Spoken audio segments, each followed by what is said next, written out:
Do you think the others are making good progress? Hope it's all going smoothly. Oh, hey look! They made it back as well! Flint's! Llama! How did it all go? All is well, thank you. Nefer and Yehoda had to stay at the curatorium to wrap things up, so they won't be joining us for now. I ran into Miss Anefa and Miss Aino on the way back. Their work is still in progress, so I suspect they won't be back for a while either. You seem rather cheerful today, Mr. Flint's. I certainly am. I achieved what I set out to do and came away with more than I bargained for. Fighting alone can get quite tedious, but I had the good fortune to run into a pair of brave young warriors. We meet again. How have you been? Albedo! What are you doing here? That would be a natural assumption to make. It's also the correct one. These two courageously lent me a hand while I was fighting the wild hunt. When they told me they were Servarka's colleagues, it all made sense. And given how people of outstanding talent tend to cross paths, it's no wonder you're already acquainted. So, who's your travel buddy, Albedo? Why don't you come and introduce yourself?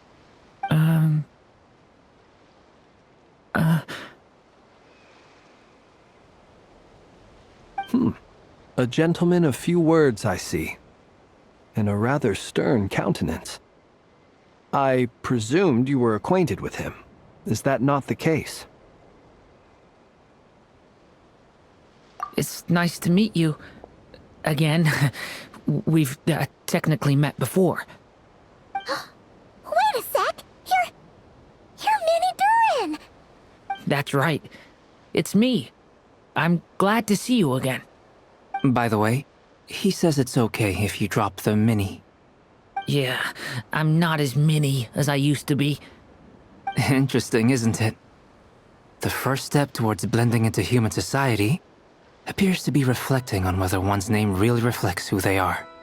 Wow! You look so different! In a good way, of course. It's great to see you looking so healthy. Thank you, Paimon. And although you're as mini as ever, I understand that diminutives don't always convey endearment.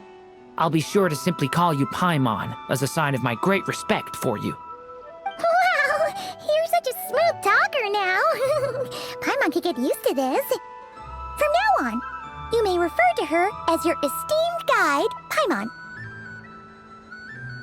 Personally, I think our little Paimon is the perfect size. When people call her Little Paimon, it's just because she's so adorable that they can't help themselves. If that's not a sign of endearment, what is? You're absolutely right, Miss Llama. My brother still has a long road ahead of him when it comes to understanding human relationships. Anyway, speaking of long journeys, didn't Columbina, leave with you? How come she isn't back yet? She's been catching up with old friends. Wouldn't be surprised if she stopped for a cup of tea or 10 on the way back. Uh-oh. People are talking about me. Hope it's nothing negative. Judging from your expressions, I'm guessing it all went well? It's getting crowded here. I'll go grab some chairs. No need. This is a job for an alchemist. I'll whip some up momentarily. Thank you for your hospitality, ladies and gentlemen, but I was merely escorting my friends back. I'll be meeting Sandrone shortly, as we still have some things to discuss. It's been a pleasure, everyone.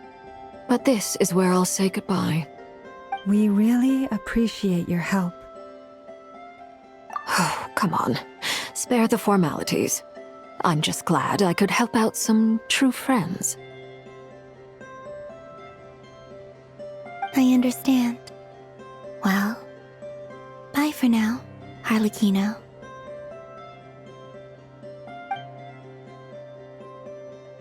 Oh, this place is hopping. It's probably a good thing one of us left.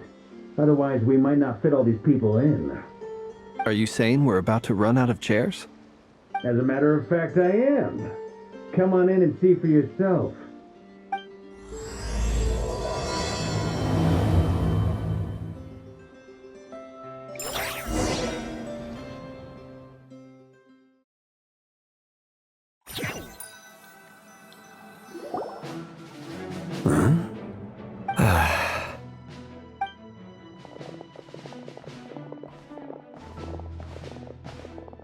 I overheard your little chit-chat outside, by the way.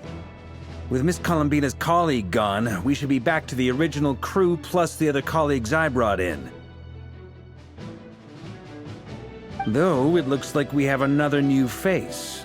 Someone else managed to rope in a colleague too? Frankly, you and Paimon are the only people I know here. This here is Deansliff, colleague of Tibet's greatest guide, Paimon, and greatest adventurer, the Traveler. Well, not exactly colleagues, more sort of friends. When someone else jumps in to do the announcing, you know you're speaking to someone important. Let's hear what he has to say. Note to self. Once Paimon knows your name, the rest of the world will soon follow. When he comes looking for us, it's usually something important. Paimon's guessing you've heard about the Wild Hunt, then. From the looks of it, you're about to hold a meeting. If I were to say that the Wild Hunt is our mutual enemy, would that earn me a seat at the table? As the saying goes, the enemy of my enemy is my friend. Mr. Dainsliff, there's a seat with your name on it. Though, I can't promise the same for everyone else. Hey, Albedo, think you can rustle up a couple more chairs? After all this time apart, Grandmaster Varka's first order is to rustle up a couple more chairs. I've missed this. Is he being sarcastic? Hey, he's your brother. Why are you asking us? I've still got a lot to learn about the nuances of human conversation. Trying to decipher Albedo's way of speaking has been like jumping in at the deep end. Oh, good point. Paimon gets you now. Don't sweat it. There are people who go their whole lives without getting the hang of it. You're ahead of the game already.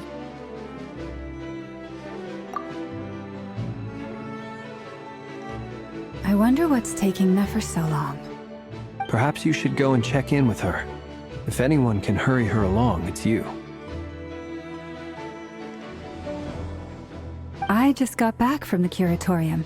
Besides, aren't you curious to see what's taking her so long? Miss Nefer doesn't strike me as the type to share secrets. And since gathering intel is her specialty, I'm guessing she'd prefer to keep her methods confidential. Under such circumstances, would it not be tactless for me to impose? Oh, but it's fine for me to impose. What can I say? You have an unrivaled ability to garner people's affection, Miss Moonchanter. Besides, you have far more in common with her than I do. All right then. Impressive. She barely fought back at all.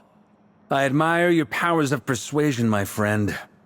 As I'm sure Miss Lauma will realize soon enough, the trick in life is to always pitch in with other people's responsibilities so that you can be selective with your own. Another trick is to simply hide in the background. Spoken like a true sage. Anyway, looks like we've got some time to kill before the meeting. Let's take a little breather, folks. And feel free to chat amongst yourselves.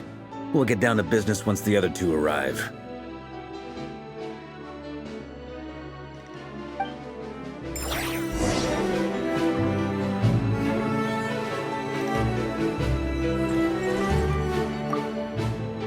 You're both awfully quiet. Why don't I start us off with an icebreaker? Much obliged. Have either of you ever had your portrait painted? If not, I'd be glad to help. That sounds like a lovely idea. You know how to paint, then? I dabble occasionally. He's an excellent painter. Tables, chairs, people, dragons, you name it. He'll paint it for you. I'm flattered. If I ever get the chance, I'd like to give it a try myself. I'll bear that in mind. Anyway, how about you, Durin? What sort of portrait would you prefer? Oh, I'd be fine with anything. Whatever style feels best to you. Very well. Then I'll play it by ear. You can replicate any style I want. I can try. If you show me a sample, I'll do my best to match it. Thank you.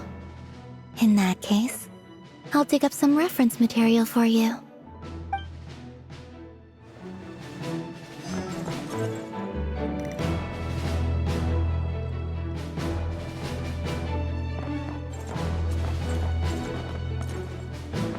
Is there something you'd like to say to me?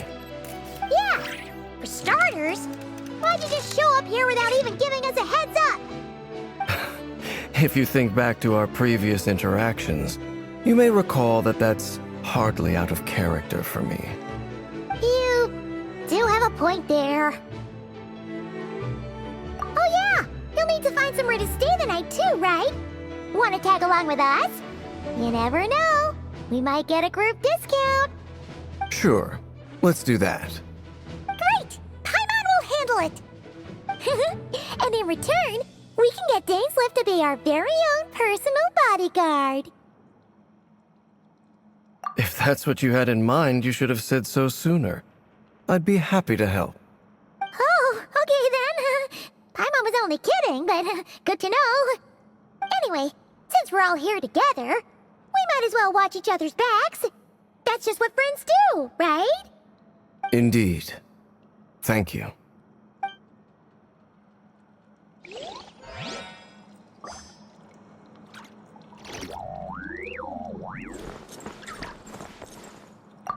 Truth be told, I can't remember the last time I was in a meeting with so many people. You're not alone there, my friend. The Lightkeepers also struggle to bring everyone together for a serious discussion. I don't doubt that. I've only ever met two Ratniki, one being you, and the other being that young guy, Itlua. Itlua is a good apple. I'll give him that. He's kind, honest, and regularly delivers supplies to my lighthouse. A true Ratnik to the core. In that sense, he puts me to shame. So you're what? A fake Ratnik? That's what it sounds like you're saying. But I get the feeling that's not quite what you meant.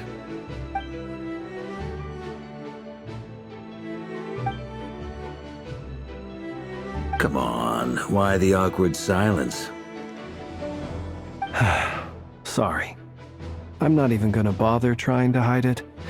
You've known all along, haven't you, my friend?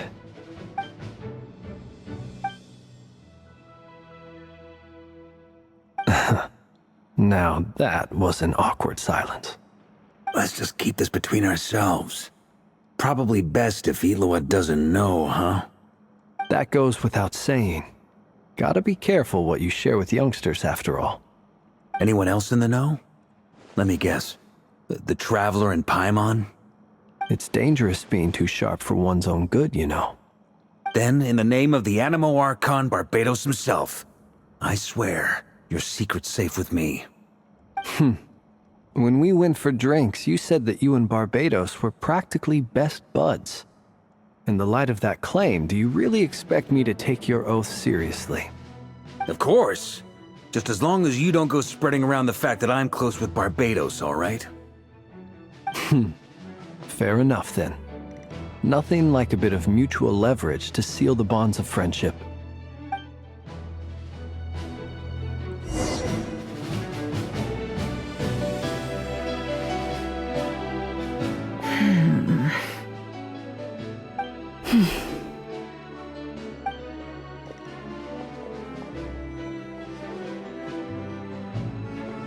Ah, Miss Nefer. You made it after all.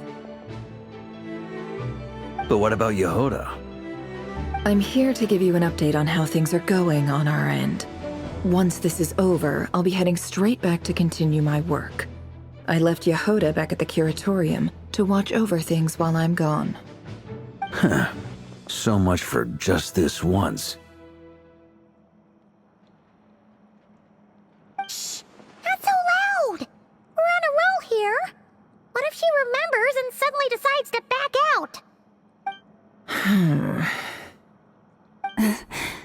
Did you say something, Mr. Varka? Huh? I didn't say anything. Right, Flints? Must have been a frog. They get so noisy around here at nighttime. It's like they're putting on a concert in the background.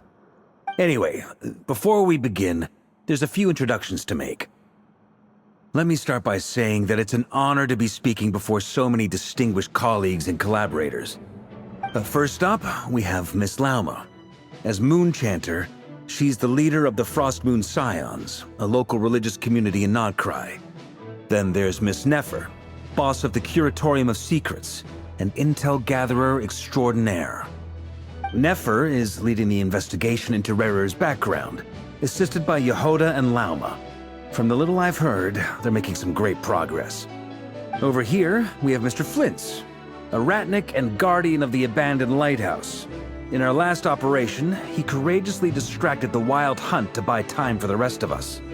For those of you who've never met, this is Mr. Albedo, a renowned alchemist and captain of the Knights of Favonius investigation team.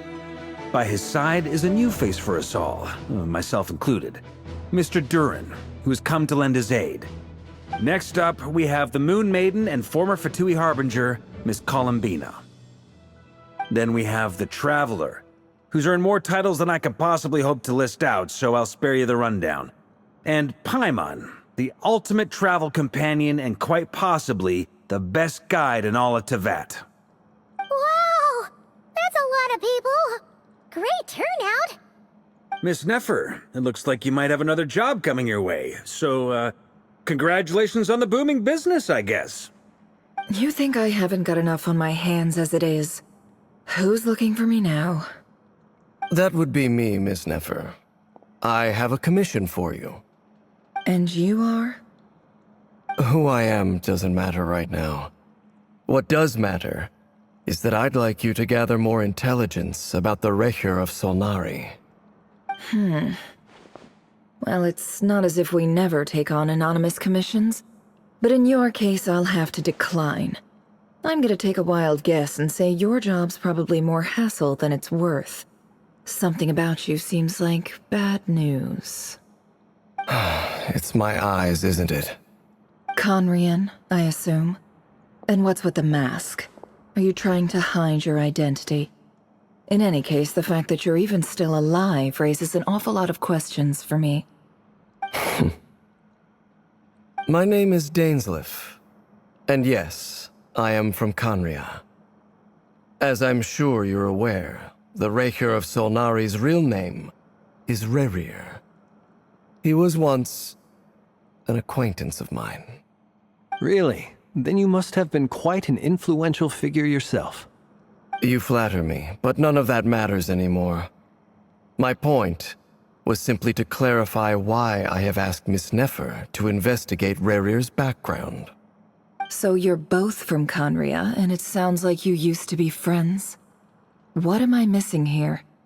Surely you already know how he became one of the Five Sinners. I'll tell you everything I know. The history of Conria, the names and identities of the Five Sinners. I remember it all like it was yesterday. I have never spoken openly of this before. But the truth was exactly as people say. The Five Sinners were each driven by their own desires, and it was by playing upon these that the Abyss tempted them to their fall, tearing Conria apart in the process. The visionary, Vedafinir, who wished to foretell the future. The wise, Haroptatir, who sought limitless knowledge. Gold, Rheindotter, who desired to create life. The foul, Sertologi, who pursued supreme strength. And last, but not least, Recher of Solnari, Rerir, Ravager of the Moon. Of the five, Rerir is the only one who remains a mystery to me. He never harbored grand ambitions. So what changed in the space of a single night? How did he come to fall like the others? In other words, you're saying that his change came as a shock to you, and you have no idea what actually happened? That's right. You mentioned how the Abyss tempted them, which led to their fall. But what did that look like in practice? And what other context can you give me about the events of that time? The more detail you can give me, the better. Strangely, now that it comes to it, I hardly know where to begin. The fateful night took place during the era of the Eclipse Dynasty. One day, my elder brother, the visionary, Vedifenir, was summoned to the palace by the Vinster King, only for the king to gouge out his eyes and cast him into the dungeons. When I came to hear of this, my fury knew no bounds. I gathered together every ally I thought I had, and together, we set a night to storm the palace and free Ved. Centuries on, the memories of that night still haunt me, like a never-ending nightmare. We broke through the palace gates, just like we had planned, each striking towards our separate targets. But then, I was betrayed. Even Vedifenir, the very person I had come to rescue, abandoned me and partook of the Abyss's power. So, it's personal after all. Then tell me, Mr. Dainsleif, what price are you willing to pay? You, of all people, must know that nothing comes for free. I cannot say what price would be worthy of such a commission. But know this. Rerir was not always a madman. Believe it or not, there was a time when he was just an ordinary man, working for the Conrian Intelligence Service. Uncovering the truth of Rerir's past is the only way to unravel this mystery. But before you decide if you will accept my commission, I will tell you more about him. Enough, I hope, to help you plan your next move. Sounds pretty good to me. Feels like we just flagged down a random passerby, only to discover he's actually a master strategist who has a score to settle with our enemy. Can I borrow your halo? It could be useful in the lighthouse. Hey, enough with the wisecracks! Besides, isn't that lamp of yours bright enough already? Relax. It was meant to be a compliment. If that was a little over the top for your liking, I'll make sure to tone it down next time. I'll give your proposal some serious thought, Mr. Dainsleif. Let's speak in private once the meeting is over. Before that, there's a few things I'd like to share.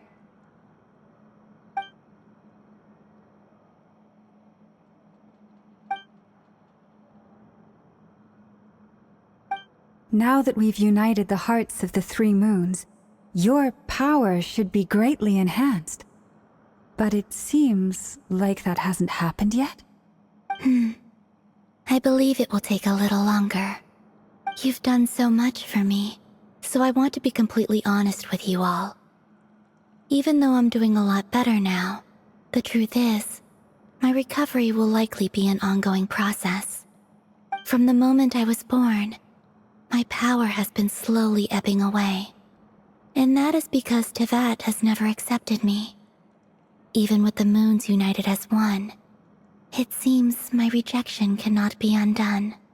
So far, I have yet to find a solution. It may turn out to be a problem that will plague me until the day I finally leave this place behind.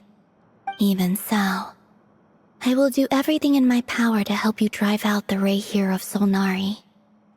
As Arlecchino put it, this is not about chasing the spoils of victory. It's just a gesture of heartfelt gratitude. Kutar.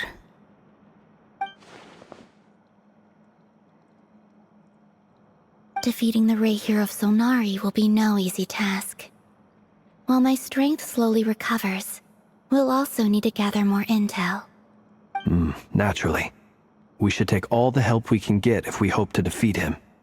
We've considered several viable plans now, but our choice hinges on the answers to a few key questions. Is it even possible to kill Rerir? What experiences shaped the person or monster he became? And what's he really after? Given Albedo's expertise in alchemy, I think we should leave him to try and answer the first of these questions. Understood.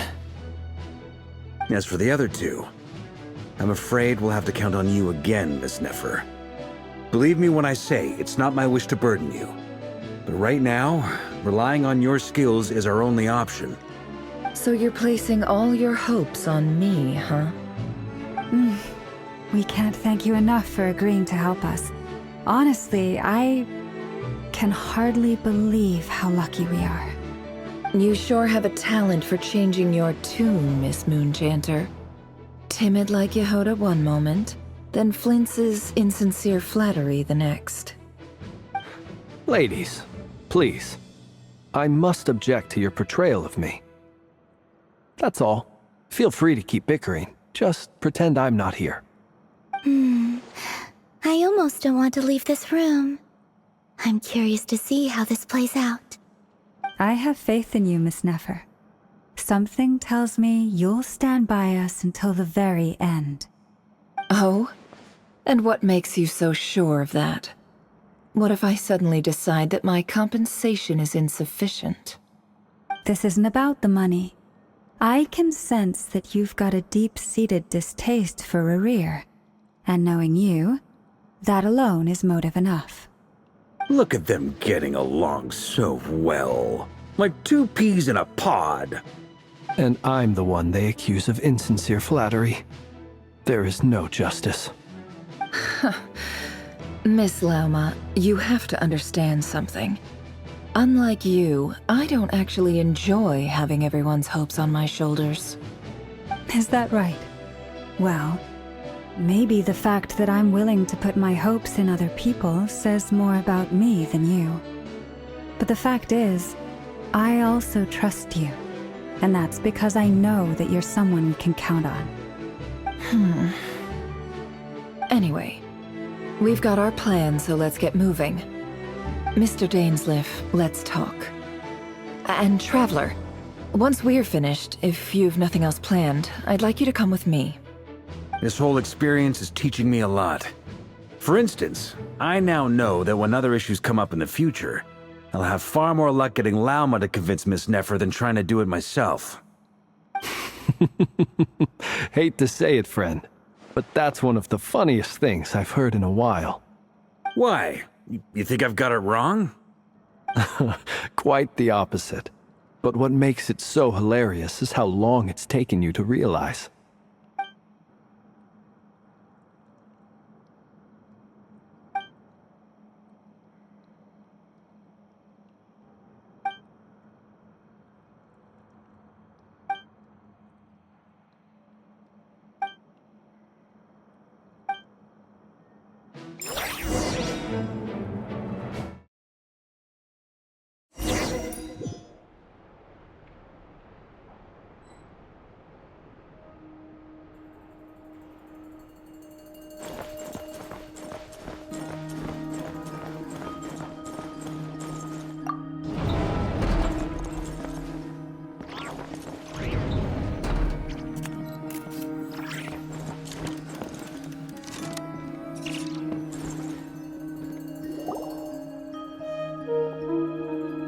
Thank you for waiting.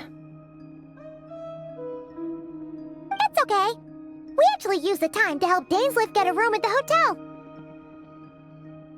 That's very considerate of you. Now, I trust you share my curiosity about Rerir's past, and you seem fairly familiar with Mr. Dainsleif already. We spoke at some length after the meeting. He was the one who suggested I should invite you to join this operation. He feels confident that these secrets will be safe with you. Dane has a lot of faith in us, that's for sure. Likewise. I appreciate that you got right on board without interrogating me about why I invited you. It shows that you trust me to explain everything in due course. That's because we know what you're capable of. We appreciate you too, Nefer. You might have been forced to help in the beginning, but this time, it was your choice. That's one way to put it. Another is this, that once a decision's been made, it's set in stone. After that, my only goal is to see it through. All right, so here's how it is. I'm going to access Rerir's thoughts again using my confidential method. Now, I'm sure you've seen things like this before on your travels, so you're surely well aware of how dangerous it can be. The reason I've gathered you all here is to ensure my safety during the proceedings. I plan for us to enter the fragment of his consciousness together, and once inside, I will focus on searching for information. Think of this as a diving expedition into someone's brain. If I'm the diver, you are my safety equipment, tasked with keeping me alive while I'm under the surface. Once the ceremony begins, we will all be spying on privileged information. But in the interests of safety, you must remain absolutely silent at all times. We will discuss our observations after the ceremony has concluded.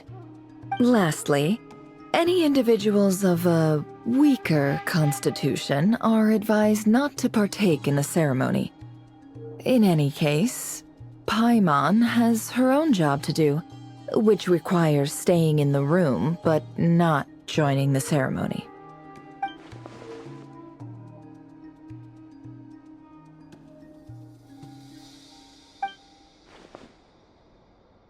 Well, good luck, everyone! Sounds like all Paimon can do is cross her fingers and root for you guys. There's a little more to it than that. I was being serious when I said you have a job to do. While the rest of us are inside Rerir's mind, it's imperative that we have a team member on the outside. In the event that something goes wrong, you will be our first responder. I don't anticipate any issues, but the extra level of safety will be greatly appreciated. I second that. This is a dangerous operation here, and you're our whole rescue team. That's pretty much the most important job in the crew.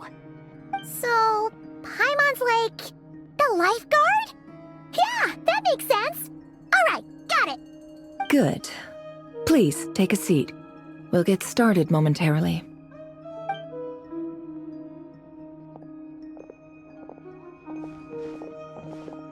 So, did Mr. Dainsleif tell you anything else? He told me that he believes Rerir kept some big secrets in his life. He's not sure that they were the cause of his eventual downfall, but he's asked me to uncover what those secrets were all the same. But surely you're not planning to go through with this, no matter the cost. If you think that, you'd be overestimating me. I'm a businesswoman, not a mercenary. But I do have my own professional reasons for taking this job. You think I'd turn down the opportunity to get a first-hand glimpse into Conrian history? No chance. Well, as long as you don't let morbid curiosity get in the way of safety concerns, we're good. We'll do whatever we can to help you. You're such a killjoy.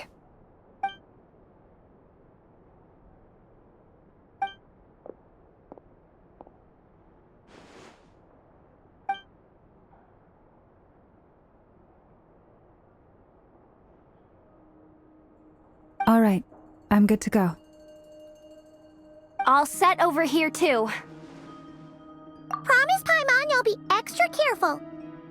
All right. Let your whole body relax. We're about to begin. Close your eyes.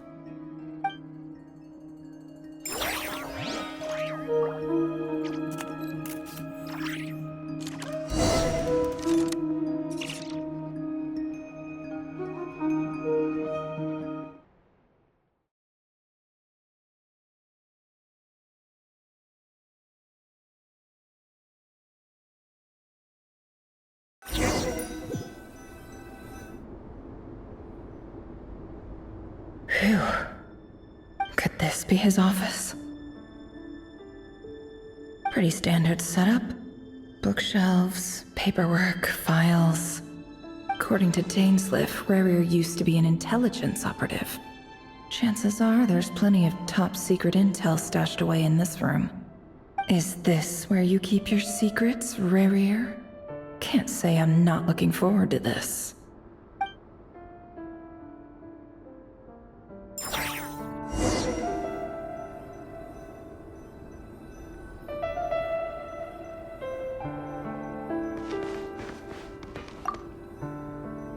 file tucked inside a folder.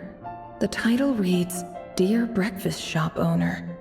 It's a list of names. But at this stage, I have no idea who any of them even are.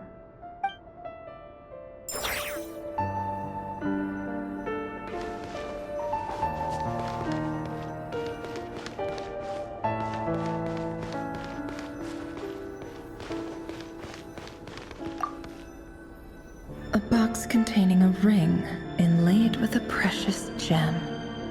Must be for his girlfriend.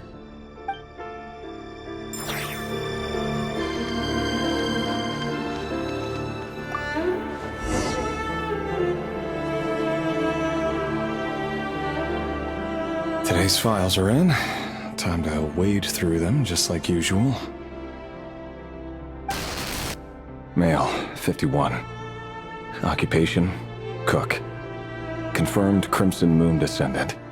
Has maintained frequent contact with other descendants over the past year. Poses a threat to the dynasty. Neutralized.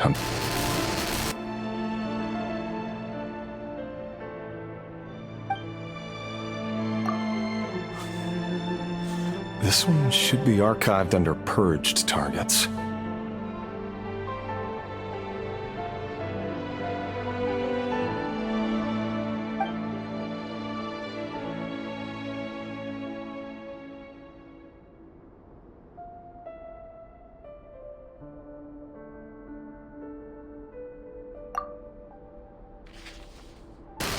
Female, 23. Occupation, office clerk. Confirmed Crimson Moon descendant. Has maintained frequent contact with other descendants over the past year. Poses a threat to the dynasty.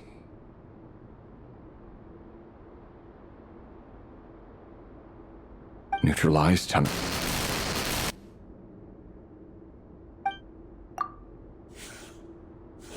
Another one for purged targets. Sounds like she was that other man's daughter.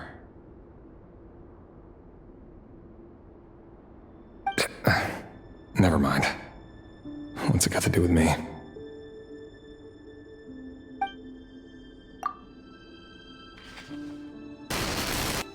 Male, 40. Occupation, teacher. Confirmed Crimson Moon descendant. Has been observed making contact with other descendants during the past year. Poses a threat to the dynasty.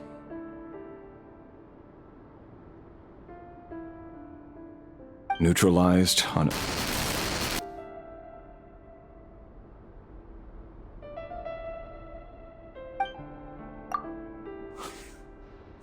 Just another nobody for the archive. Come to think of it, I remember surveilling this man. A case like his never would have been considered a priority in the past. Huh. He barely even interacted with other Crimson Moon descendants.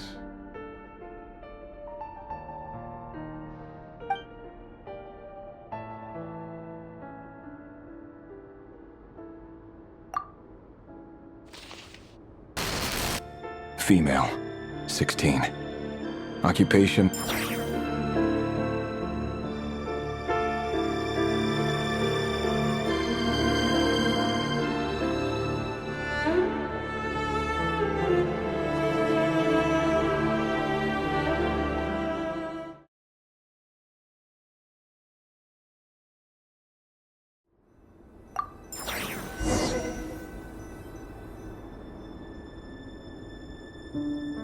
Today's files are in.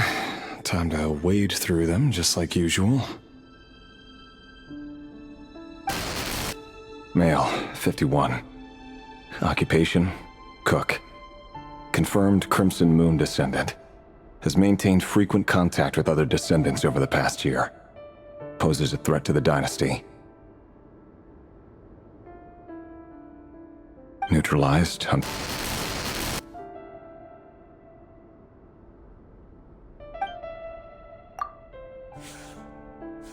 This one should be archived under purged targets.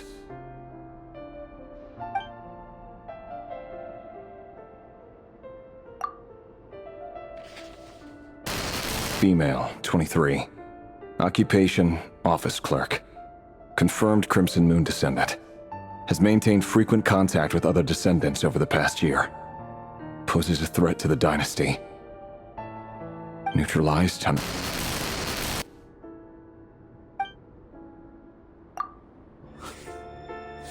Another one for purged targets. Sounds like she was that other man's daughter.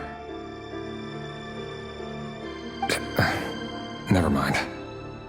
What's it got to do with...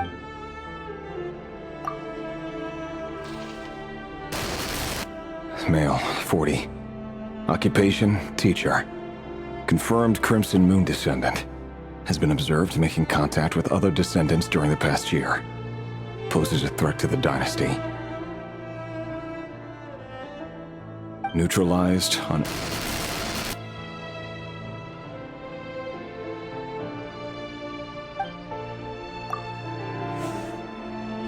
Just another nobody for the archive.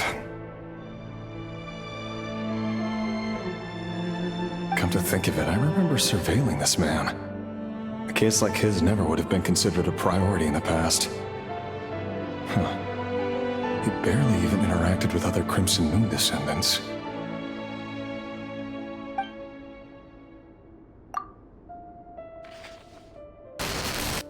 Female, 16.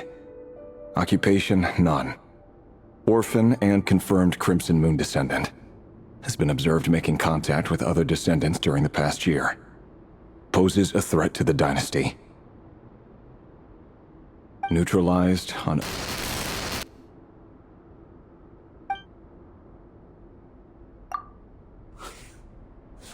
Filed. I have no recollection of this girl. None whatsoever. She doesn't seem to be anyone important, but then again, how many of them really are?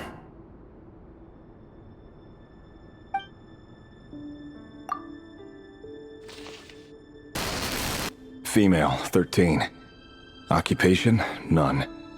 Orphan and confirmed Crimson Moon descendant. Has been observed making contact with other descendants during the past year. Poses a threat to the dynasty. Neutralized on...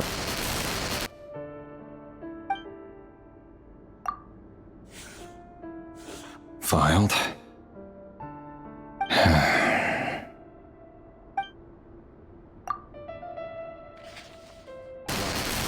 Male, 11. Occupation, none. Orphan and confirmed Crimson Moon descendant. Has not been observed making any contact with other descendants during the past year. Poses neutralized on...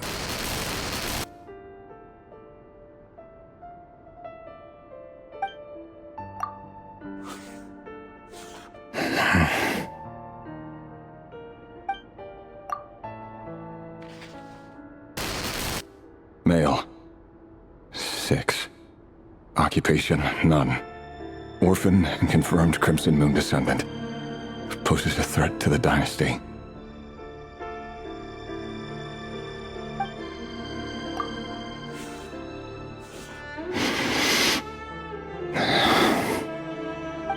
It's funny, isn't it? Your job is becoming both harder and easier at the same time, depending on how you look at it.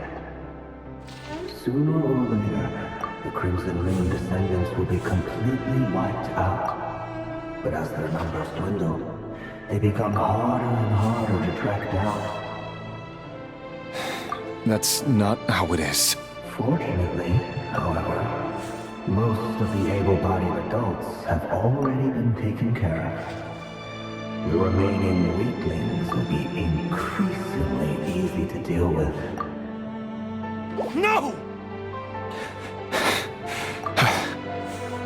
No. My job is to ensure the survival of the Eclipse Dynasty. And the only way to do that is by eliminating any and all potential threats. It's a perfectly legitimate line of work. Every single one of my colleagues can attest to my fairness. And if my friends were aware of the facts, I know they'd back me up too. Assuming, of course, that they were aware of all the facts.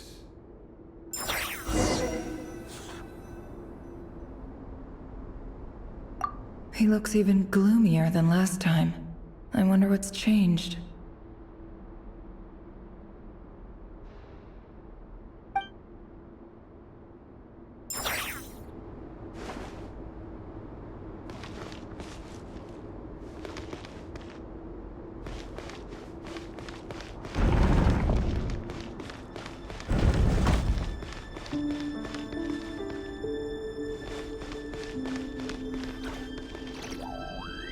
Mr. Vedifalnir? It's been quite some time since we last met.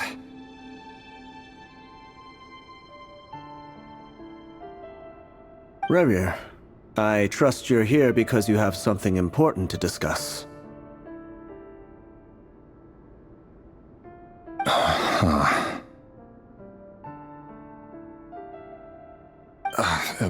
Forgive me. I wasn't tuning out, it's just, I noticed you didn't even phrase that as a question. As if you knew I was coming. Tell me, does someone in your position ever feel the need to ask questions at all?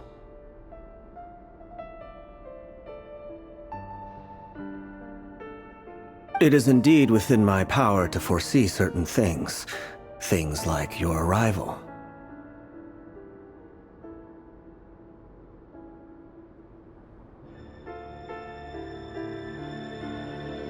I was just thinking. It won't be long before I'll be inviting both you and Dane to my wedding. That isn't a lie, but nor is it a fact as such. It's a wish, isn't it?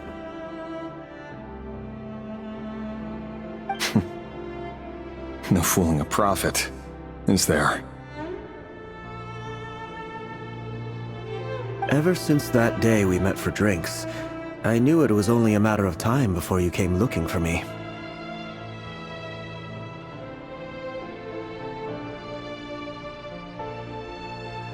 Does it feel good? Knowing how the future will unfold.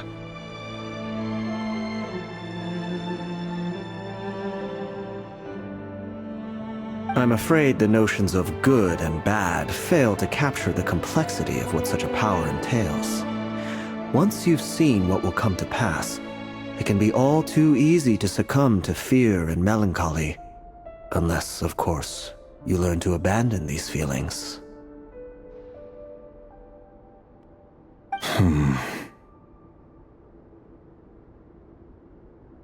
You fear my silence, and long to hear the words I left unspoken that day.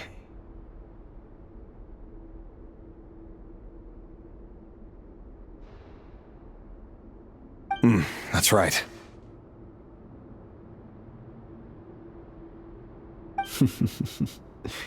You must have noticed my reluctance to broach the subject. And the reason is simple.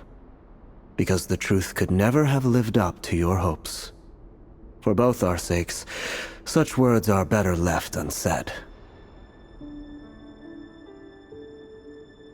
The burden of prophecy was never meant for your shoulders. So who exactly do you deem worthy to hear your prophecies? None but our exalted king? Or rather, our king as he once was.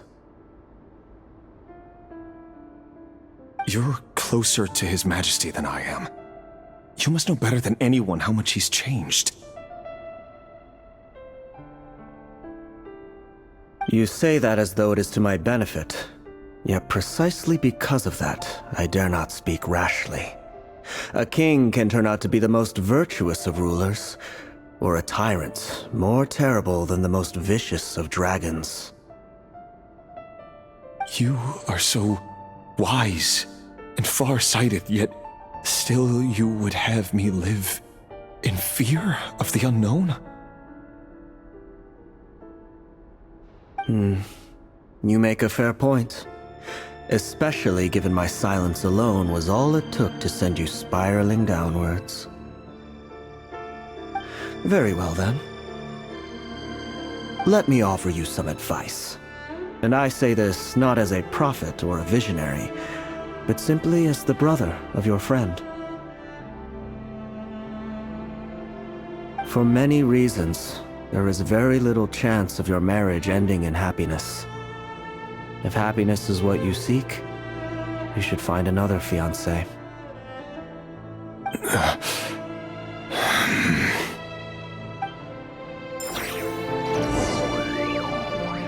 Hold on. There's that same black fog again. Could this memory belong to Thelindis? Guess I'd better tread carefully.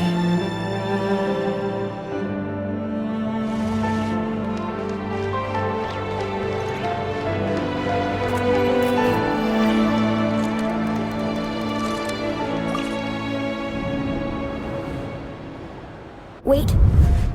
Hear me out. This time we finally got a clear look at his face and learned his true identity. His name is Rayrir, and he claims to be one of the king's guards. What did you say? A cruel irony, isn't it? The man you're set to marry leads a double life as a brutal executioner. Why are you telling me all of this now? Simple. It's because I want you to kill him. You are the only person he would never suspect. No, absolutely not. I would never dream of doing such a despicable thing. So you'll just stand by and watch him slaughter us to the last? Do not forget that the blood of the Crimson Moon flows in your veins too. The blood of the Crimson Moon? What does that matter now? The dynasty has long been dead and gone. You think that alone is reason enough for me to throw away everything I have? Why wouldn't it be? You two were once a child of the Crimson Moon, just like me. Don't tell me you've never felt so much as a flicker of fury for the way we were trampled into the dust.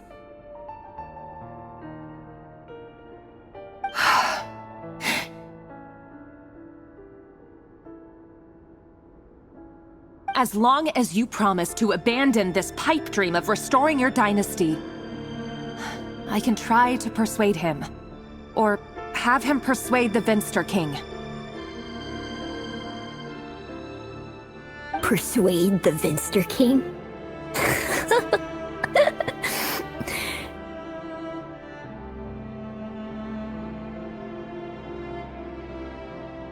Do you even know why he's so obsessed with hunting us down? Why he keeps trying to force us to hand over our secrets? Over and over again? Or why we refuse to give up on restoring the dynasty?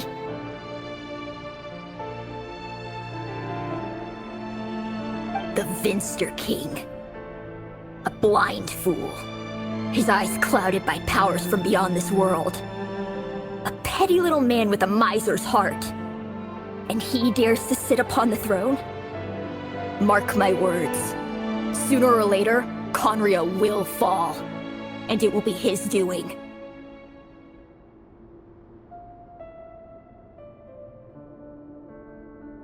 If you can't bring yourself to do it, so be it. Just you watch. It won't be long before calamity descends upon us all. The Rayrir of Solnari. That really is quite a secret you've been keeping from me, Rayrir. But who am I to talk? Am I really any better? I've kept my own past a secret this whole time, too. Love should be built on honesty. But ours was born from lies. And yet... is it really so wrong to hide things that would only make life harder? If we don't cover up the parts that no one else should see, how can we go on pretending to be normal? Vedifulnir must have known all this. And that's why he made his prophecy. In the end, nothing stays hidden forever. But I won't just sit by and watch this disaster unfold. I'll do everything in my power to protect what I cannot afford to lose. No matter who I have to face.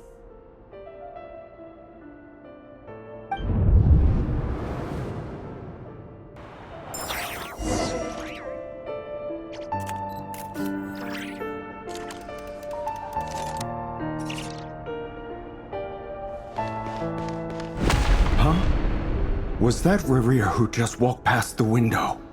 Doesn't it give you the chills that he still takes the same road to work every day, as if nothing ever happened? Those people at the deli. Enough already. They're clearly pretty taken by their own disguises, so just smile and play along. Pull the rug from under beasts like that, and you'll risk having your throat torn out. Deli? Oh. They're talking about those people from the opposition. Right. I'd almost forgotten they used to run a deli. People of no consequence always vanish so easily. And no one even remembers them.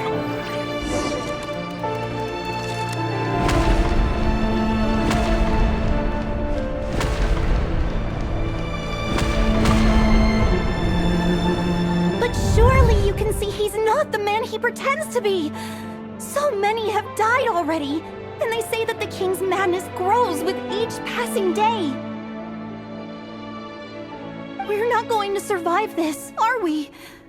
But why does it have to be this way? Do we really deserve to die just because of the blood that runs through our veins? Felindis! Are you even listening? Sorry, Freether. My mind was off wandering. I heard you, though. You're talking about what Revere said. He's just following the king's orders. He's a secret agent, and it's his job to hunt down rebels and dissidents. By the time you first met him, he'd already taken lives. Maybe he was using you from the very beginning. No. Revere has no idea I have anything to do with the Crimson Moon. My family are only distant relatives of the main lineage, and besides, my eyes are perfectly ordinary. Truth be told, apart from my teacher, pretty much no one knows I have any connection to any of it. It's been a long time since my family severed ties. But as Orlog said, who could possibly talk sense into that raving lunatic of a king? No one.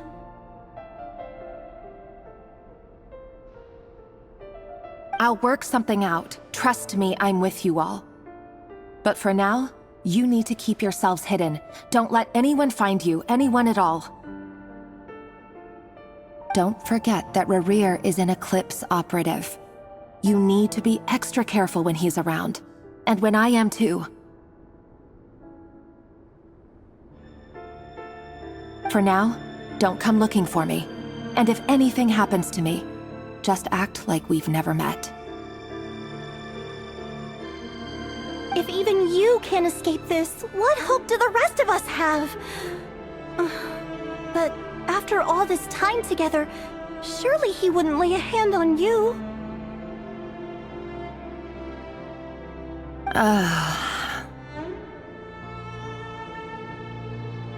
I won't speak in his defense, nor can I give you a clear answer to that question. But I'll do everything I can to put an end to this. Here, hold on to this. If an opportunity to escape presents itself, take it. You'll be glad you took some spare change. You call that change? But what about you? I've got a job, and there's still money coming in. But you can't go anywhere right now. Please think about yourself for once.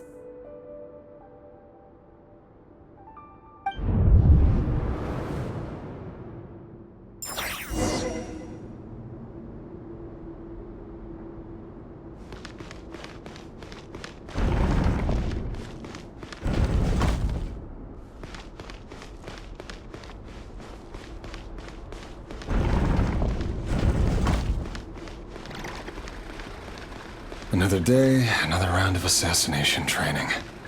The training ground is just beyond this hidden passageway. When you kill a person, doesn't it bother you when you end up covered in their blood? Why would it? Aren't we all just walking blood bags?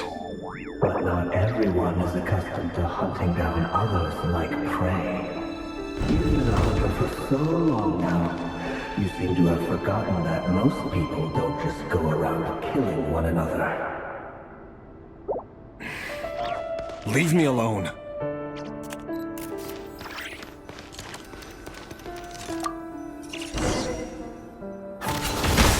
Make sure you have a firm grip on the handle. Then choose your angle well. Keep your movements light and brisk. Pray one sense a thing. I doubt that. I'll bet no one can a quiet death at your hands. I work clean. No traces.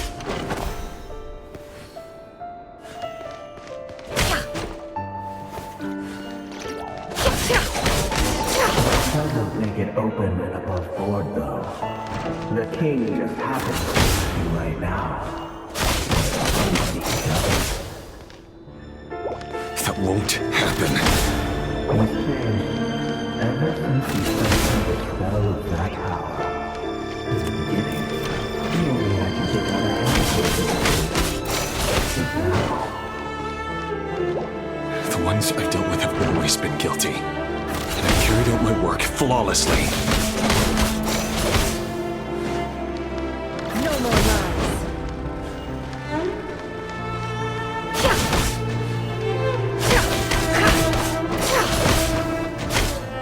Can't hide the truth.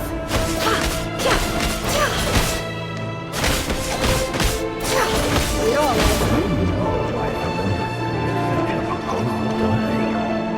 Was it because he didn't trust you?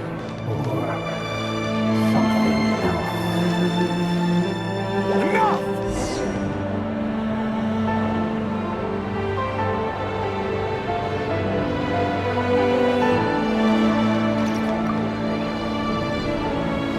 Delindis, do you still remember Orlog? Orlog. The boy who was pretending to sell flowers. You spoke for quite a while, didn't you? Yes, we did. What about him? He was arrested 2 days ago. Chances are he's already dead.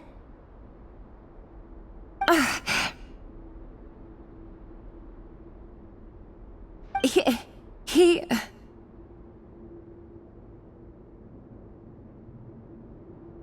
I just don't get it! After everything he's done, why do you still stand by him? Or does it mean nothing to you that people keep dying? No, that's not... Just hear me out. I need to go now, Thelindis. They're looking for us. You take care too. If you ever need a place to hide, come find us.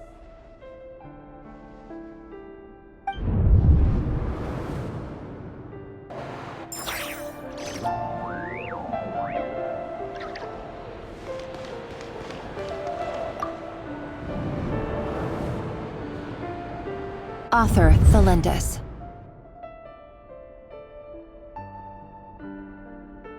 Over the course of this week, the research object was subjected to interference for a total of 47 hours for experimental purposes. The results are as follows. All subjects of observation that were sent inside have now... The situation within is proving more problematic than anticipated. No progress whatsoever. What now? Won't you give me even a glimmer of hope? Things are getting worse by the day. I have to find a way or we'll all be in danger. But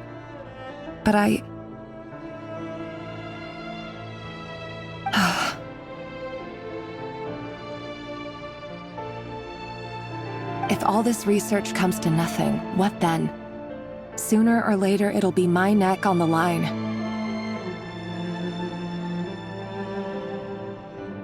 But could he really bring himself to kill me? No. Surely he wouldn't have the heart.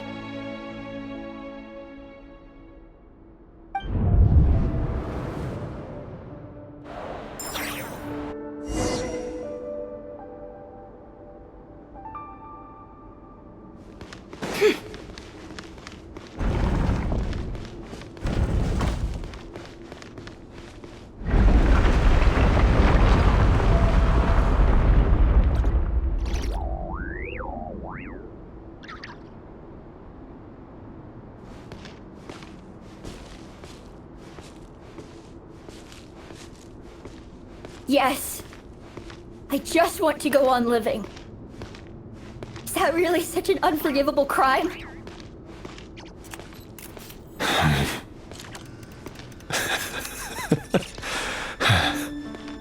You want to go on living. I want to keep living too. To keep living forever. That's why I have no choice but to continue on the path I'm on. If only some savior would suddenly swoop down and change the way the world is. Too bad that's not going to happen. Imagine that. If there really were such a person, you and I wouldn't be standing here like this, would we?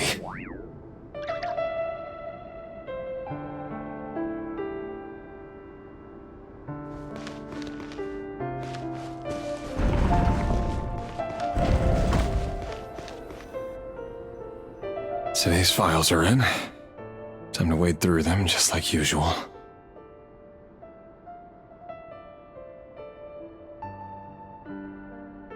No, I don't get tired of it.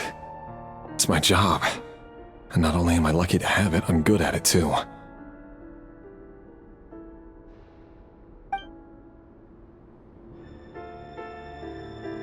Huh. Wait. That's... Thalindis?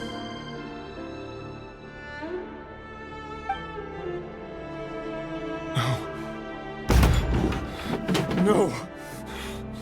No! Why? But you bear no mark of the Crimson Moon. How could you possibly have anything to do with them? It cannot be! A diluted bloodline. Carefully concealed. I see it now. You've been living in the shadows just like me. What a fool I've been. Numbing myself with talk of justice. Even imagining my friends would back me up. But in the end,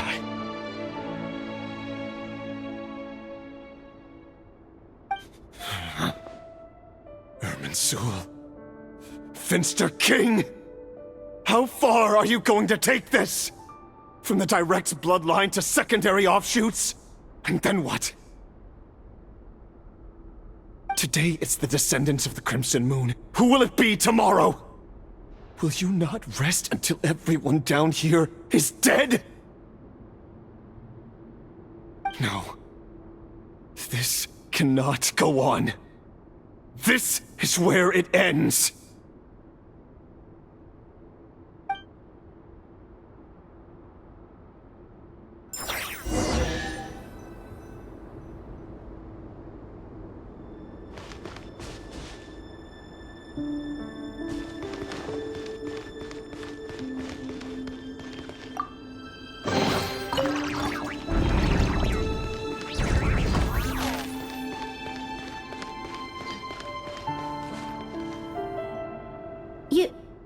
You're really letting me go? I am. As long as you can guarantee that no one will find you. Don't worry, I'll be extra careful. No one will know I was here. But what about you? Me? If you let me go, you won't be able to complete your mission, will you? Good point. In that case, maybe you should stay. No, please! I just want to see the outside world again. To... Go on living?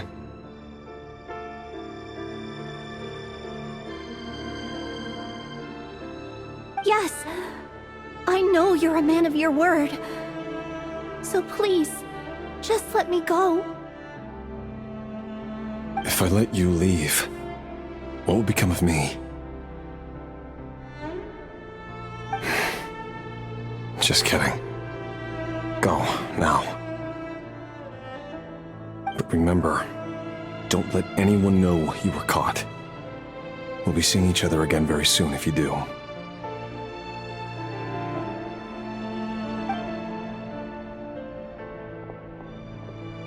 Even shadows in the dark must live by a code. But you can't save everyone. You've been whispering in my ear for days now, Vedifilnir. What are you trying to do? Break me down? I only say this because you long for an answer to your problems. Let her go, Rerir, or you risk losing everything. I will not abandon Thelindis. Then you'll need a little more vigilance and a lot more power. The world is changing, Rerir. Keep your eyes peeled for your moment of opportunity. That voice used to be so unclear, but now I know exactly whose it is. It's Vedifilnir. He won't tell me how to actually resolve any of this, but he keeps trying to manipulate me like a puppet. What's his game here? Tell me then, what will this moment of opportunity look like?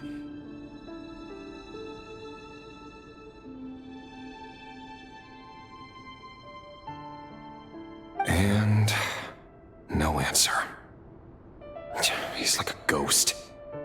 Always disturbing me when I'm on edge, but never answering when I need him most. So, the Eclipse dynasty was purging, well, massacring the descendants of the Crimson Moon. And it seems like it was all connected to the Vinster King's research. The King's obsession with abyssal power left the future of Conria hanging in the balance. No wonder every aspect of Rerir's life was so unstable. And it looks like this Thelindis, Rerir's would-be fiancée, herself belonged to a sub-branch of the Crimson Moon dynasty's descendants. It almost defies belief that a couple like them could hide the truth from each other for so long. If the Vinster King hadn't intervened in such a drastic way, they might have gone on deceiving each other for the rest of their lives.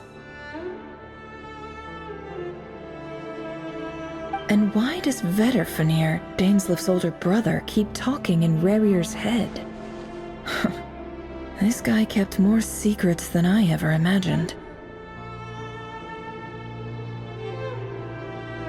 The human mind is like a vast desert of shifting sands. When you follow the flow of someone's memories, you only ever see the parts they're willing to let surface.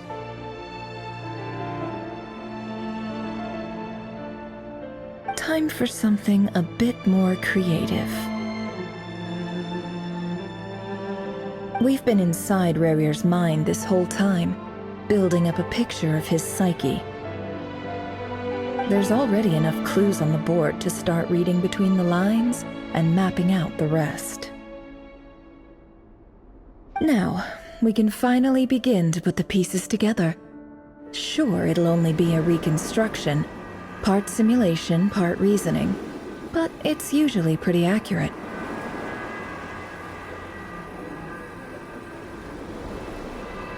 Once we've built up a cognitive profile, We just need to cross-check the logic behind his actions. And then we'll be able to take a sneak peek at whatever it is that Rerir has really been hiding.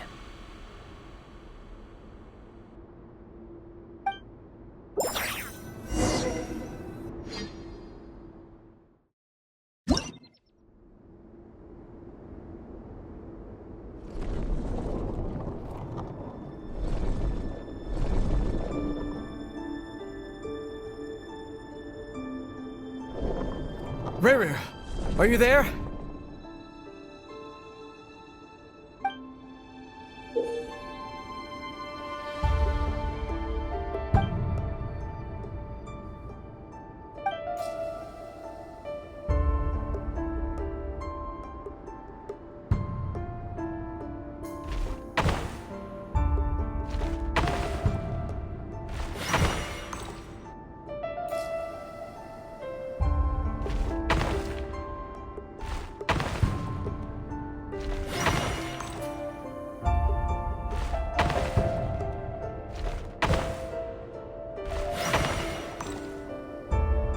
Hey, Rerir! Come out, it's urgent! Dane? What's wrong? Quick, come with me. I'll explain everything once we've met up with the others.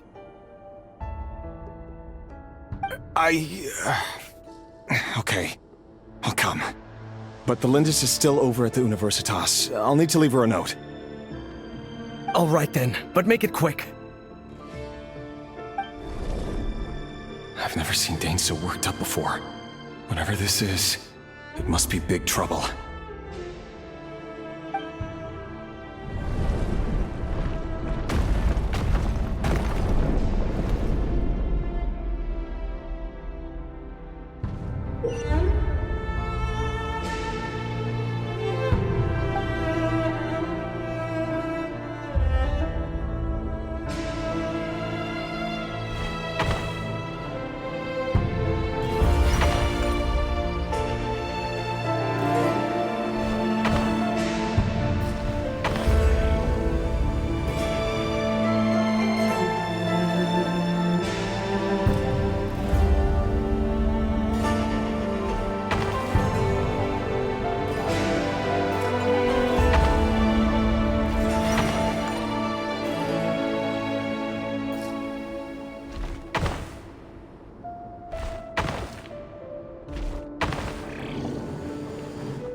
Well, this is a nice change, meeting you all at this hour.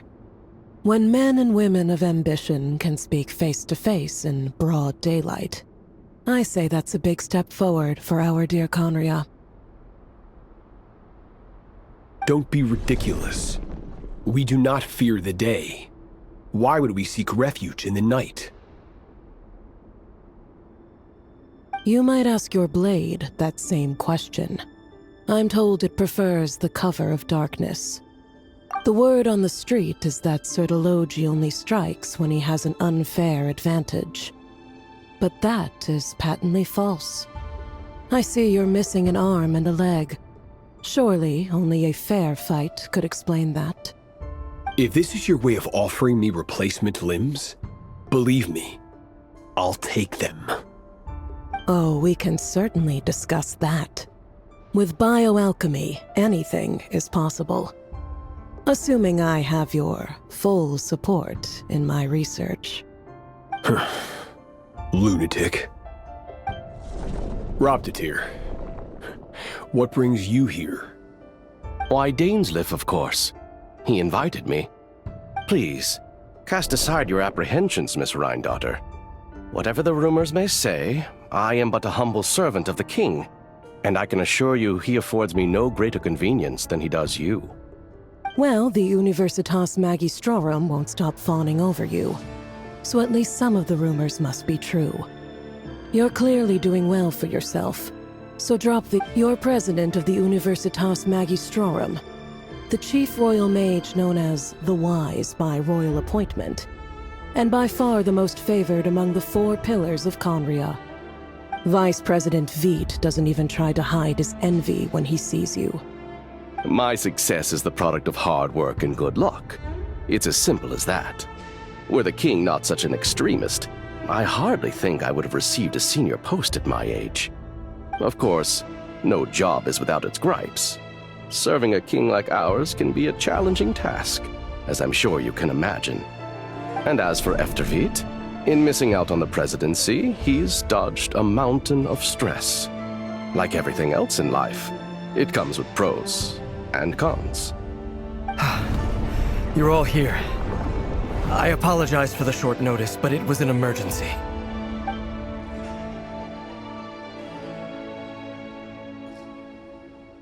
You must be Rerir.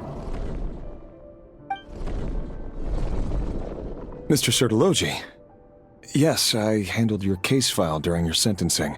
Nothing personal, of course. I'm pleasantly surprised that you remember me.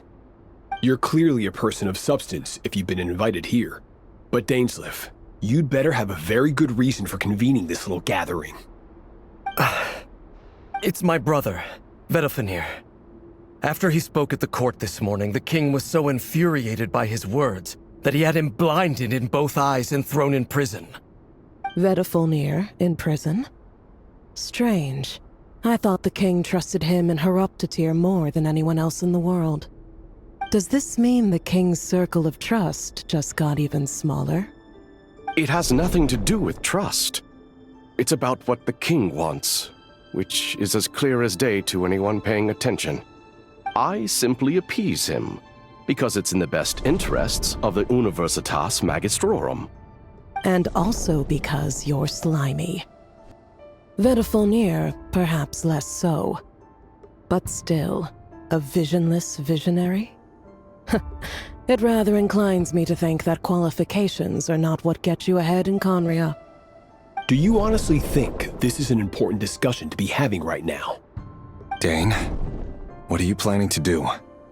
Rescue Vedalfenir, I assume. Correct. It will mean storming the palace by force. Tonight. I need all of you on my side.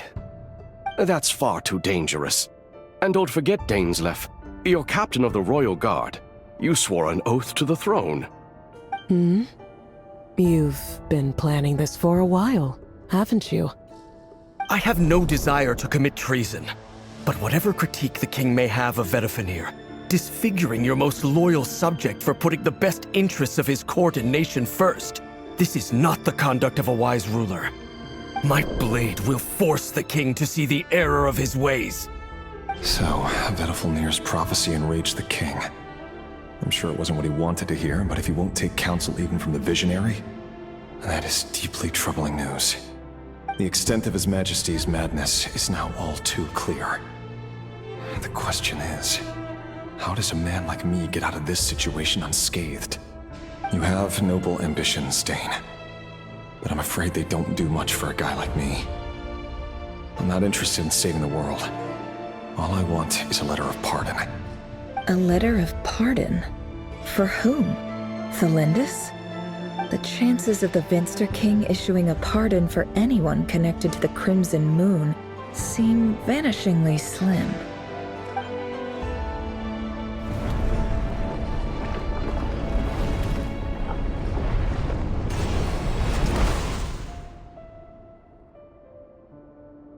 This black fog over the board must have some connection to Thelindis.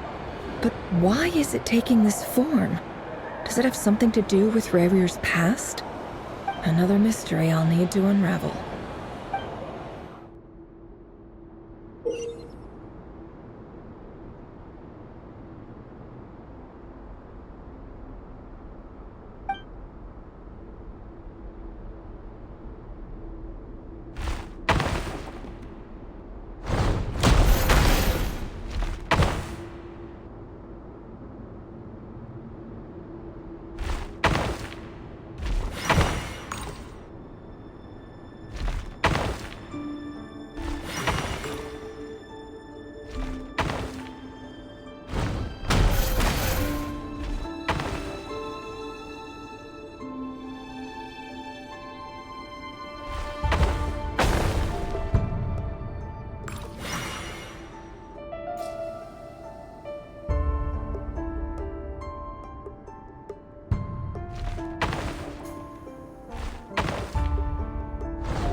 Author Thelindis.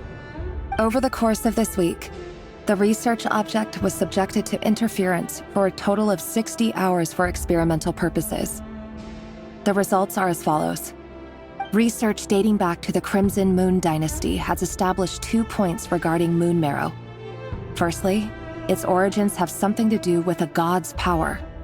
Secondly, it serves as a portal to an as-yet indeterminate location. Moon marrow can thus be defined as a spatial gateway.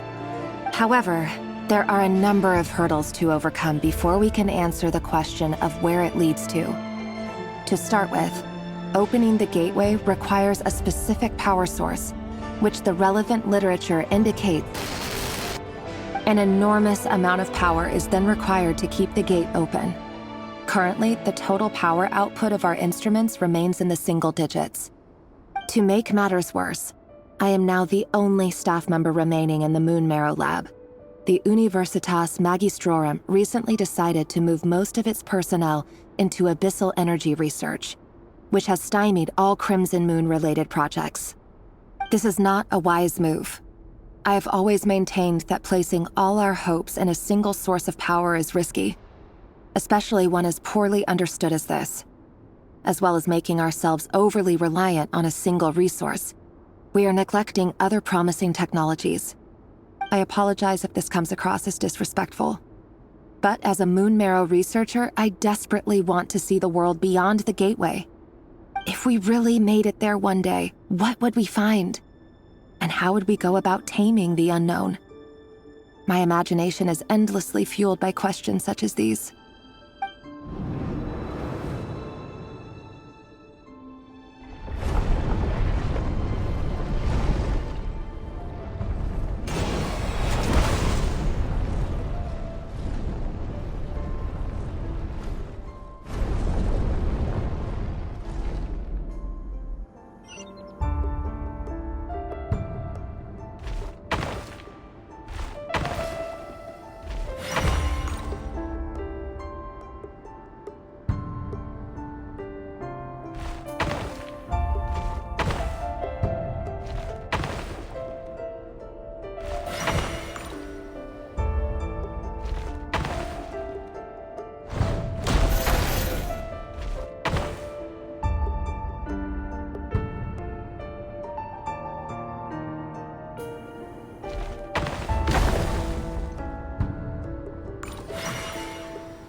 This is for you.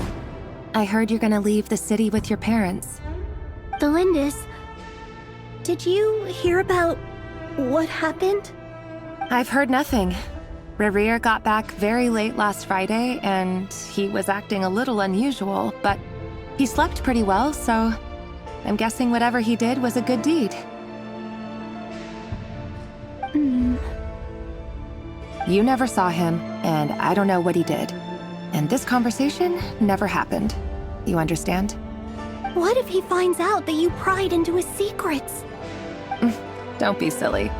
I don't know what secrets he does or doesn't have. All I know is he's just a normal guy who happens to run some errands for the king. Are you scared of him? I don't know. The Rerir I know doesn't match the person you all describe. Logically, I should be scared of him. And yet, I don't want to lose him. But enough about that. You should get going, and be careful with the package I gave you. Keep it secret. Keep it safe. What's in it? A piece of the moon. All you need to know is that as long as you keep it safe, then in the future, everyone will be able to see a red moon. A red moon? You mean our moon? That's right. Our moon. Promise me you'll look after it. I promise, Thelindis. The Crimson Moon bloodline will never die out. Its light, the color of blood, will become like a fire that flows in our veins, no matter how long it takes.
Hurry, everyone, and stick to the plan.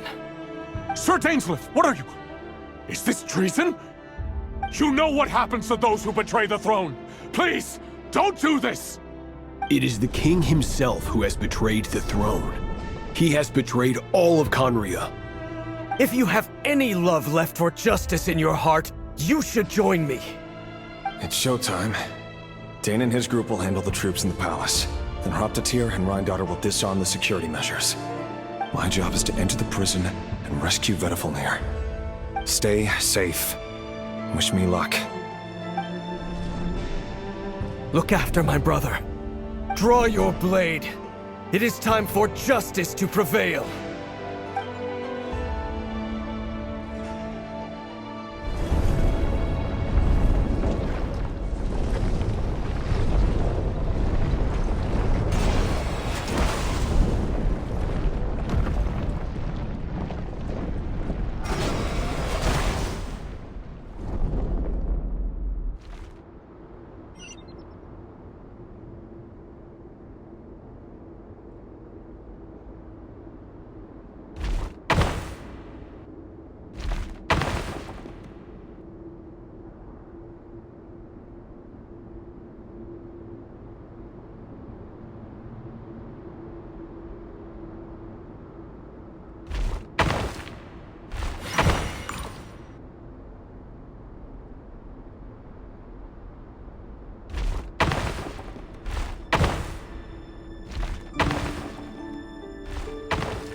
And the smell is abominable. Clearly, the king doesn't allow his prisoners a single shred of dignity. This is dire. Found you. Hello, Mr. Vedafulnir. It's you. Surprised? Oh, wait. I guess surprise isn't an emotion that prophets feel very often. I certainly felt some surprise in the moment when I was blinded. Surprise at the king's sheer ignorance. Surprise at just how unfairly this world responds to words of earnest remonstration. I'm curious. What did you prophesize this time? It wasn't a prophecy. It was a word of warning. Someone had to say it. The king has forsaken all reason in pursuit of his obsessions. I simply told him that if he continues on this path, Conria will surely fall. But he didn't listen. Worse still, he stabbed you in both eyes and locked you away. Dane asked for my help. The court is in complete chaos now, but I'm sure you predicted that. Everything is transpiring as I foresaw, yet I am powerless to change it. Fate is an immutable force. I can but lament as the inevitable unfolds.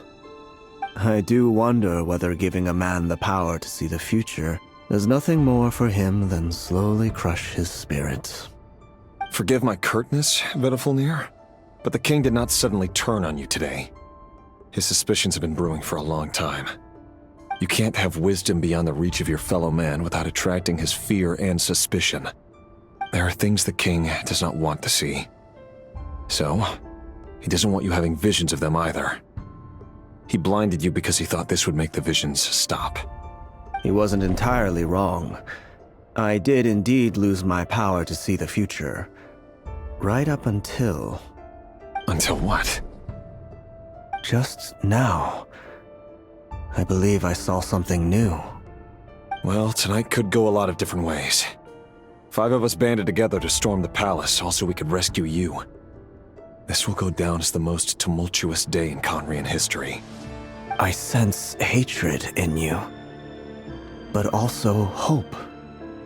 A desperate hope that with the tyrant deposed, that will be the end of the story. But this is not the end. It is the beginning of a new chapter in a whole new story. There are many men of honor and courage in this world, Rerir. But you are not one of them.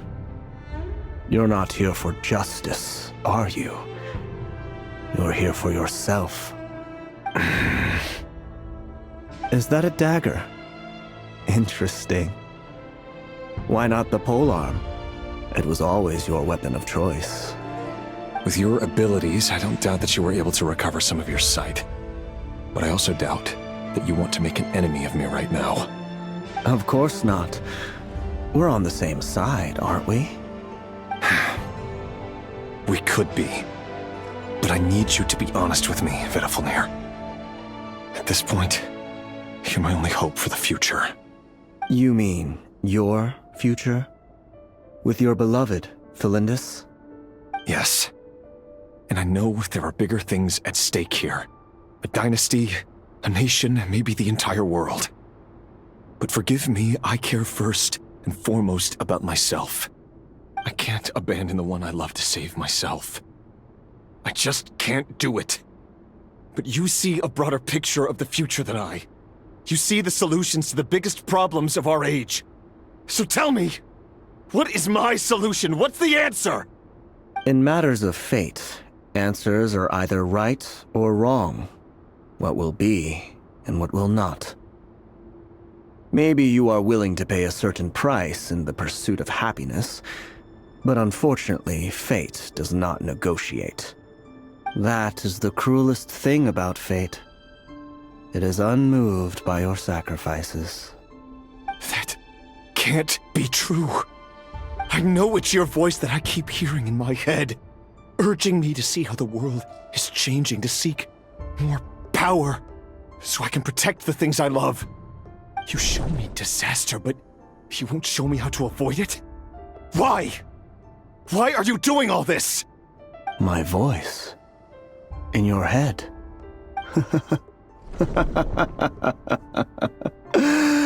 So, you hear it too? The voice that steals your mind, gains your trust, and drives you crazy. It turns out that we are not so different, you and I.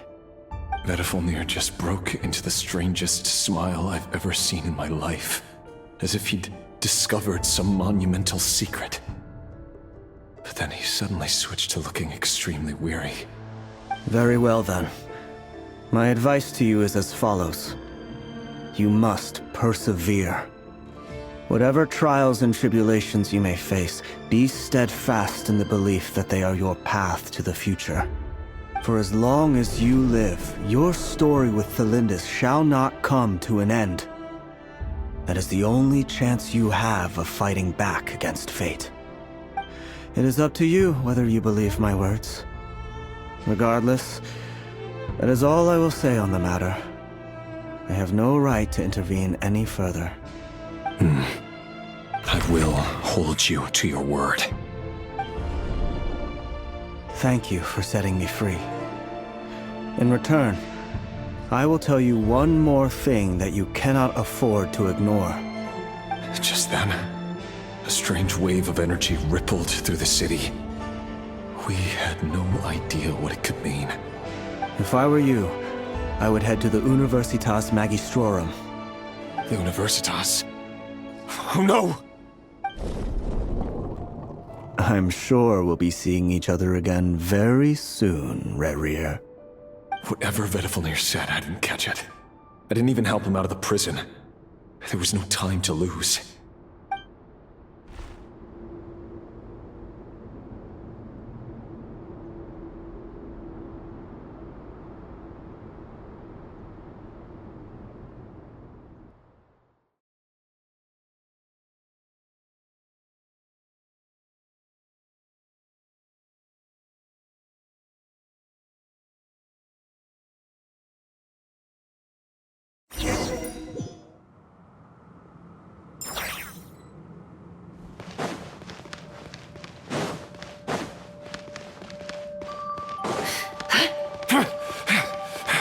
Monsters? Is this Rhindaughter's doing? Or the Universitas Magistrorum? Out of my way!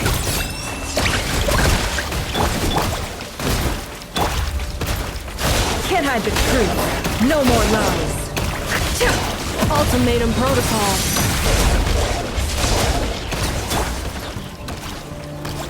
Beware the creatures of the Universitas. That reminds me of a rumor I once heard. Allegedly, the king installed secret mechanisms in the palace and around the city. No one knows where they are or what kind of power they hold.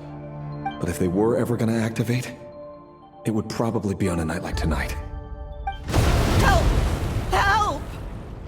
Hold on! Don't let them anywhere near you! Save me! I can't! Ah! That sounded like an explosion. So, the rumor is true? The king really went through with it? What other means does the king have at his disposal? They must run on power from the Abyss. And given it's a major center of Abyss research, anyone over at the Universitas will be in grave danger.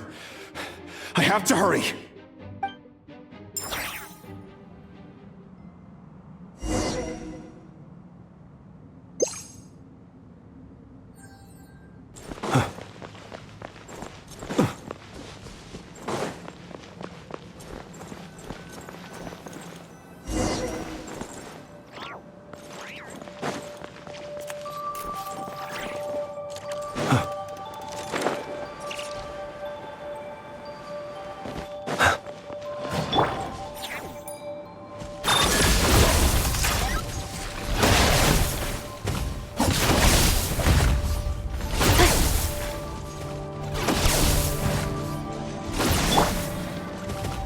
Accelerating. Yeah. Insolent. Look, the rainbow! You want this?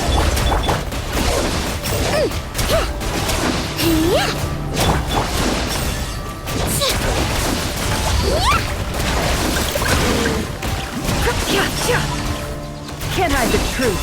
It all adds up. The deception ends here. How farcical. Close your eyes. Observe.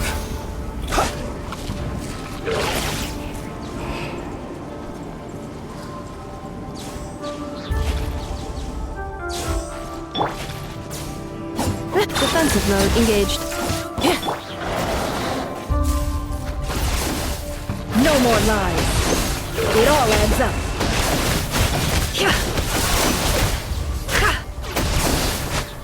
Animal hypostasis emulation. Absorption test. Animal test 6308. Lash attack!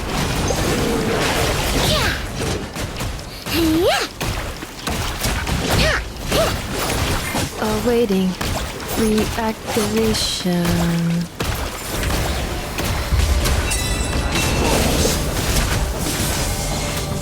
Seek within. No more lies. Can't hide the truth. The sands of time got me.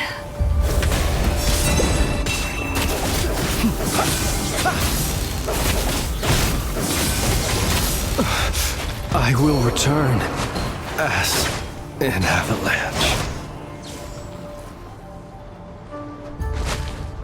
Cleanup sequence initiated.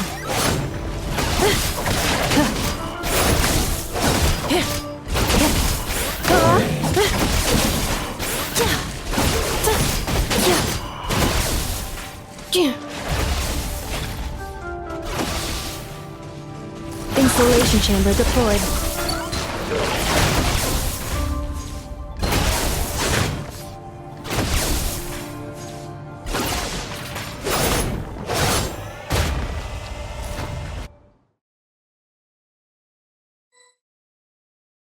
This is not where I belong.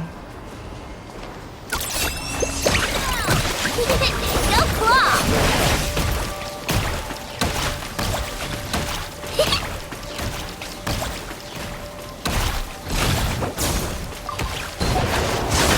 Enough, I'm cold.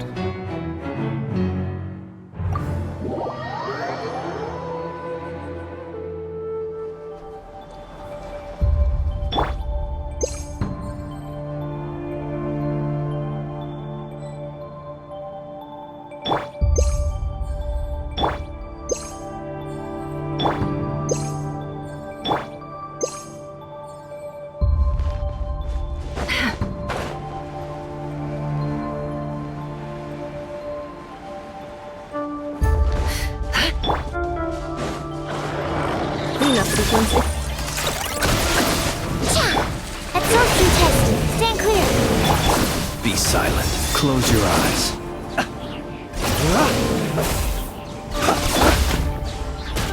Unexpected. It all adds up. No more lies. Defensive mode engaged. Ding dong, water bucket. Can't hide the truth. Observe. Do you fear the dark? The deception ends here.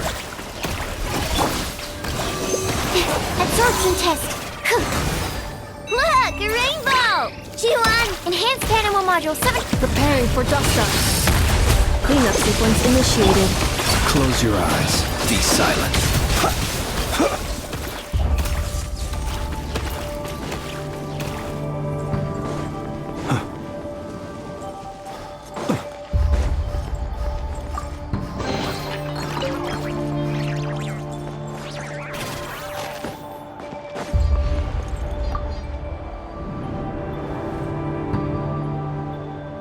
Monsters! At the Universitas Magistrorum? Why now? Oh no! They're coming! It's no use. The table won't hold out much longer. The weapons. Where are the weapons? Of course. All the lab equipment was upgraded after the inspection last week, but the new weapons haven't been allocated yet. I'm done for. Is anyone there? I need help! Ah!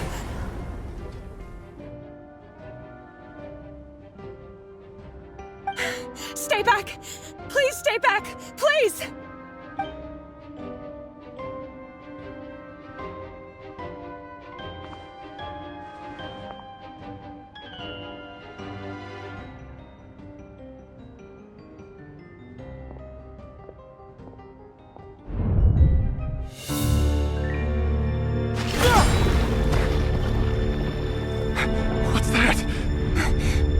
Rear. So the rumors about your work are true. What? No! Listen, something happened at the palace tonight. We have to leave! You don't need to lie to me anymore. What do you mean? I know why you're worried, and I will respect the decision you've made. But it's okay, because I found a solution. I know how to end all this. You can have it back. The normal life you so desire. But until then, I'm afraid our wedding will have to wait. Cylindus? No, don't do it! Cylindus! Cylindus!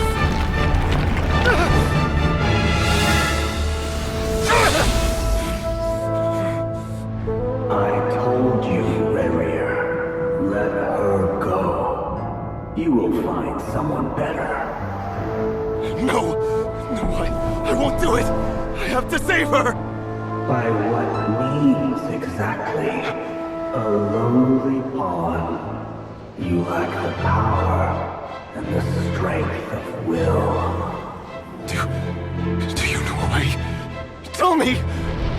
Come to the palace. Join us.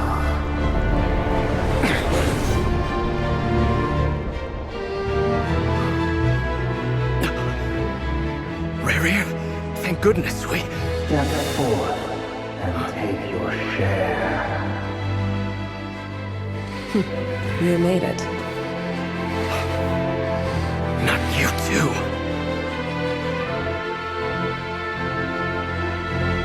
Hatred or grief, despair, desire.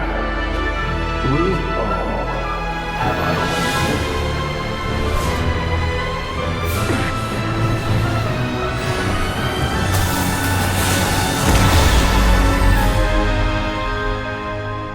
Rerir. Rerir. Cylindus? Were you daydreaming?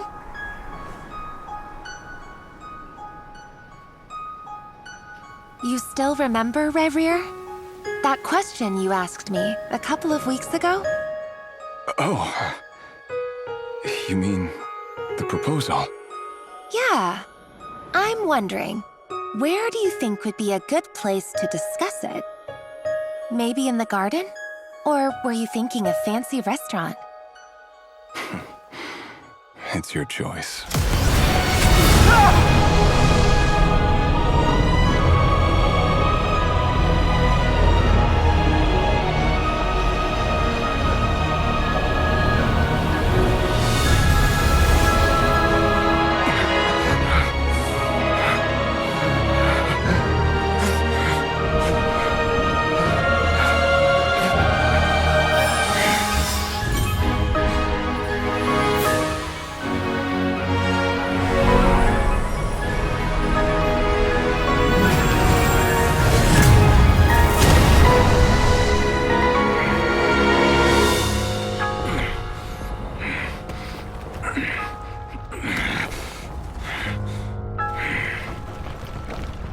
I will find you. And then, you can give me your answer.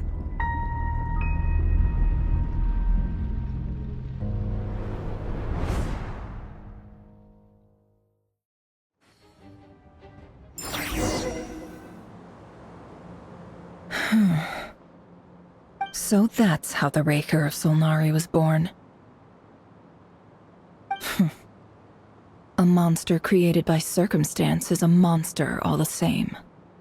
Viewing other people's thoughts for too long can get uncomfortable.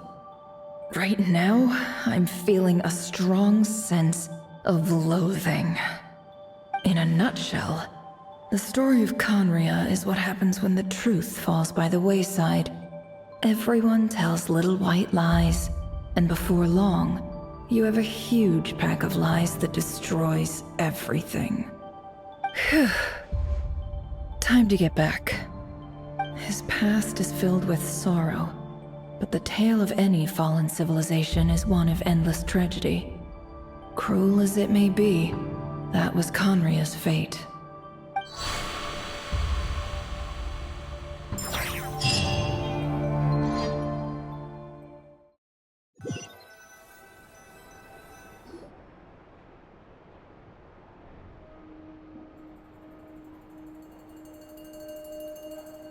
Everyone, I'm back. Can I get a standing ovation? Never! How are you holding up? Feeling okay? She's fine. Boss is a pro. Yes, I'm fine. You will have seen the events of Rarir's life through my thoughts. It's now clear that he is just a regular nobody, driven by personal tragedy, as he said himself. I mostly agree. There's only so much we can know about him from his memories alone, but they did give us a clear glimpse into his life in Conria. However, I would not consider Rarir to be a nobody.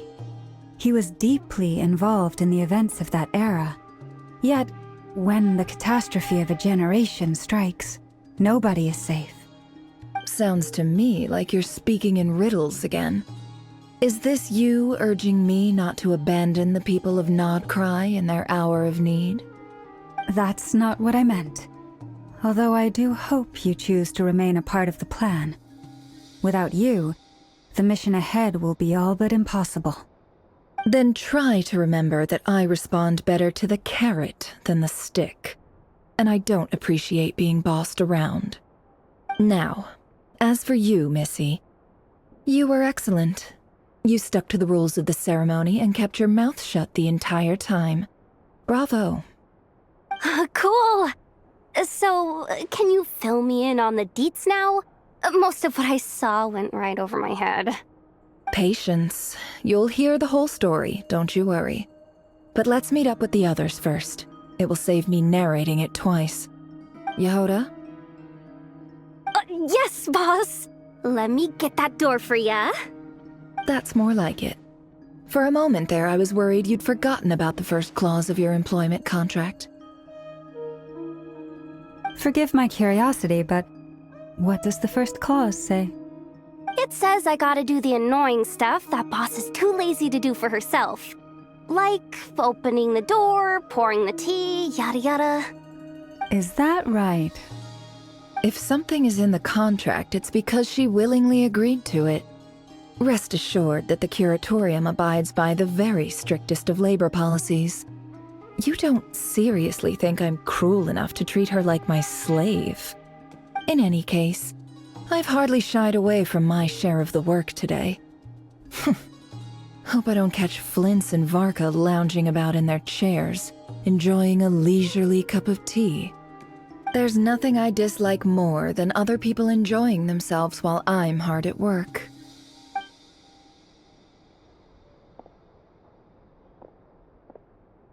Oh no.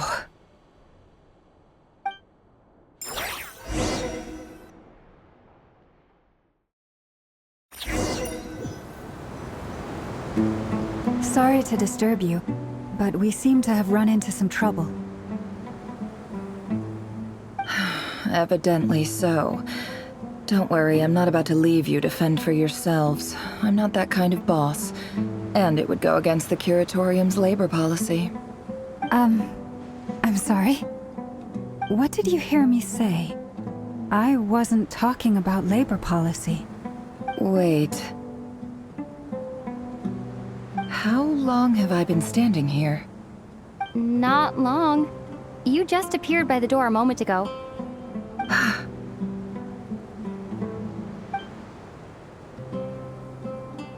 Boss, what's wrong? You look like you've seen a ghost. We've been tricked. We never left at all. Somehow I hallucinated that whole scene back inside the office. Hallucinated? But how? How indeed. This place should heed my will alone. All thoughts and actions that occur in here are just a result of pawns moving across the chessboard in a carefully calculated manner. And nobody has access to this chess set but me. So you control everything in here? More or less. But yes, it's a special technique of mine. Has anything like this ever happened before? Only once. It was the first time I used the chess set. Is there any similarity between what happened then and what's happening now? I suppose my thoughts are a little turbulent, which was also the case my first time. Is there anything I can do to help? The first clause of your contract clearly states that I only need your help with things that I'm too lazy to do myself. Meaning, you're not feeling lazy right now? Meaning, this is not something Yehoda can help with. The chess set is a personal treasure that I alone understand. I must be the one to find our way out of here. Boss, it's fine. Really. Let me do something useful. Oh, listen to you. Whatever would I do without you, Yehoda? What? Really? Yes, really. Where would I ever find another employee as obedient and servile as you? God forbid anything ever happens to you. Oh, okay. Well, anyway, I was thinking of fetching some water. There's gotta be a source around here somewhere. I suggest everyone finds someplace comfortable to take a rest. We gotta conserve our energy. Even though all this chess malarkey doesn't exist in a physical sense, mentally speaking, it's all real. And so is our tiredness and fatigue. You don't want to dismiss mental fatigue. Just because it isn't physical doesn't mean it's any less serious. But anyway, I got your backs, so don't worry about a thing. Don't I have the best employees? Jealous much? If we can find a suitable time, I'd love to borrow Yehoda for a day to help out at the Frost Moon Scions. Would you be amenable to that, Boss Nefer? Oh, Lauma. Have I ever told you just how pretty you are? Beauty runs from the tips of your antlers to the depths of your imagination. Time to rally, everyone. Follow me. As we continue our journey, the same rules will apply. That means stay focused and no talking no matter what we encounter. And don't disturb the chess pieces. You have my word that I will get us all out of here.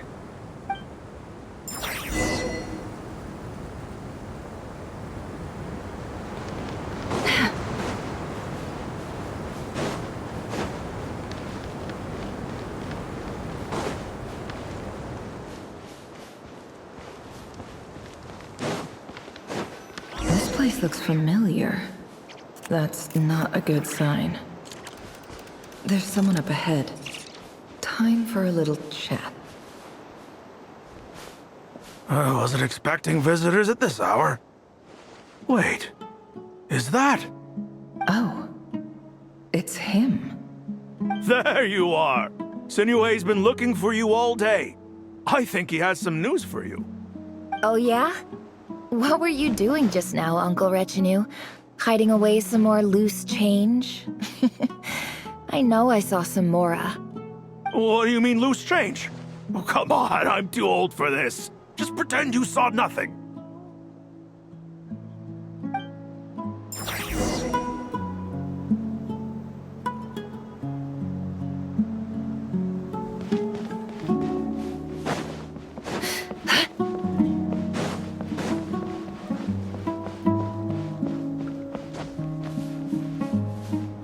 Hey, kid. Mind telling me what Sinuhe's been up to recently? I'm trying to get in his good books and I need a way in. Get in his good books? Why? What do you want with my dad, Uncle Apepi? I've written a new song. I was hoping to showcase it at the next festival, but I'll need his approval. A new song, huh? I'd love to stay and listen, but unfortunately, Uncle Retinue says my dad's looking for me. Well, there's plenty of time and I'm not going anywhere. See that pile of stones? I'll be sitting there warming up my vocal cords. Come find me when you're done. Pile of stones. Got it.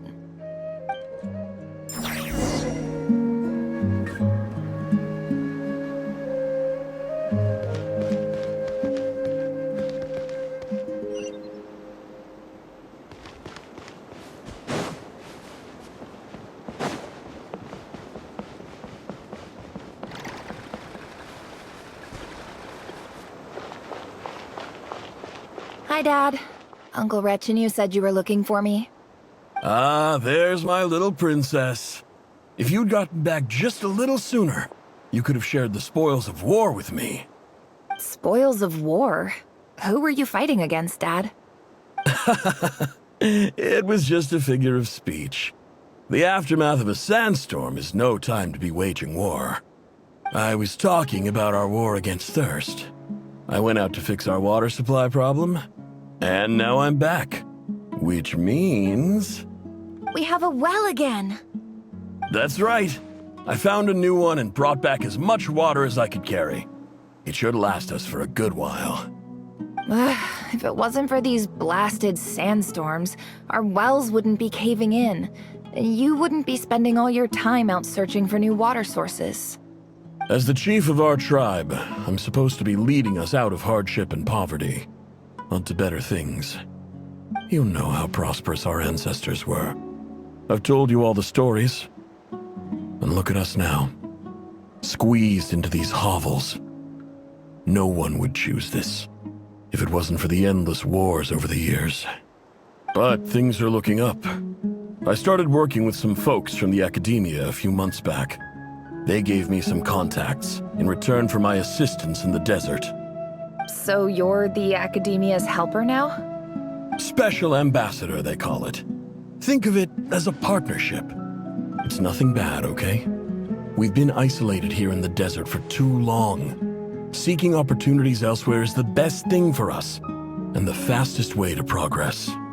So, do you get anything good out of being a special ambassador? Of course. My luck's improving all the time.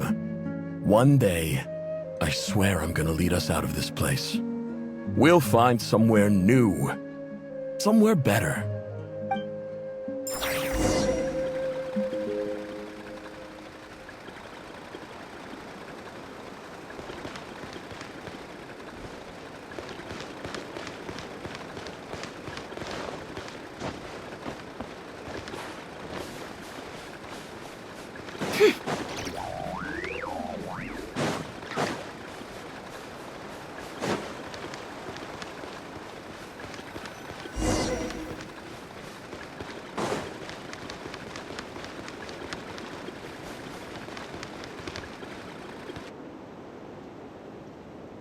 That's our well, and you know it.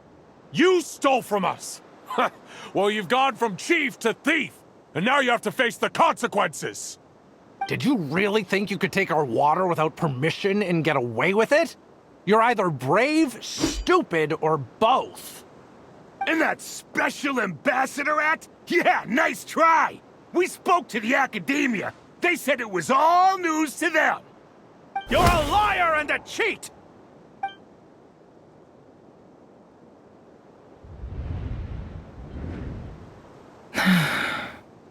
I heard Yehuda gasp, but I don't blame her. Most people are terrified by the sight of blood. Corpses strewn across the ground. The wounds are clearly from scimitars and daggers. The desert dwellers' weapons of choice. There's a handwritten note on the ground. Let's see what it says. Halil, this is Sinuhe, chief of the Shimti tribe. Surely you remember me. I was the one who helped you and your colleagues avoid the quicksand in the desert. This is my second time writing to you. I assume my last letter must have gotten lost in the mail, as I didn't receive a reply. I hope this one makes it to you safely. I'm writing to you because I need some help. That sandstorm the other day completely blocked up our well, forcing me to look for another water source in Iab and Unut territory. It was a matter of survival. Praise the gods. The well of the Iab tribe was intact. It was my last resort. I drew what water I could and left, but not without being spotted. I fear they will retaliate. You told me to write to you if I ever needed help. You said you'd be my ally in the academia. I urgently need you to formally recognize my title of Special Ambassador and send some of your people to assist me for a few days. It's the only way I can convince them that this was the academia's decision and prevent them from retaliating. This is an emergency. Please send help as soon as possible. Looks like this letter never got sent. The writer died a grisly death, and the letter was trampled into the ground. It's badly defaced. Some parts are barely legible. What a ridiculous lie the surviving Shimti tell. Their whole village was butchered over a sip of water.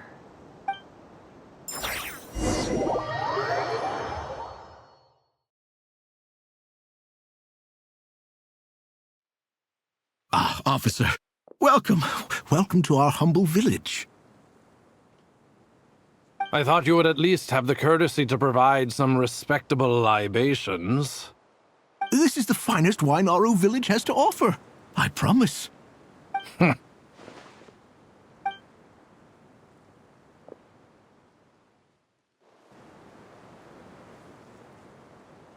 The Academia has agreed to reserve a single space for a candidate from your village. But I remain skeptical of this entire endeavor. I highly doubt anyone in this desert possesses serious academic potential. Please, have faith. If not in us, then in our god. The child we found shows great promise. I beg you, take her away from this place. Give her a chance. Don't let her talent go to waste. I don't recognize her. New arrival? She showed up here a few days ago and we took her in. She's a really bright kid. Please help. I'm begging you. So, where are you from? Nowhere special. Just a sand dune. What about the rest of your family? How many of you are there? Just the one. It's only you? Correct. So, no brothers, no sisters, no mother or father? Any who have slept on a bed of sand, I call my brothers and my sisters. Apart from that, I have no family. All right. Get over here. Sign your name on the form.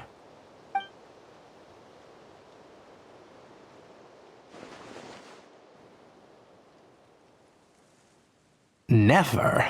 You're rather fair-skinned for a desert dweller.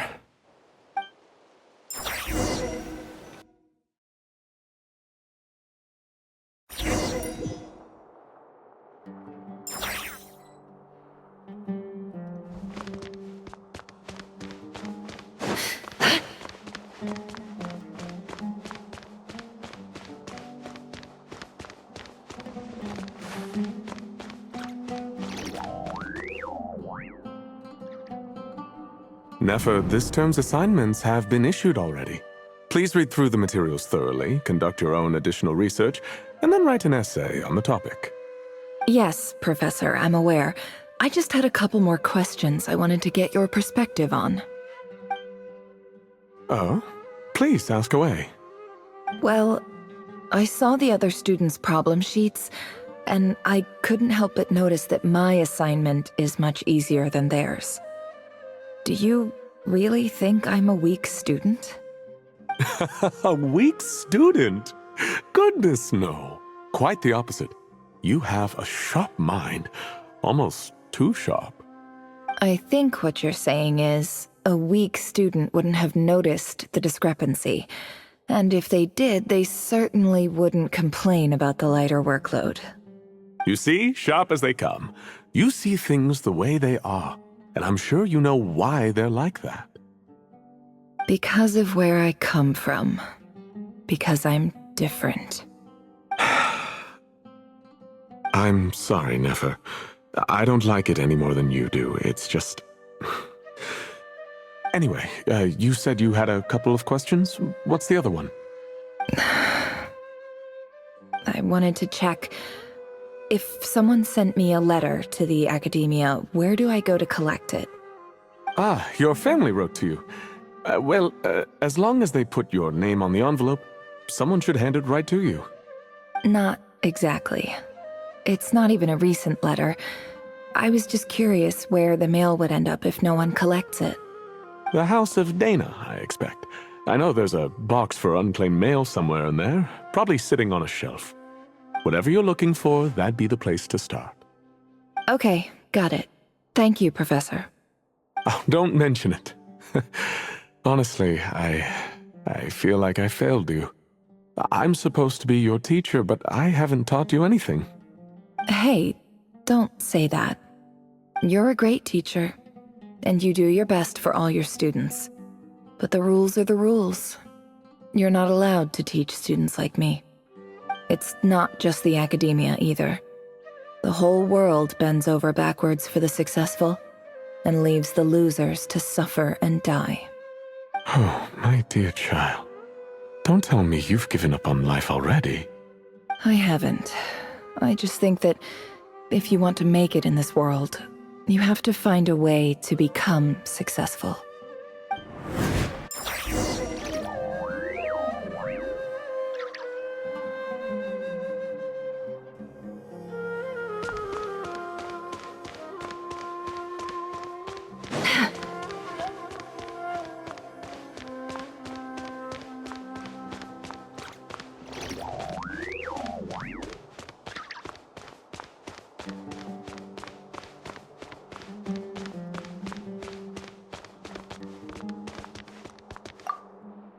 This must be it.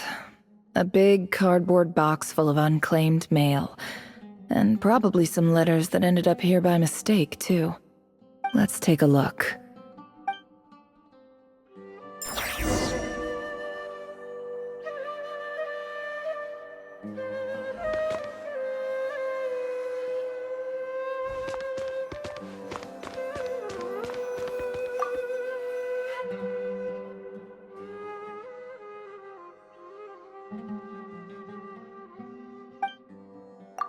A dilapidation survey from Port Ormos.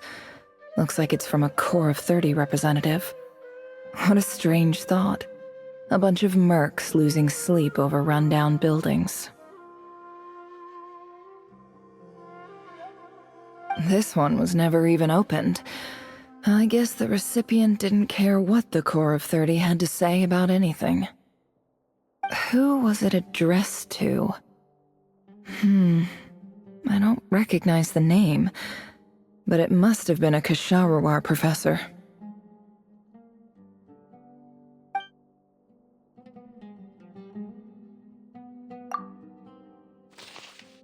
This one is addressed to the Amorta Sage.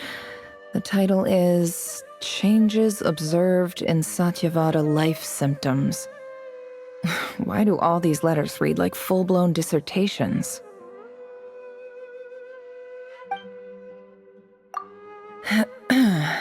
Guided by the incense, we became lost somewhere in the forest. All the barriers between levels of consciousness disappeared as our minds soared around in circles, looking for a branch to seek refuge on. In clinical terms, these symptoms fit the description of incense poisoning. The Immorta Darshan strictly prohibits the use of hallucinogenic substances, but I believe there are still people getting away with it. For example, my neighbor who always breaks out into song and dance after using incense. This seems like something the academia would want to know about. Why wasn't it collected? Wait, what's this written on the back? It's so small. The note says, "The sender authored this letter while under the influence of mushrooms. I would send it back, but no return address was provided. Stamped by the Grand Conservator of the House of Dana."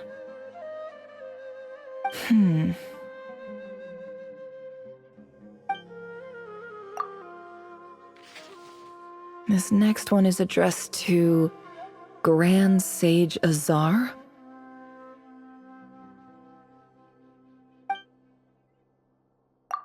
A few words of protest regarding recent changes in Sumeru's educational policy. In recent years, the academia has taken on a small number of students from the desert region, as per the policy to this effect. However, it appears to me that these students have not, in fact, been provided with educational opportunities that are, in any meaningful sense, equal to those enjoyed by their peers. As well as receiving dumbed-down assignments and perfunctory tutoring, they do not even have full access to the Akasha system. Education is the fundamental purpose of this institution, which should go without saying in a nation whose founding virtues are knowledge and wisdom. I ask you, is the lip service we pay to the policy of education for desert students truly the standard of pedagogy to which the academia aspires? As Grand Sage, policy decisions are your prerogative, but do not forget your roots. You and I were once students too, as was everyone else in this institution. I do hope you will give some serious attention to this matter. I encourage you to discuss issues like this with myself and others, and listen to some alternative opinions.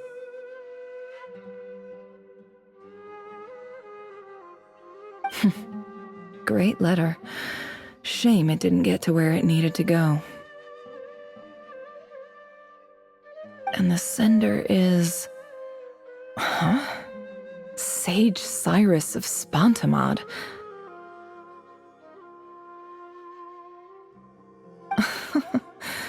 I didn't realize anyone else even knew how bad students like me have it in this place. So this is where letters from the Sage of Spontamod end up? Nice one, Grand Sage. Really enlightened leadership. Whatever. This isn't what I came here for. Moving on. I'm not exactly holding out hope that a letter sent from the desert would even make it here. But if it did, where else would it end up if not in this box?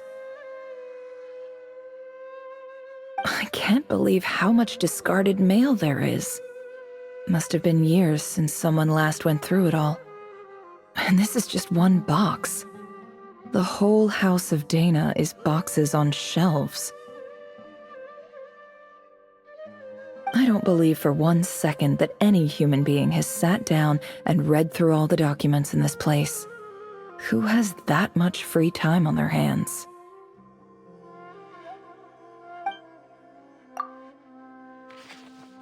Wait, could this be it?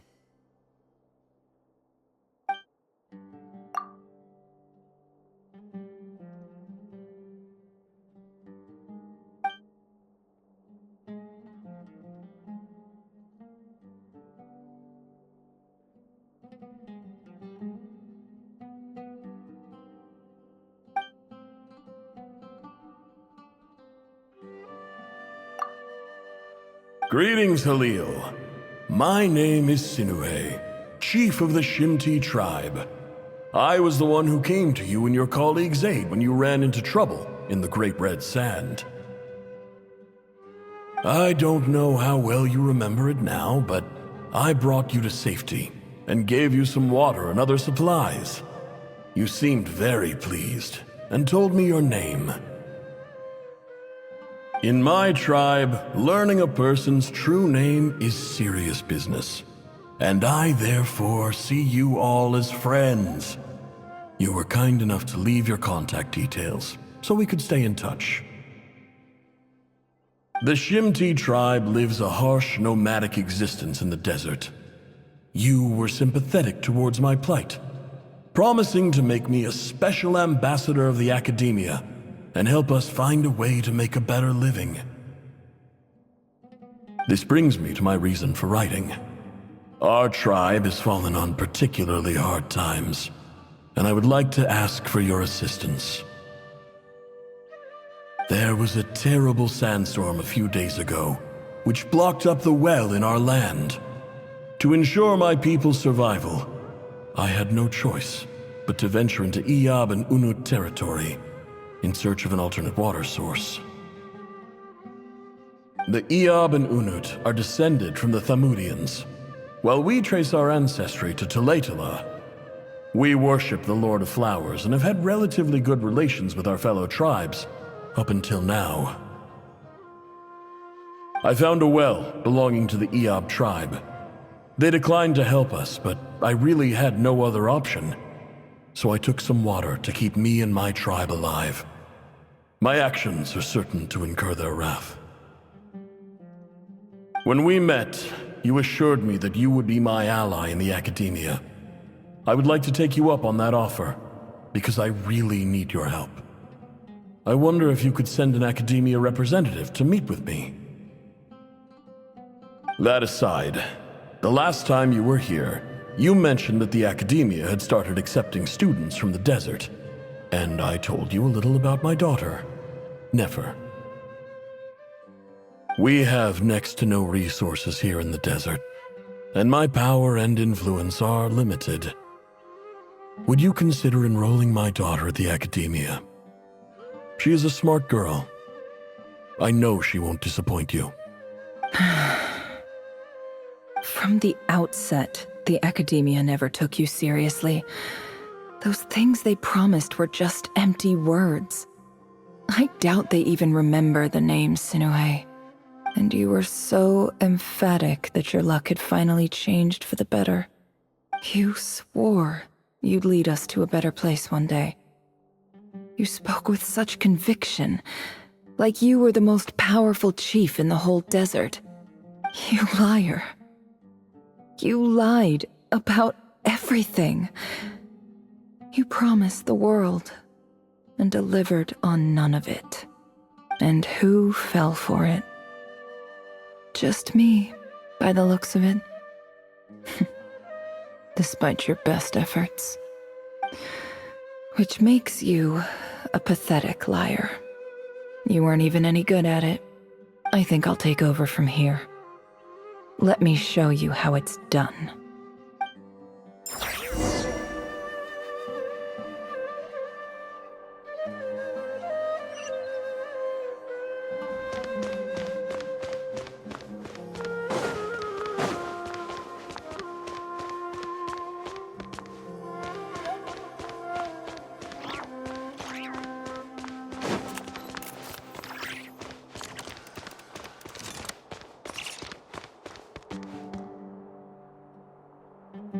I just came to say goodbye.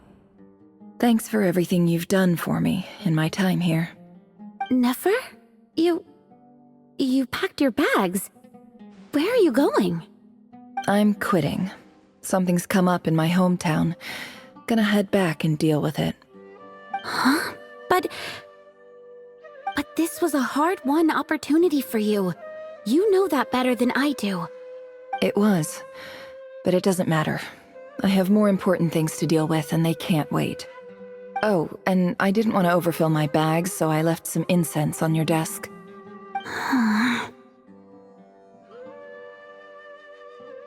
What's wrong? I thought you liked incense. Although, I did read somewhere in the House of Dana that it has hallucinogenic effects.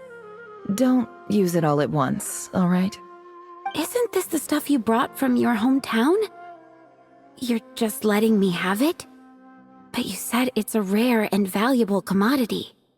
Yeah, about that. I lied. It's not rare at all.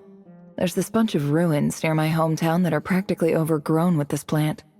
It's not worth much. Keep it, it's fine. But never... All right, that's all from me. You take care.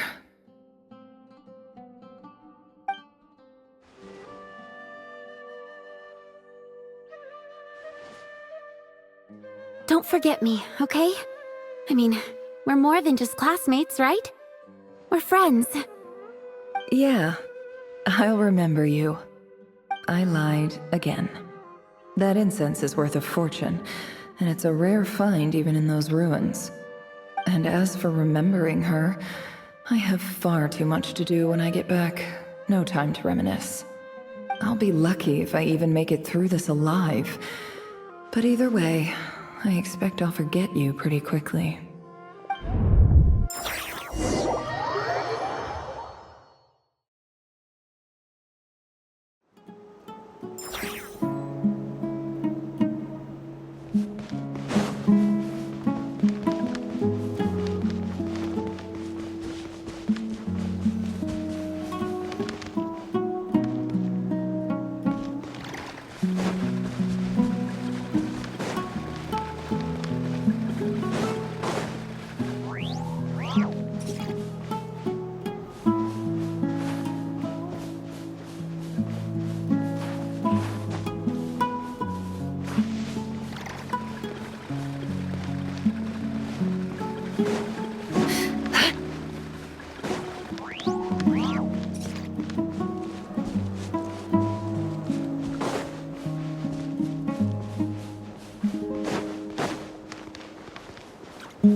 It's a pleasure to meet you, Mr. Arif. So, what does the Academia want? Since they've sent their special ambassador, I assume there's a big business deal to be made. If not, I'd be very disappointed. Please, sir, lower your blade. You're lucky I'm the one they sent. Not all special ambassadors share my admiration for the Iab people. The ever-shifting balance of power in the desert reduced the once great civilizations of this region to rubble and sand. But the story of the Iab has a very different trajectory. Others grew weak, but you grew strong, beginning in obscurity and moving to prosperity. You're the only ones who defied the trend. Huh. So, you do know who you're dealing with? This well is the perfect symbol of your strength, is it not? It used to belong to the Unut, but it looks like you have control over it now. You're not wrong. But I'm sure you didn't come all this way just to flatter us. Of course not. I came to bring you some very good news. Some information that recently came to light, which might just be your ticket to freedom. Records uncovered by the Vahumana Darshan show that a certain well currently under Iab control is built on top of some ancient ruins. These ruins are of great archaeological interest to the Academia. I checked the map carefully on my way over here, and I'm confident that this is the well in question. The Academia is offering 50 million mora in return for excavation rights. 50 million? No, wait. If these ruins are as important as you say, 50 million's a little low, don't you think? Don't get greedy, Iab. We know far more than you think. We know that you seized this well by force. Wasn't that the first step in your rise to power? To drive away the Unut and steal their water supply? So what if it was?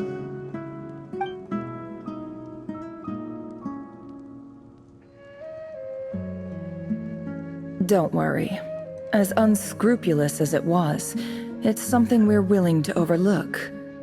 The Academia is only interested in dealing with the de facto power holders in the region. I hope I am making myself clear. And I hope your words are the truth. If I find out the Academia is trying to play me, I'll hunt down every one of your people and make you watch as I cut their heads off one by one. I assure you, Chief, that would not be in your long-term interests. You don't want to make an enemy of the Academia. You see how I'm dressed, don't you? I appreciate that you've never been to the rainforest, but surely even you recognize an ambassador's attire when you see it. And what does a barbarian like you have to lose anyway? You really think the Sumeru Academia would bother to come all this way just to lie to you? We have more important things to worry about. All right, I take your point. The Academia is the highest authority in the land. I'm sure you're trustworthy people. In that case, we have a deal. We will sell you the excavation rights. I'd like to thank you, Ambassador. This is good news indeed. Excellent news. In fact, it calls for a celebration. Would you do us the honor of staying a while and enjoying some Iab hospitality? Gladly. I am partial to wine myself, and I trust you are as well. So let's indulge in a few drinks together, in celebration of this momentous occasion.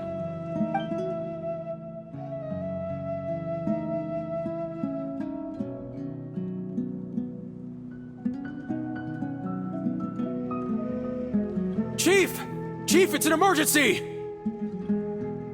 It's the Unut. They've taken the well. What? Well, don't just stand there. Take it back. Yes, Chief. I have every confidence in the Iab's military superiority, and yet... Well, what is it? The Unut's response was alarmingly fast.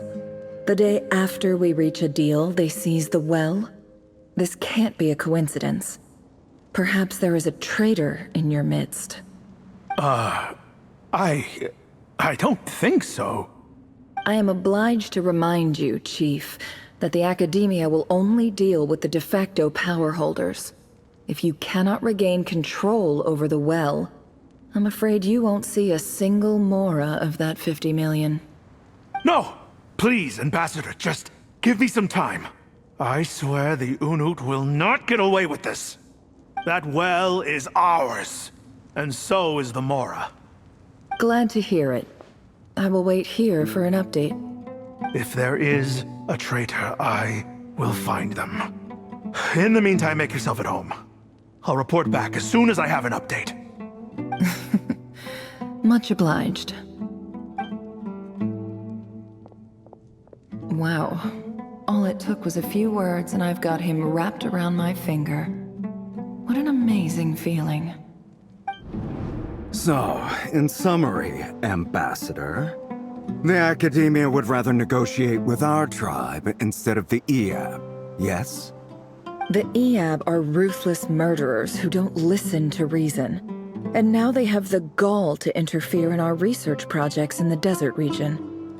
So let me ask you, Chief. If you were the Academia, what would you do? Kill them all. Of course. Precisely. The Academia does not tolerate those who stand in our way. The EAB have held back our academic pursuits for too long, and our patience is wearing thin. At the same time, there is simply no way that the Academia can be seen to be intervening in desert affairs. I'm sure you understand where I'm coming from. We have our own rules out here. If the rainforest dwellers raised arms against a desert tribe, it'd start a bloody war. Right. We can't confront them ourselves, but we can support their enemies. The Unut have always had strained relations with the EAB, which makes you our natural allies. Natural allies. Weren't the EAB your allies once? You were quick to send them after us to protect your interests back when we stole that water. And now look at you. You're at each other's throats. Let me be clear. The Academia wishes to collaborate with the legally recognized rulers of the desert in this matter. We are asking for excavation rights to that well, and our offer is 50 million mora. Say no more. I believe we have an understanding. Good. Then I suggest you get to work. Get us access to that well, and the mora's yours. You see, Dad? Lying is easy when you know how. People will believe anything.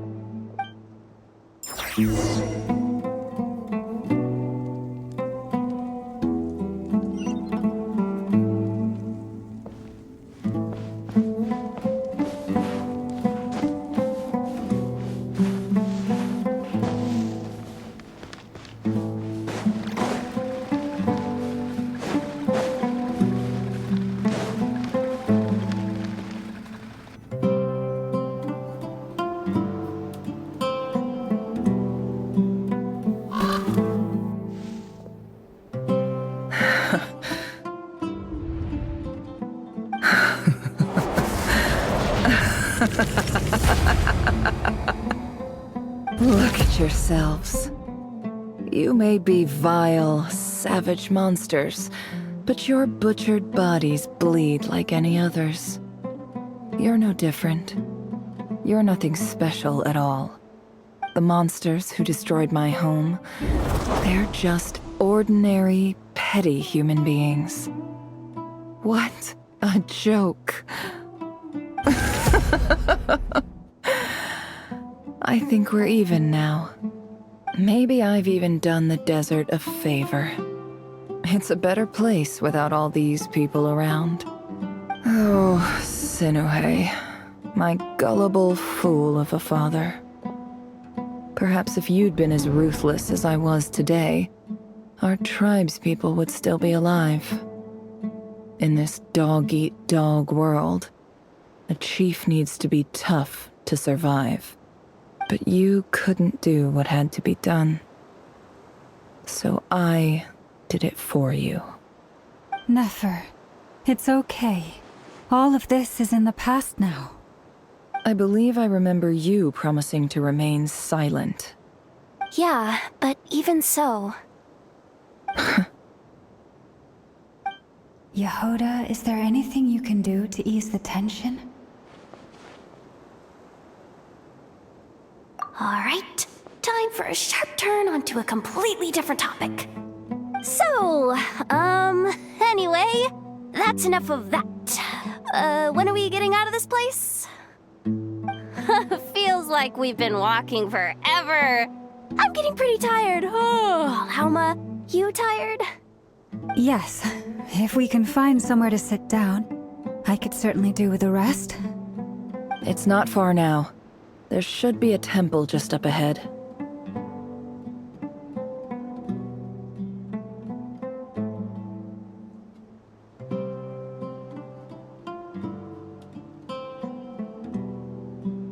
Yes. Really? A temple? That's where this story ends? I guess that's how things go in the desert. Desert dwellers can never escape their destiny. Or so everyone says. I never wanted to believe it, but looking back now, I'm as desert as they come. You mentioned a temple. What's waiting for us there? My biggest trade secret of all. Ah. Then I'm guessing it's where you got your power from. The power to peer into other people's minds. I didn't know you were clued up on any other religions.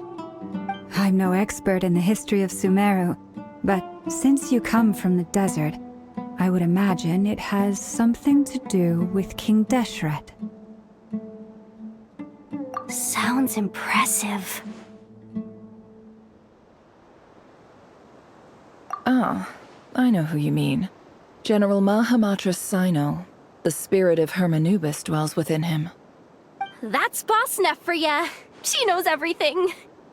Sino's hardly a figure of obscurity, but I know about Sethos too. What about him? Is he a big deal or something? Well, he's not a small deal, let's put it that way.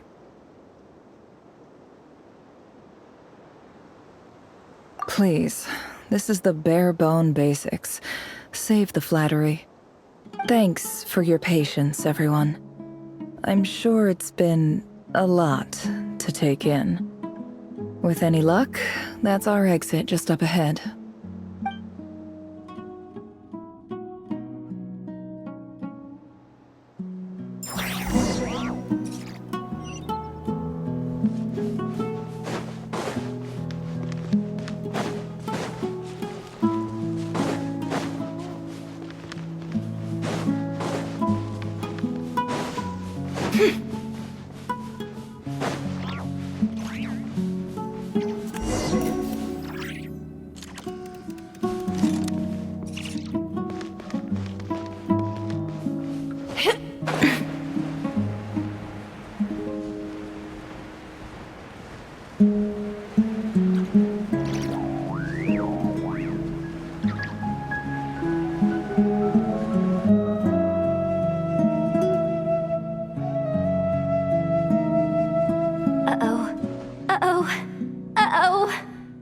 I'm totally out of my depth here.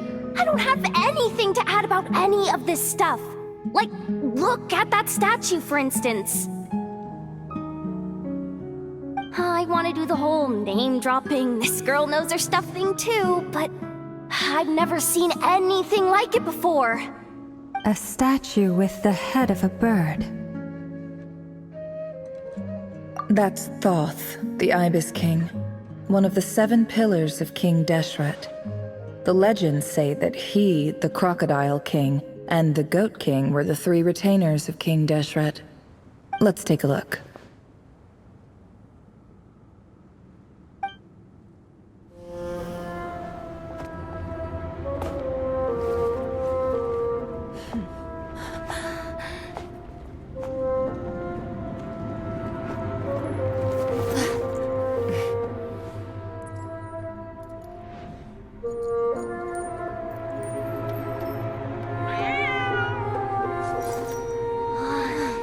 It's just Ashru. So, all is well?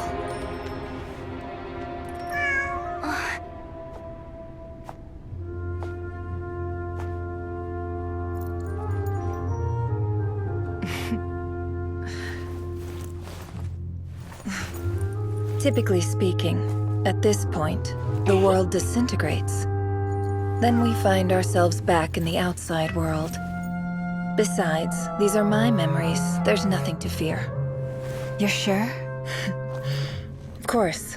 It's almost over.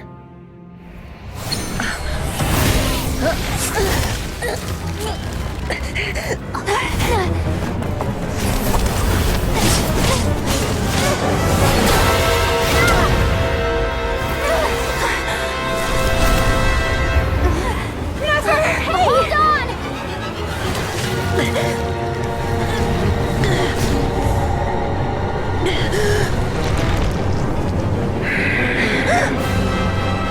Knowing too much is always a death sentence.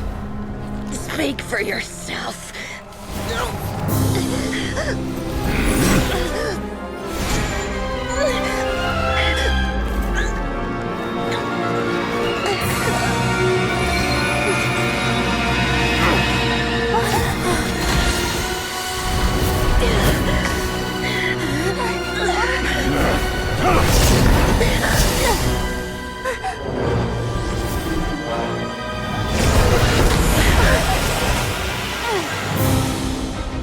How repulsive.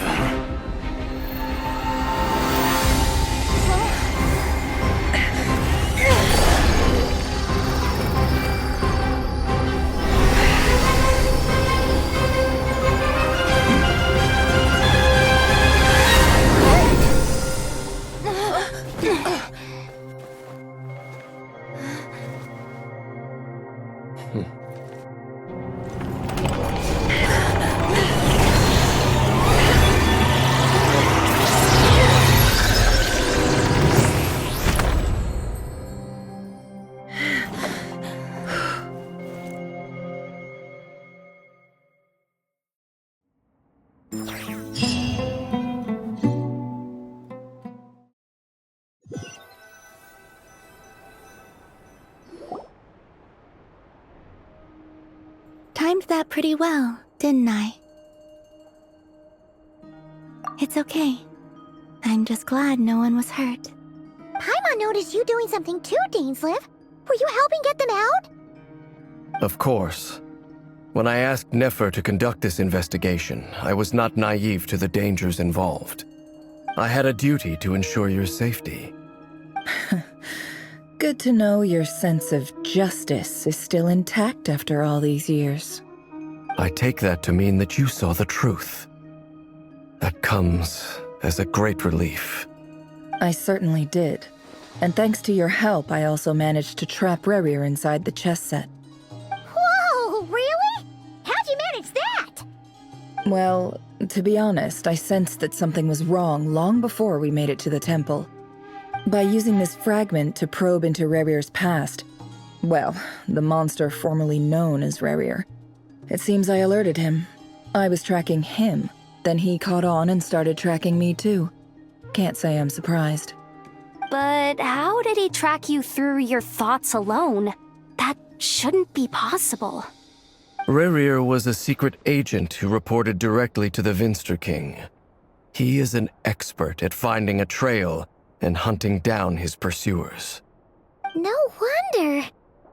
He infiltrated the chess set, read my thoughts, and built a new virtual chess set inside of it. That's why we weren't able to leave at first. Speaking of your chess set, it's quite a remarkable item. Would I be right in thinking you have some connection to King Deshret? You overestimate me. I only have a connection with one of his underlings, the Ibis King. You all saw how this came to be. A long time ago, the Eab massacred my tribe, the Shimti, in our home village.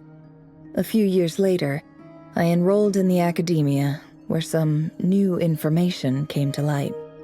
The Unut and the Eab fought a bitter battle over the rights to a well, all for the sake of a non-existent 50 million Mora. The Eab ultimately won that confrontation, but their victory came at the cost of almost every warrior in the tribe. The final blow to the Eab came at the victory feast, when an Unut assassin beheaded their chief right before my eyes. The remaining Eab fled and have been scattered to the winds ever since. Having gotten my revenge, I returned to my hometown, where to my surprise, the nearby temple was still standing. There it was, seemingly immune to the relentless hostility of the desert, while my tribal home lay in ruins. As I stood there gazing at the temple, I noticed a cat just outside. This cat, as it turned out, was home to the spirit of the Ibis King. He led me to a gate deep inside the temple, and there he made a deal with me. This chess set is my gift from the Ibis King. The chessboard within is made to the same specifications as the one in the mausoleum of King Deshret, and represents his power of piercing analysis. With this chessboard in its container, I gained a certain ability to perceive hidden secrets. Now, you could conclude that the Ibis King simply wanted to give the people of this world the power to seek the truth, but I don't believe that's the full story. Every god plays favorites. Their hearts are as fickle as any human's, full of secrets, perversions, egotistical tendencies. But precious few gods are willing to admit this. It is the same with all powerful forces, including fate itself. Their gaze falls preferentially upon a select few. As you rightly point out, this is an act of favoritism. If you're alluding to the Abyss, then yes, I agree. Gather the others. It's time to share everything I've learned.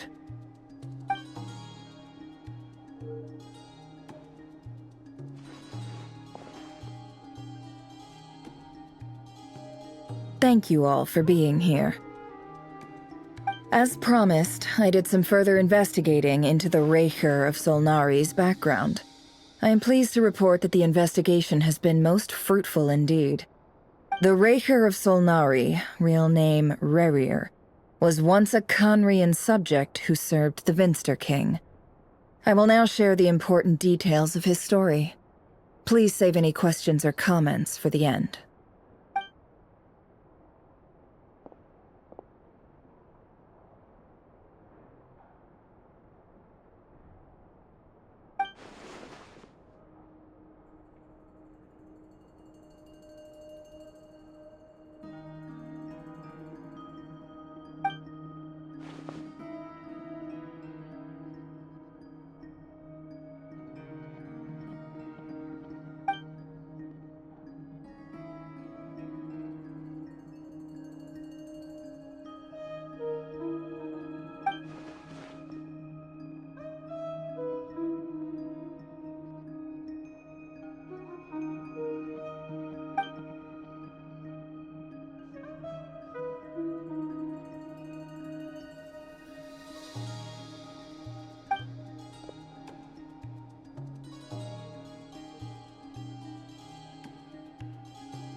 So that's why he's so obsessed with the moon. A tragic tale, to be sure. But it does not excuse his many transgressions. No matter how much Rerir suffered in the past, the fact remains that he is what we know today as the Wild Hunt, wreaking havoc upon innocent lives in Notcry. He becomes more dangerous with each passing day. If left unchecked, it is simply a matter of time before all of Tevat suffers the consequences. This is a threat that the Knights of Favonius cannot ignore. A question for Miss Columbina. Forgive me if this is presumptuous, but have you ever seen the spatial gateway that appeared in Rerir's memory? Never. But I have heard stories of something called the Moon Gate, and this seems to fit the description. Miss Lauma, any thoughts on this? In the lore of the Frost Moon Scions, the moon is believed to hold many secrets. Some sources speak of ancient knowledge, others of a gateway to the unknown. The term Moon Gate is one I have heard before, but as is the case with all of our legends, there are no records of any first-hand witnesses. We cannot know whether it truly exists. Then back to Miss Columbina. As a moon goddess yourself, do you have some idea of where the Moon Gate leads to? Not at this stage, sorry. I do hold the power of the Frost Moon, and my strength is recovering well. I can sense that the gate would open at my command, but... But there's more to the power of the Frost Moon than that? Yes. A moon goddess has the right to open the Moon Gate, since it is a path to the moon. But as never mentioned, holding open a spatial gateway takes a huge amount of power. And right now, I need to conserve my energy to fight the Raker of Solnari. I'm afraid this is one mystery we may have to leave unsolved for now. I agree. Better to save your strength. But if you'll humor me for a moment, I have a bold conjecture of my own regarding the world beyond the gateway. I highly suspect that neither Tholindis nor Rerir made it through unscathed.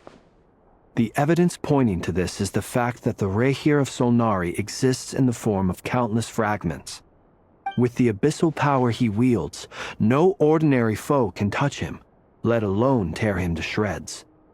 And yet, the Wild Hunt proliferates wherever his scattered fragments lie, drawing hordes of monsters to many different locations across the land. So your theory is that Rerir was physically torn to shreds by some powerful force?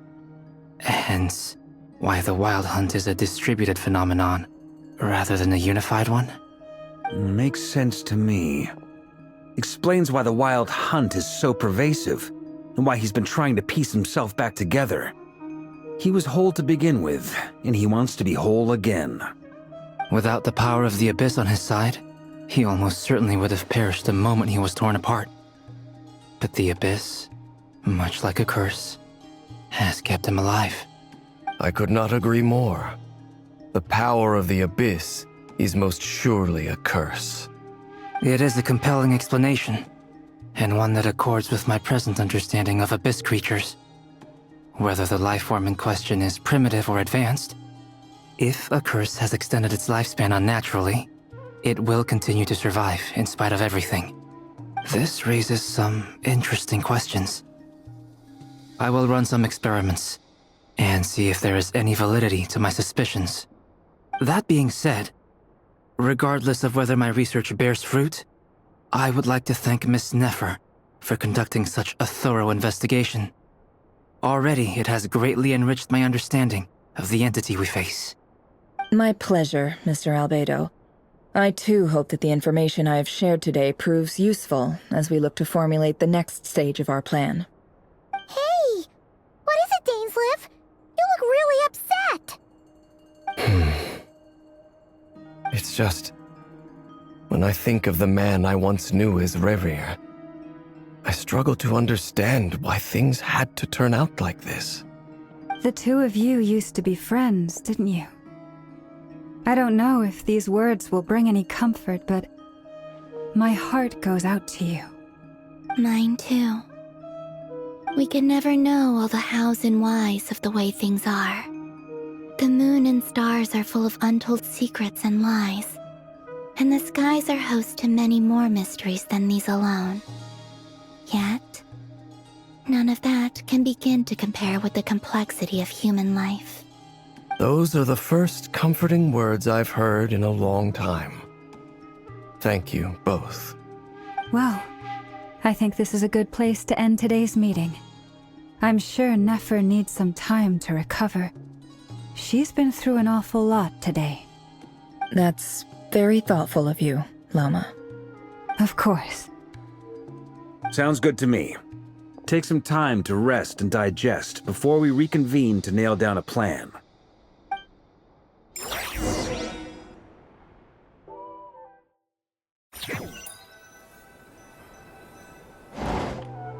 Hey, is this a bad time? Hope I didn't kill the conversation.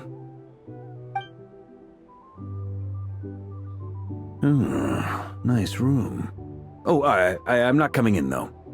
Why not? It's just a hotel room. If it's all the same, I'll just stay out here. I might not look the part, but I'm technically a knight. Barging into people's private quarters isn't the kind of thing we do.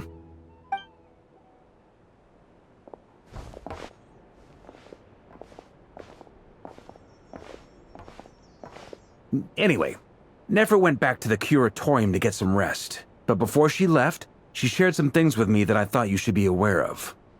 Firstly, although she managed to trap the Raker of Solnari inside her chess set, there's no guarantee that the power of the Ibis King is any match for one of the 5 sinners. Their powers are beyond our comprehension. It's only a matter of time before he finds a way to break out. We have to come up with a plan and take care of him before that happens. Honestly, Paimon figured that might be the case. So, how long have we got? Well, I asked her that same question. She talked for a long time, but for the most part, it seemed like she was trying to convince me how precious her chess set is. What a long and storied history it has. It felt like some kind of sales pitch, you know? The kind where you end up handing over Mora against your will? Anyway, after all that, she finally answered the question. 2 days, at most. 2 days? Holy moly! Can we even recruit enough help in that time? That remains to be seen. Which brings me to the second issue. Dainsleif is obviously conflicted about this whole thing. But given how little time we have, there's no way we can pull this off without his help. You have some history with him, right? Do you think maybe you could talk to him for us? Great. I appreciate it. All right, on to item 3. So, Albedo, Durin, and I put our heads together and came up with a plan. Can't promise it's gonna work yet, but at least it's a start. We figured we'd bounce the idea off you first. We'll explore it further once everyone's recovered. Oh, Paimon's dying to hear this. All right, so here's what we're thinking.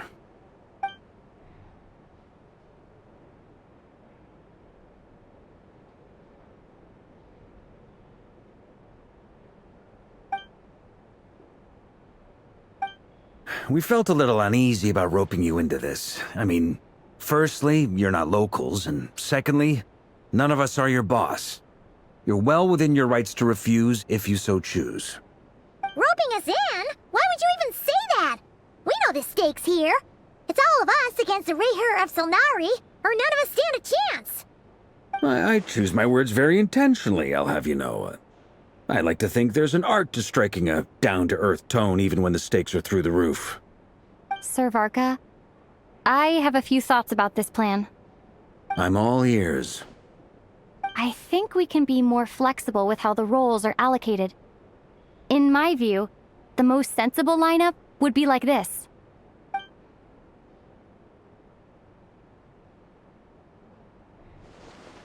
I see your point, yeah. But if that's how we're going to approach this, you'd better make sure you're ready. To be clear, I don't doubt your abilities. Far from it. I just want to make sure. Are you really willing to take all this on? I want to do everything within my power. The Rayher of Solnari is a truly fearsome opponent, and if I do my part, it'll greatly reduce the risk for everyone else involved. Well, that tracks with what I've heard. Jean's mentioned in her letters that you're so diligent it's almost abnormal. As in, most people weigh up the risks and rewards in situations like this. But you seem to just march towards danger without a moment's hesitation. Of course, everyone appreciates a fearless pioneer. But all that aside, I'm the Grand Master of the Knights of Favonius, and you're our honorary knight. I want to make sure your courage doesn't come at the expense of your safety. Thank you, Sir Varka. I should be the one thanking you. It means a lot to have you on board. I'll give some serious thought to your suggestions.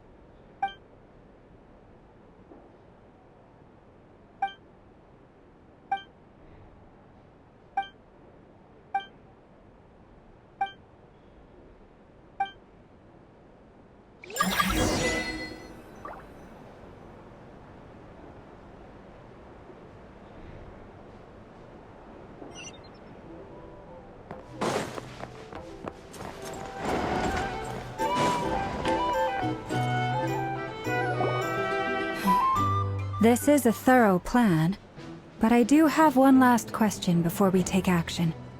How can we be sure that our enemy won't leave the designated area? Great question. Albedo's been hard at work analyzing Rayher and the Wild Hunt's behavioral patterns. His conclusions are as follows. Firstly, from the earliest known confrontation until now, Rayher has never displayed any ability to manipulate the dimension of space. So it's unlikely he has any power in that domain. Secondly, he seems to have a particularly strong vendetta against our group. If we put him in a fight-or-flight situation, he'll choose to fight every time. Thirdly, finally, and most importantly, he is consumed by hatred, both for the moon and for his enemies. Turns out, we tick both of those boxes. We have a reincarnated moon in our ranks, and a spy who accessed his private memories without permission. He'll be baying for blood, not looking to escape. As someone who's had their fair share of interactions with the Wild Hunt, those all seem like valid observations to me. Understood. Then I will defer to the verdict of the group. Well, everyone, that's the plan in full detail. Albedo and Durin are carrying out their part as we speak. Plan approved. Scheduling. Okay, any firepower you need, I got you covered. Let's light this baby up. The Frost Moon Scions are behind you as well. And the rest of you?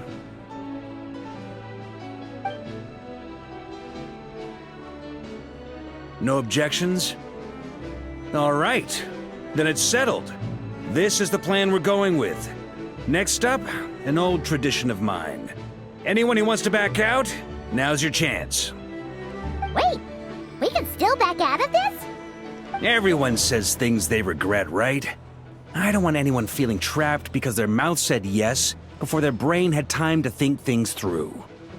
A very people-first approach. I hear that's common practice in the Knights of Favonius. Heh. Who'd you hear it from? D-Luke? Shh. We don't use people's real names at work. This contact will be known only as Owl, please and thank you. This plan can only work if everyone does their part. Flint's and I will absolutely support it. We shall indeed. You'll be glad you accepted our help. Also, you are the last person I expected to see here, Miss Dory. It's not often I get called Dory in a work context. My peers usually call me Lord Sangamabe. So, the longer your name, the higher your net worth. Is that the idea here? In that case, Mr. Flint's here must be worth a fortune. That's right, I know your full name. It's... The walls are thin here. I'd appreciate you keeping that a secret. Okay, fine. I'm actually only here as a favor for someone else. Do you have any idea how much it would cost to hire me otherwise? Oh, does this mean someone out there actually has the power to boss Dory around? It most certainly does not. We have a long-standing and mutually beneficial business partnership. She's actually the mom of a friend of yours. Said mom supplied me with a great little trinket, but now that lady's ruined everything. If I don't start building a little goodwill now, my whole business in Notcry is gonna go down the drain! Okay. So what exactly is so special about this pendant? It's a lucky charm that a great mage made for me. We have a business relationship, and she was worried that something bad might happen to me. So, she wanted me to have something that can store power to protect myself with. I finally got it all fully charged up with Kovaki, and then never went and used it all up at once! Never lost so big in my life! You're right. It was all my fault. I didn't mean to drain all the Kuvaki in the pendant, but I'll make it up to you. You will? Well, in that case, how about you give me your chess set, and we call it even? I knew you'd say that. Well, it's yours if you want it. In fact, take it now, and I'll even throw in a free Raker of Solnari. Deal? You're putting me in a difficult position here. It's a very useful thing to have around, but I have a funny feeling it won't be around much longer. I guess we'll see in a couple of days. Looks like bankruptcy for me. Hey, don't be so pessimistic. See this through and you never know. You might find a new business opportunity on the other side.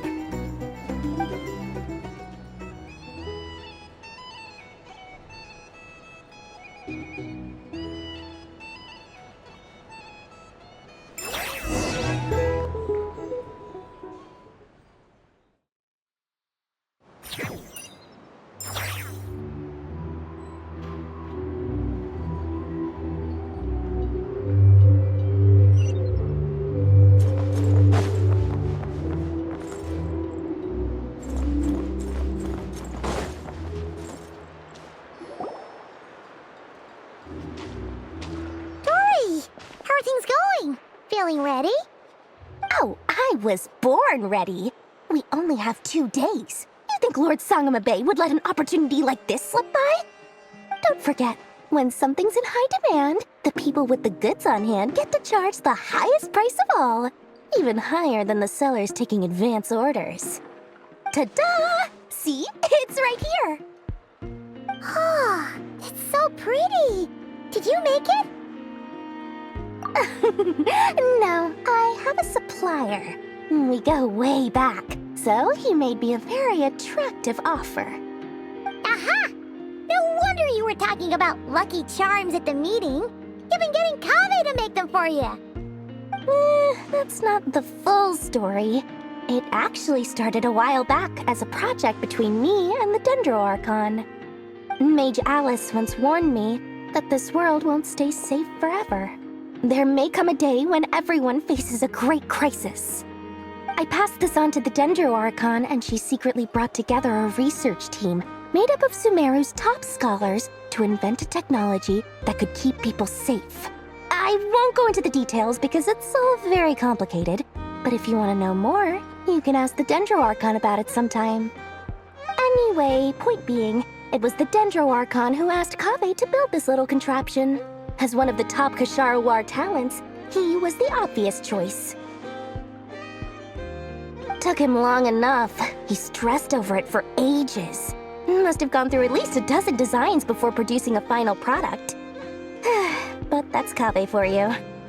Marak delivered it to me a couple of days ago, along with a letter from Kave. Could I ask why I'm sending this technology to you? What's your proposed use case? Has it been approved by the relevant authorities? So nosy. My fault for sending him the research permit to begin with. Surely Nahida must have told him you were involved in this project. He was probably just nervous because you're always so secretive about your business. Could be. Anyway, I just replied, let's hope there never has to be a use case, because it would involve grave danger. Fair enough. But it sounds like he was just being cautious. He probably felt responsible as the one who made it. Or maybe he was asking as a favor for his housemate. He's done that before. Not sure why, though. His housemate doesn't seem to really care that much about this kind of stuff. Either way, all's well that ends well. I'm just glad to finally have my hands on the product. I wouldn't want to be without it, given the potential dangers that lie ahead. Huh? What does that look mean? Paimon's just super surprised. This must be the first time we've ever seen you actually get serious about something.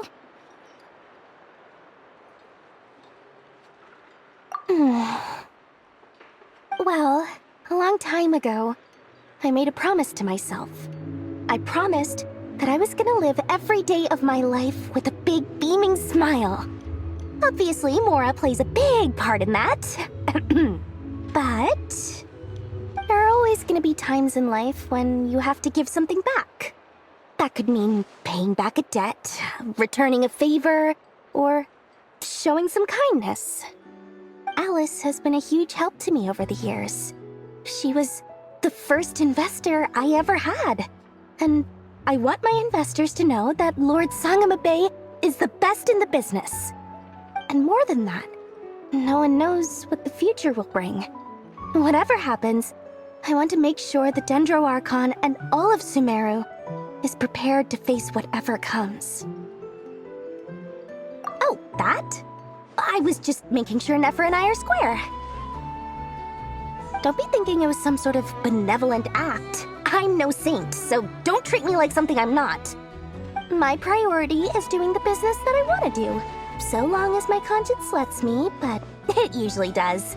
That's the Lord Sangamabe business model. Alright, if you say so. I do say so, and that's the whole point. I'm a businesswoman. Don't go trying to figure out what kind of person I am. You'll exhaust yourself. Much easier for everyone involved if you just take my word for it. Oh, and could you two help me get this stuff where it needs to be? Thanks so much. You're my favorite assistants.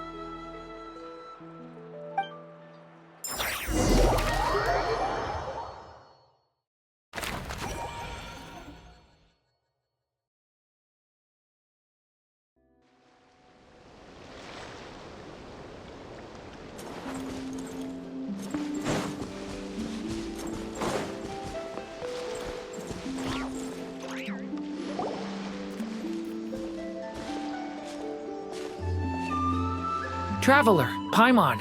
It's good to see you. Everything going smoothly over here? Sort of. As you're probably aware, Varka, Durin, and I captured some abyssal creatures from the Wild Hunt. Per the plan, we dissected and analyzed some samples of these creatures. The process went very smoothly. The findings, however, come with some troubling implications. What?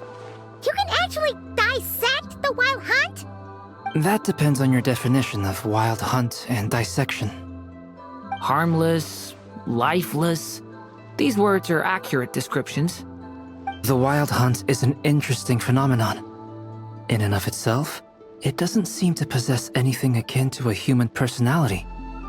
But taken as a collective, the medium through which the Wild Hunt is summoned does appear to have a soul.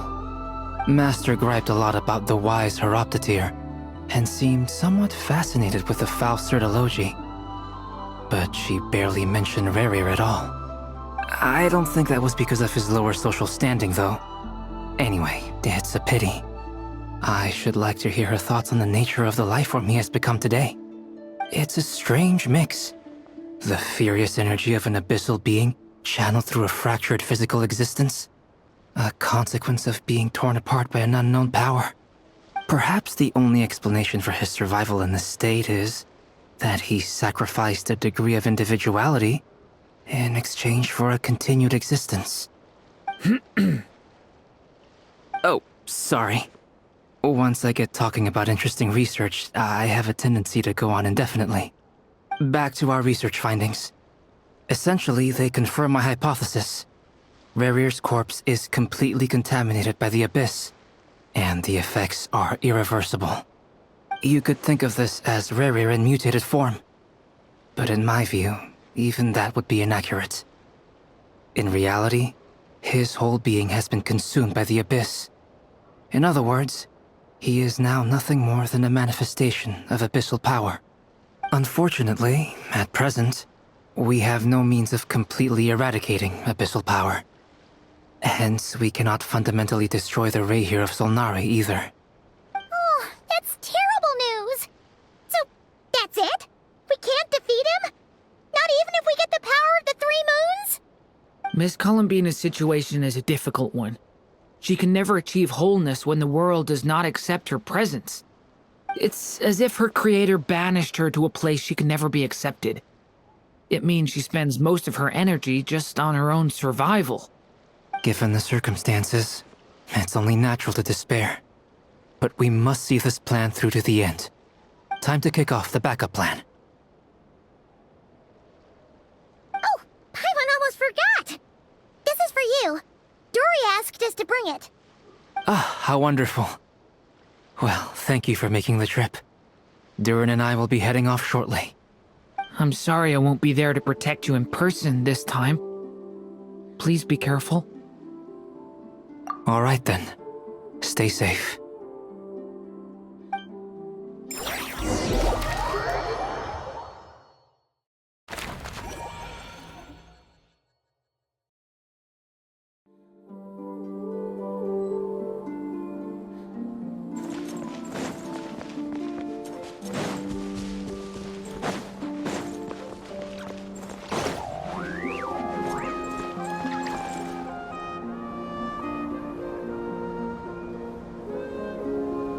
Miss Lauma, is everyone here? Yes. The fate of my flock is in your hands, Grandmaster Varka. Please keep them safe. My lady, what are you saying? Within the next 24 hours, we will face the biggest crisis the world has ever seen. This is not a burden that we deserve to bear, but I believe that we reap what we sow in this life. So I intend to act. I must do what I think is right. For me, that means fighting for the future of Nodcry. This gentleman is the Grand Master of the Knights of Favonius, Varka, Knight of Boreas. In my absence, please follow his lead. Hey, everyone. Guess I should introduce myself. Well, to start with, I know my way around a battlefield. Biggest strengths are honesty and hard workingness. Anyway, point is, I don't intend to let Lauma down.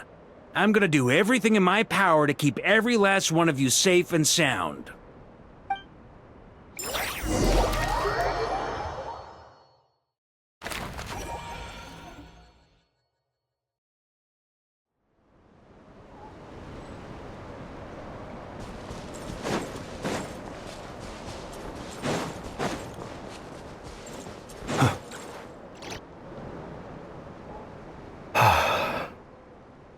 Something on your mind? Miss Columbina, was it? I believe that's how the others addressed you. That's right. Names are funny things. Have you always been called Dainsleif? Yes. I take it your own name has a more complicated history. I have a different relationship with names than other people. To be honest, I'm not even sure that Columbina is my name. At least, not in the same way that Dainsleif is yours. But it's what everyone calls me, and I go along with it. A lot of my life has been that way. I get so used to things that I forget to question why they are so. I never used to think much about where names come from, or what they mean to people. Maybe something's wrong with me. You're different from other people. I sensed it the first time we met. You're more perceptive than most. I'm sure your long life and rich range of experience explains that. Do you ever find yourself missing Conria, Mr. Dainsleif? Difficult to answer. I have dreamed of the past many, many times. Sometimes I'm fighting tooth and nail. Other times I'm lying on the ground, defeated. I don't recall any happy moments from that time. It has been too long. Is that because hatred survives longer than love and affection? That would not be for me to say. I make no excuses for the grudges I bear. But whatever the reason, I remember little that was beautiful or sentimental. Thank you for your help with the Rerir situation. Without your efforts, I never could have learned the hidden truth of his story. You're welcome. I know he's your friend. Friend? He betrayed me. And I never really understood what he was going through in life. Some friendship, that is. Okay. So, do you plan to fight him with us? You see, you're torn. Now you know what really happened. You see the things he's done in a new light. I need some time. Of course. I completely understand. Anyone else in your position would feel conflicted too. Actually, I went through something similar myself recently. Something happened that changed my perspective on a situation. A situation I took for granted at the time, but now I feel very grateful for it. You mean the Harbingers who still support you, even though you've left the Fatui? Yes. I always thought they were only helping me because Harbingers are forced to work together. But then I abandoned them. A warrant was even put out for my arrest. And even now, they still support me. Which means I was wrong about them all along. Clearly, they view you as a friend. I feel a little guilty now. I regret not seeing her help for what it was, and not treasuring it. I see the guilt that you're feeling now, because I feel it too. Hopefully, talking about it will do us both some good. Have you noticed that the Traveler and Paimon are over there? I think they've been listening. Huh. Shall we say hello? Sure. Hello. Ah! They caught us!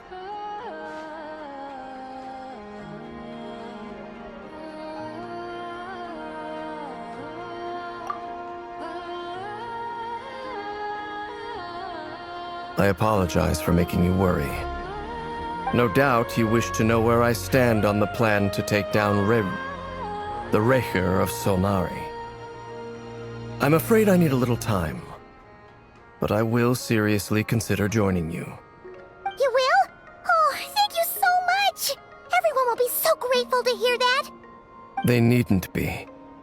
This was something that I was going to have to face up to eventually. That doesn't matter to them. They're grateful to you regardless. You can't control their gratitude, so just accept it. And then, have a think about whether you're willing to join us.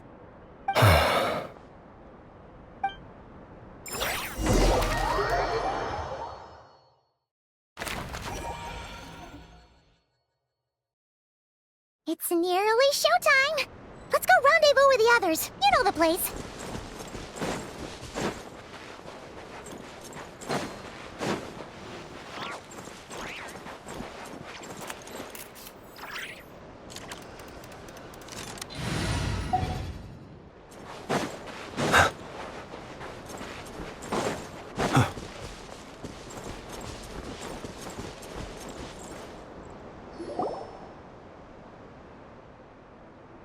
Ah, you're earlier than I expected. Hey, Flint's! Been waiting here long? Not too long. I came a little early so I'd have some time to think. Are you nervous about the battle? Quite the opposite. I'm reminiscing on my past battles. When I was awakened by the Ratniki, I had not touched a weapon in many years. I felt like the battlefield was not where I belonged. But after waging war against the Wild Hunt for so long, I came to realize something. A life of absolute peace is simply not a possibility for me. My restless flame indicates that somewhere inside of me, there is a deep yearning to root out the evil in this world. Ooh, that doesn't sound like such a bad thing.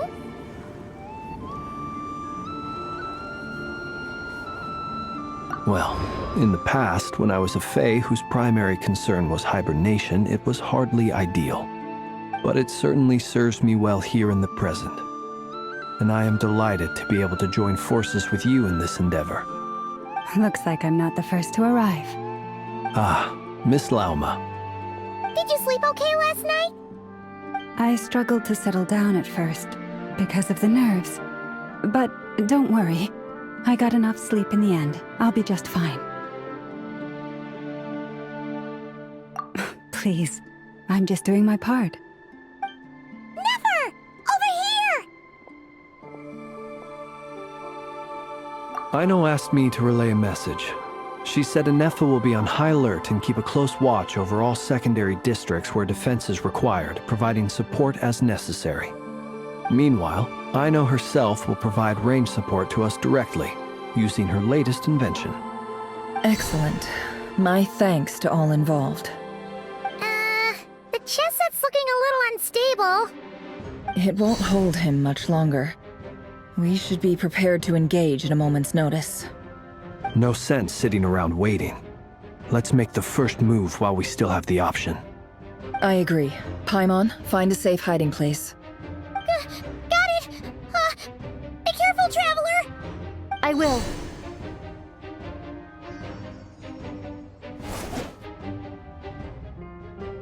Everyone, take your positions as soon as the battle starts. Every ounce of strength we have in our bones, let us bring to this fight. Ready? Let's go. I've seen all your futile ploys before. You have become the authors of your own demise. I wouldn't be so sure about that. You are merely a moment of sport before I tear down the moon.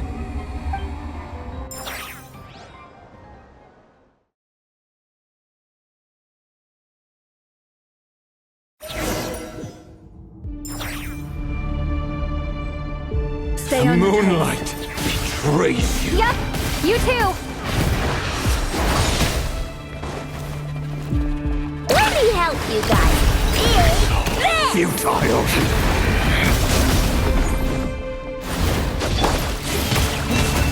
It all absurd. No more lies. Pathetic.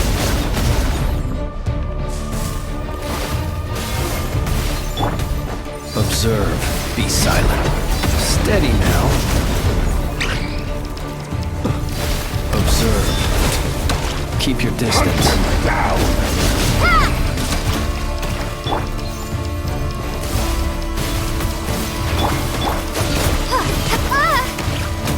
By the Frostmoon of old. It all adds up. No more. Be silent. Moonlight betrays you. Hunt him down. Fear the dark. Move. The moonlight Branches a song. betrays you. The mystery unravels. It all adds up. Bombs away! Can't hide the truth. Hunt him One down. heart, we pray. Observe. You can fear the dark. Move. The moonlight betrays you.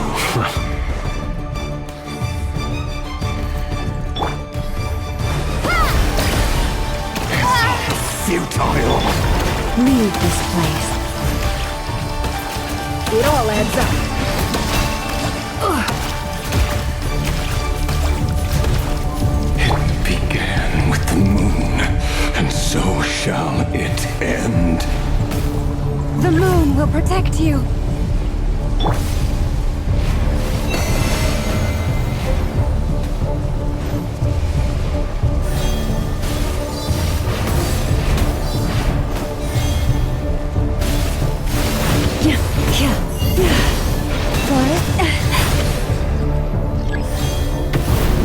Stay your hand. Do you see now? Fairfonir, when will it be as you foretold?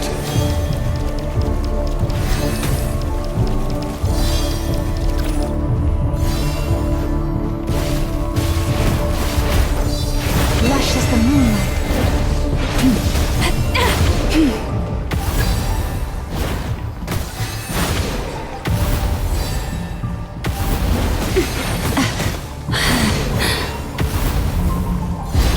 Your foul spirit is not welcome here. By the Frostmoon of old. You poor lost lamb. Wipe out! The mystery unravels. Can't hide the truth.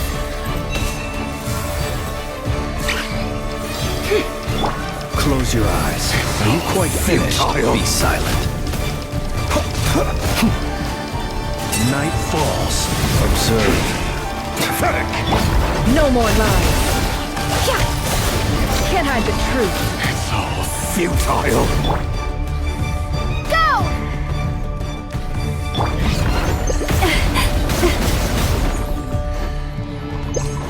Branch into song. Close your eyes. To dust. Observe. For the everlasting forest. Forest, Seek within. It all adds up. How unfortunate. Go! To dust. by the Frostmoon of old. The moonlight betrays you. No more. The mystery unravels. Be silent.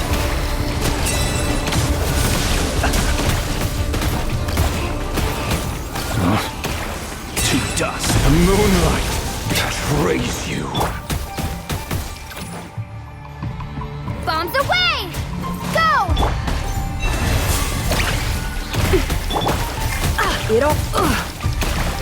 No more lies. Close your eyes.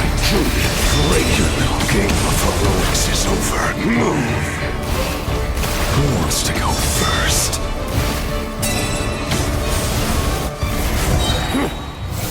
No. Get out of my sight! No! We've been separated.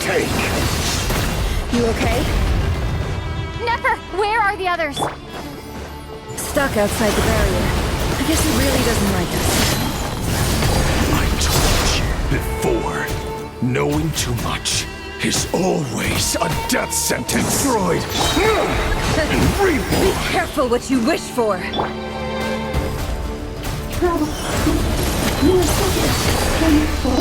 Lauma! Can you hear me? Hold on, silence. Voices are gone. But at least I know they're still there. I need to focus. Stick to the plan. Remember my most important task. Just follow him. If I can solve him for long enough, the moment will come.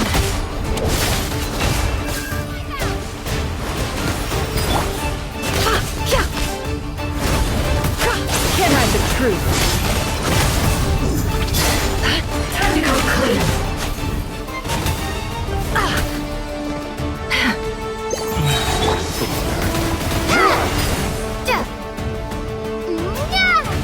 The mystery unravels. No more lies.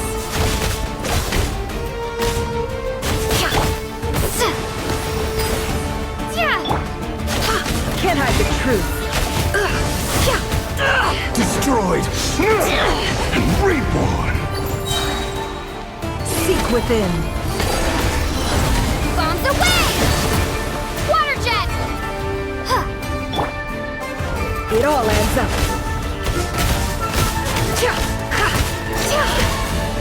No more lies. Water jet! Can't hide the truth.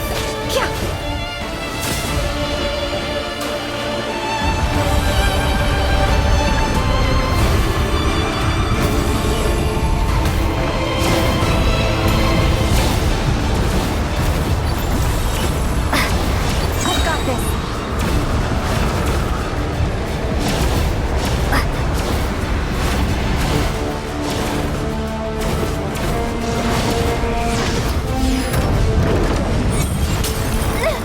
The shield's broken.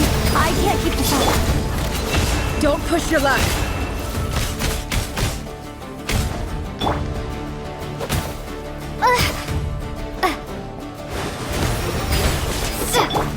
No more lies. How unfortunate.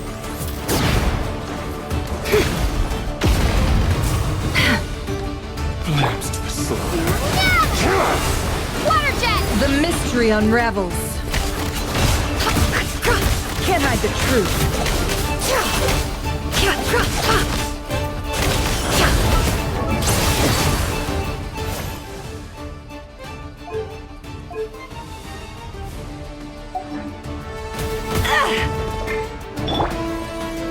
Water jet!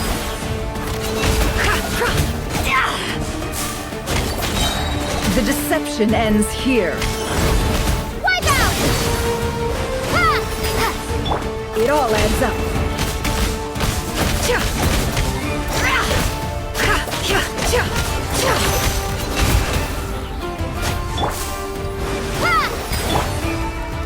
No more lies. The mystery unravels. Bombs away! Can't hide the truth.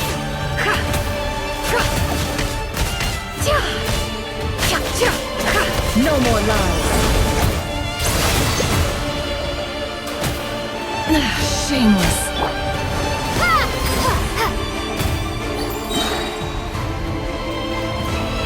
Wipe out! The deception ends here. Can't hide the truth. It all adds up.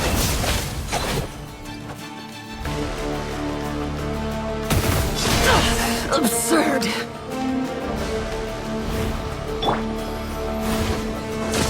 Go! Can't hide the truth.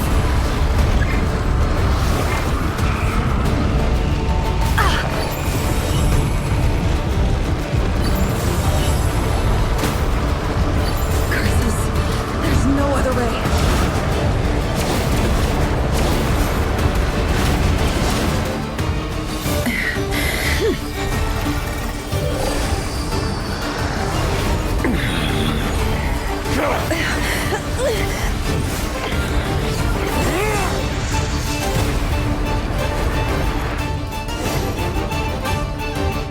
The only way to defeat Rarer is to borrow his own power.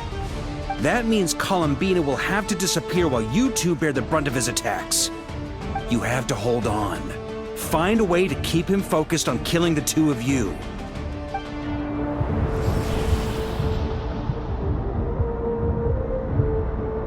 Never! Your eyes are bleeding. Soon you will be powerless to resist. And then, I will reduce you to dust. But that dust will plague your memories. Come on, keep holding on. Any other tricks up your sleeve? Let's see them. As entertaining as they are, you've backed yourself into a corner. You don't fool me. I see your fear clear as day. I have to stoke his rage. Make him unleash everything. You fear what you could never defeat. You fear the thought of never being able to save your beloved. You cannot win the fight against fate, Rarir. Is that what you think? Well, now it's your turn to feel afraid!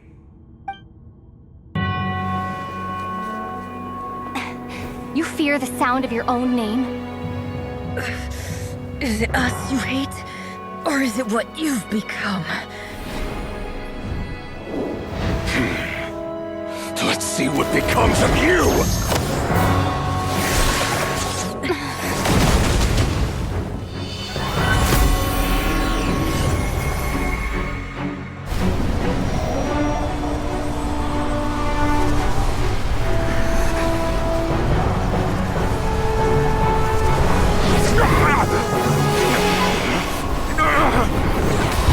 What's happening? That power. I've seen it before!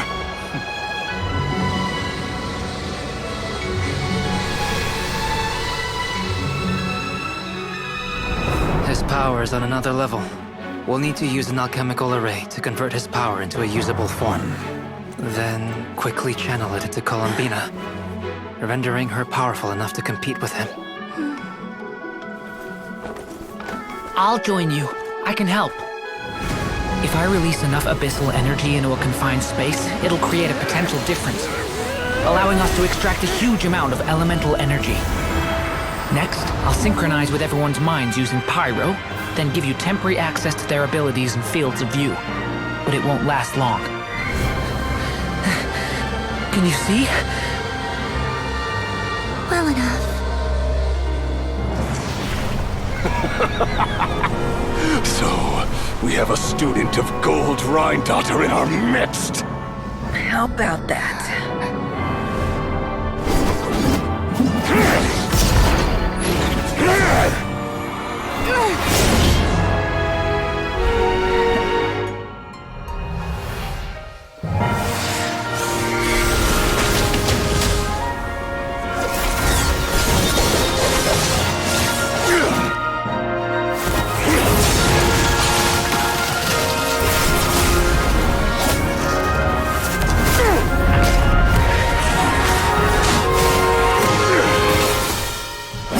You use my own power against me? Just like how you stole Kuvaki. Look familiar?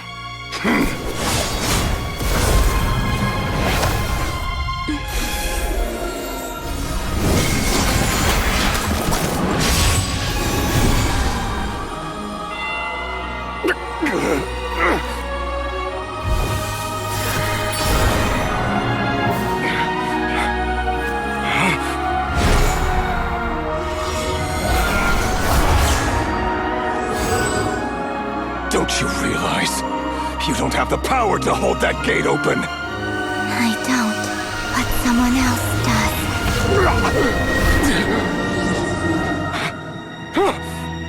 Goodbye, Rerir.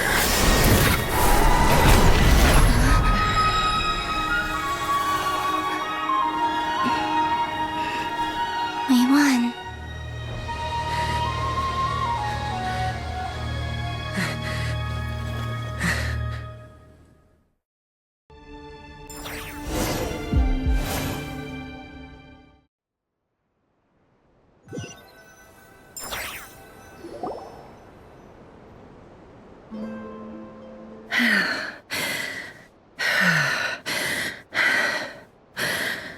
Nefer, how are your eyes? They're fine. Apart from the blindness, of course. It's not too late. Let me handle it.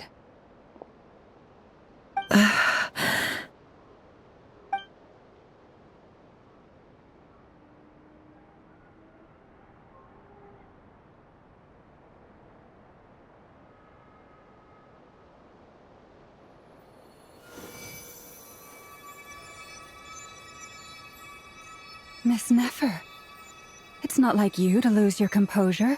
That was the most reckless thing I've ever seen you do. Reckless how?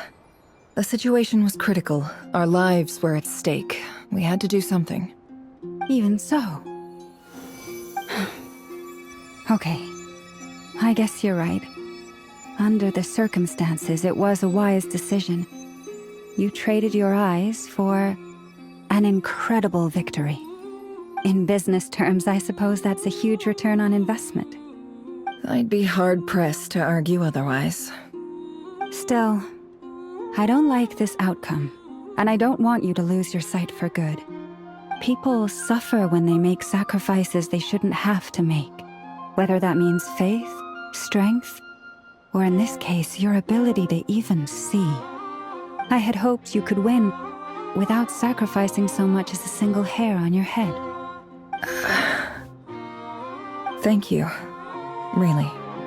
All done. Don't try and open your eyes just yet. We'll see how you're doing in a couple of days. Until then, please follow your recovery plan to the letter. I'll send full details through Yehoda. For now, just get yourself home, relax, and rest. My dear friends, we have fought bravely and achieved a spectacular victory. A dark cloud has been lifted from the skies of Nodcry. All in this land will be grateful for what you have done. The moon will remember this day. Thank you both.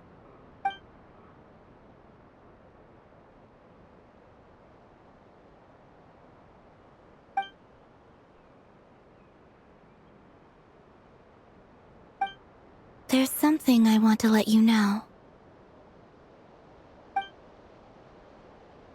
What is it? When Durin connected everyone's minds so I could access their powers, I also felt everything they felt. And since Nefer's eyes were injured, my eyes are hurting now too.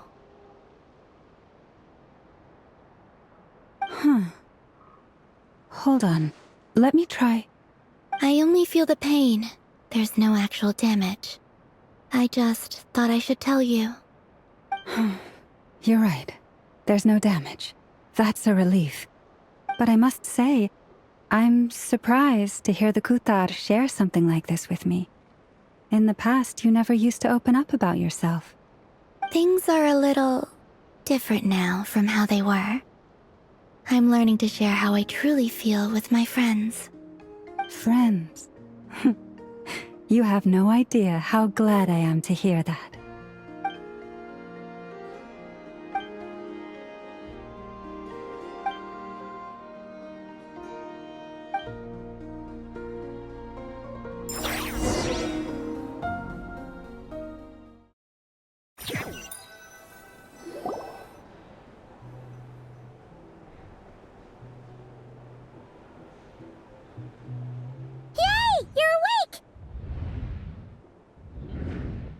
How are you feeling?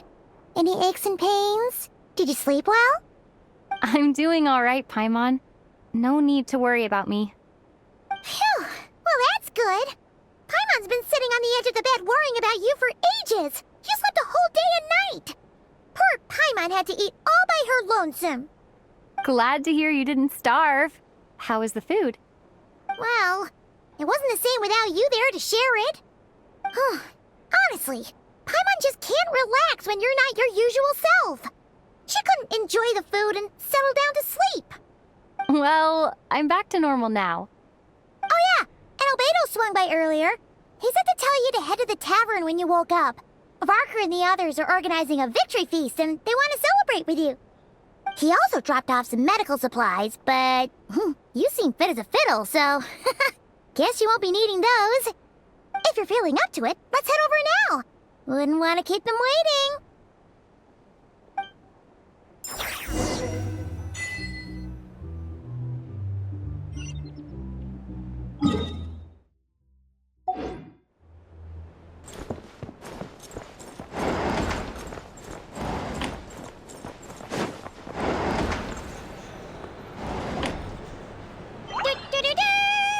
We're here! Oh, Traveler and Paimon! Perfect timing! We were literally just saying how there's no way we're holding this victory feast without you any longer, and we would have postponed it till tomorrow. How are you feeling today? Much better, thanks. Don't worry about me. Relieved to hear it. If that changes, just let me know. Happy to check you over at any time. Yep, we're here for you. Anything you need, just let us know. Oh wait, where's Nefer? How are her eyes doing? Nefer's right over there. I'm sure she'd love to catch up with you.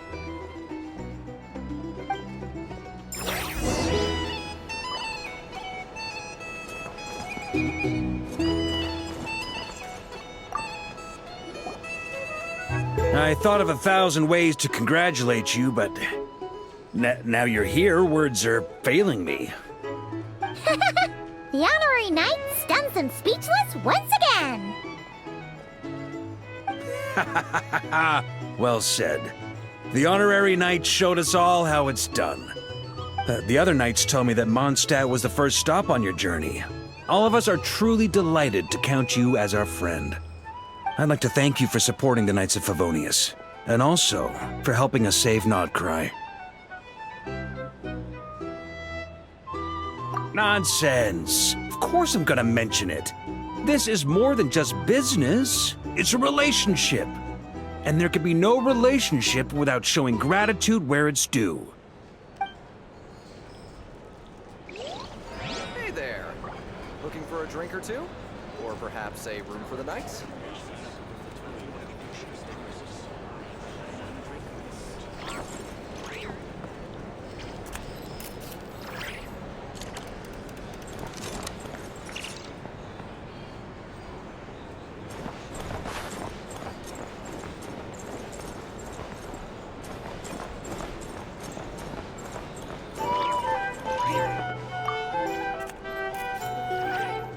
I see you've recovered.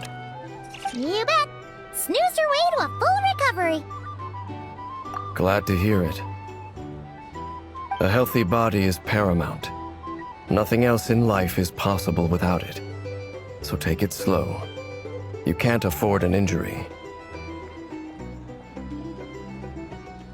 Paimon too! You really saved the day when you swooped in to open that gateway. I came to accept that although Rerir was my friend in the past, here and now, he was an enemy that must be defeated. Though I will never fully understand what happened between us, I could not let this crisis deepen any further. We fought a very necessary battle, and you played your part admirably. Yeah! And if you ever need to talk, just remember, we're always here. I'll do that.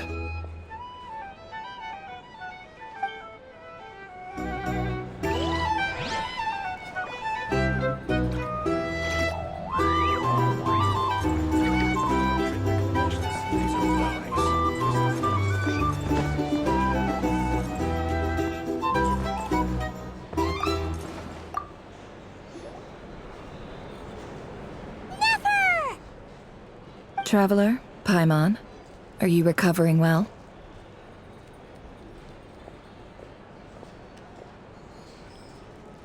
Turns out that moon chanter has some real talent after all. My eyes were mostly recovered after just a couple days' rest. I can actually open them again now. Yeah, but you gotta be careful. Lauma says not to strain your eyes while they're still healing. Yes, thank you. I'm well aware. Yehoda, could I borrow you for a moment? I could do with an extra pair of hands. Oh, sure. Coming. Did you hear that? I gotta go help Lauma for a second. You guys chat among yourselves. I'll grab us some drinks on the way back. Paimon, you still like 'em sweet? You bet! Make it extra sweet, because Paimon's earned it! Sure thing!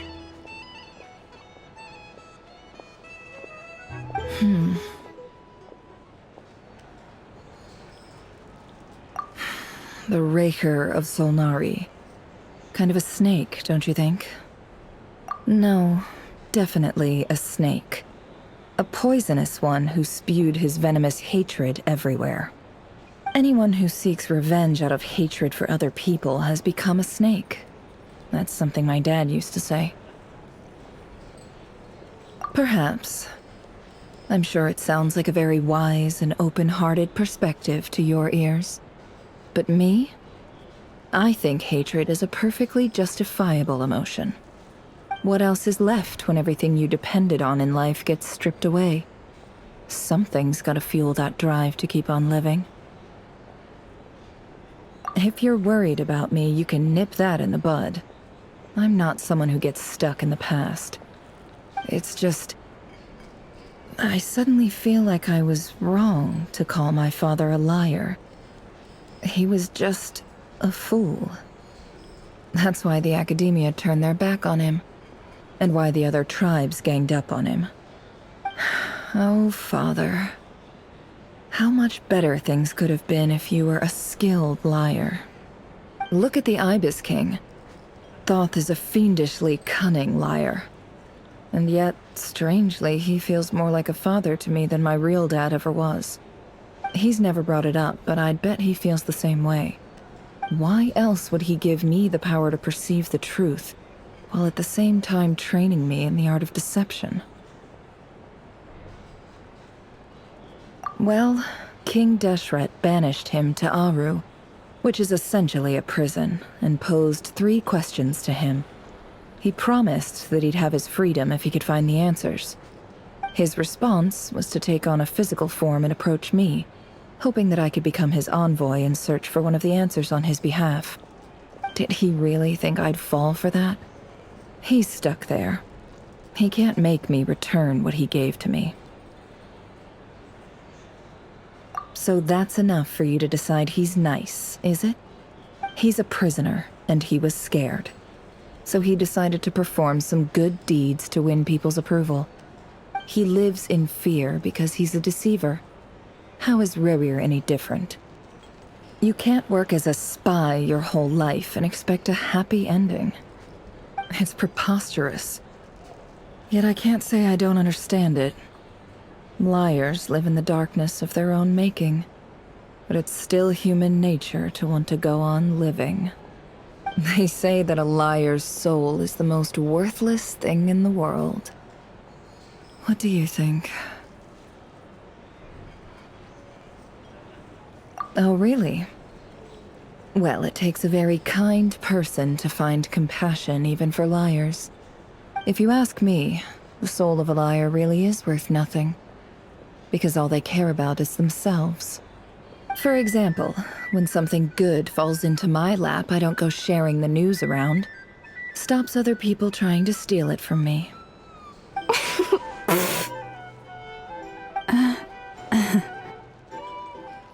So be it.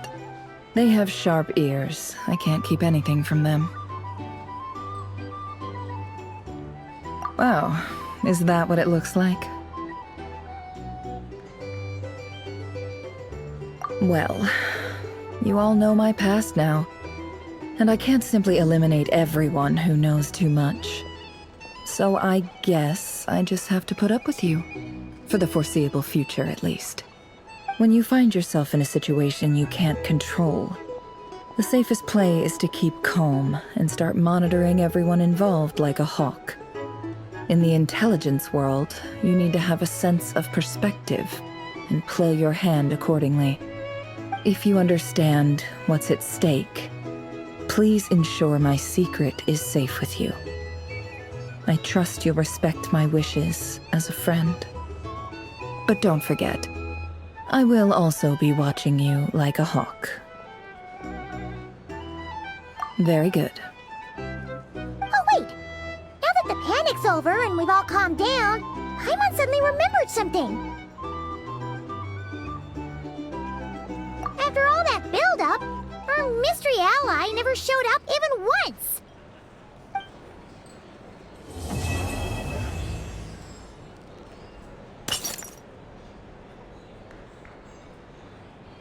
Huh? Am I imagining things?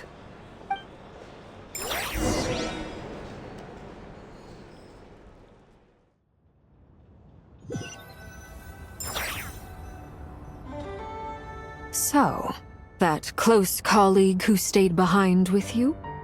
What's he been up to recently? Don't know, don't care. I get more normal human interaction from hanging out with Bosco too than him. Although, now you mention it, he hasn't bothered me in a while. I wonder if... If he's disappeared without a trace, it's the biggest gift he ever gave to the world. But I somehow doubt that's what's going on. He won't lie low forever. So we'd better stay on guard.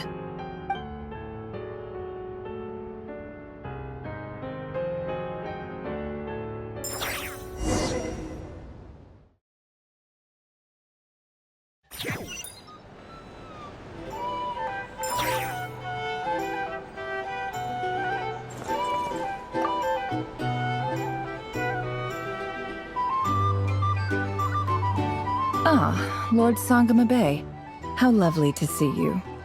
I must thank you for the device you provided. It was an enormous help. Would I be right in thinking that it was developed by the Academia? Why come and ask me when you clearly know already? I mostly came to thank you. That's more like it. A little gratitude goes a long way with Lord Sangama Bay. Play your cards right, and you might even stand a chance of becoming my long-term supplier. The chance to work with such a kind and charitable investor as yourself would be a great honor for the Curatorium. Huh? Charitable? Who said anything about charity? First time hearing about it. Let's see. The first plot of land you purchased in Nodcry, your desert interests, and... Stop! What do you think you're doing? Exposing my investment history! It's nothing to hide from. They're all perfectly legitimate investments. And some of the land you purchased was with the intent of building a sanctuary? Yes, I heard about that too. How did you... You're a curious case, Lord Sangama Bay. You don't like people finding out about your good deeds, do you? But I'm afraid no matter how hard you try to keep things under wraps, where there's a will, there's a way. You did it for Sumeru, didn't you? It was empty land that was gonna go to waste otherwise. I figured if I built something there, it might at least get some use in an emergency. Disasters are capricious things. They strike without any warning. I've lost family to a disaster before, and I don't want to lose any friends or business partners if I can help it. My elder sister used to dream of finding a sanctuary. Somewhere with plenty of food, water, and medicine. Where everyone could live happy lives. It was something I looked into, but after discussing things with the Dendro Archon, I decided on a more effective strategy. The tech people handled the tech, and Moneybags provided the Mora. It just made the most sense. It's a pity that so few people know the truth about you. Everyone says that you view everything in terms of Mora, and all you care about is growing your own wealth. So, what's the problem with that? Everyone wants to be rich. It's human nature. So yes, I love Mora, and it's nothing to be ashamed of. But surely you have dreams of your own beyond just making Mora. You don't get it, do you? My dream is to invest in other people's dreams. And, you know, make a nice little slice for myself along the way. Just thinking about it makes me happy. That sweet, sweet sound of Mora. Thank you. For the device? And the pendant.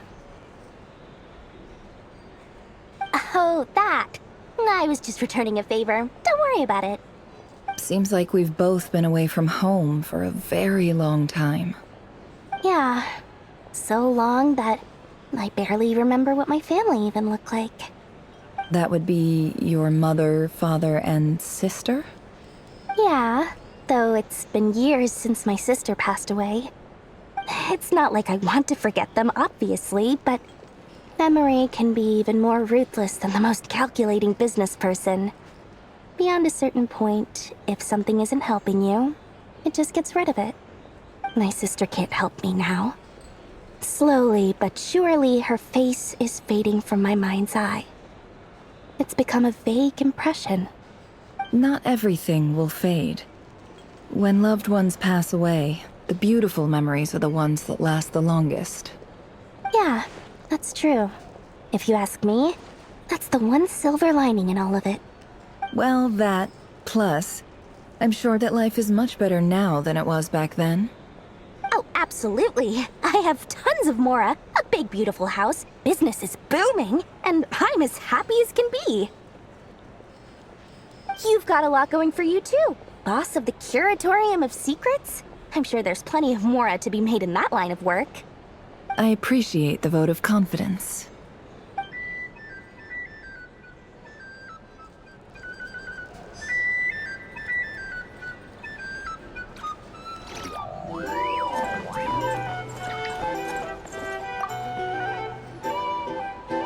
How have you been holding up? Any adverse reactions? If you start to take a turn for the worse, make sure you tell me right away. You don't need to worry about me, Grandmaster. I'm fine. I mean, I barely did anything, so... What? You're too humble, young man. You played an indispensable role in the battle for Nodcry. We can't thank you enough for your support. Sometimes, when people praise you, it's because you deserve it. The best thing is to accept it calmly and with grace. It's important to learn how to respond to words of admiration. Let's do a quick demonstration.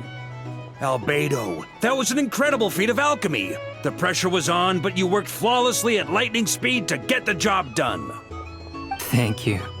I can't take all the credit, though. Durin played a big part in forming the alchemical array. See? Did you catch that? A masterclass in how to take a compliment. Okay, yeah. I did work pretty hard to help prepare for the battle. No point denying that. Hey, you guys! Hey, look who's bounced back. Looking good, Traveler. Seems like you've recovered. You won't need to take any more medication. Can I get you a drink? Huh? You know how to order at a bar now? You've sure learned a lot recently. Handling a drinks order is ridiculously simple compared to alchemy. Don't worry, I'll blend into society yet. Paimon believes it. You're clearly a fast learner, just like your brother. To be totally honest, though, Paimon didn't quite follow all the details when you first explained the plan to us. Don't worry, that's completely understandable. Unless you're a student of alchemy, it's hard to grasp the principle and how the process works.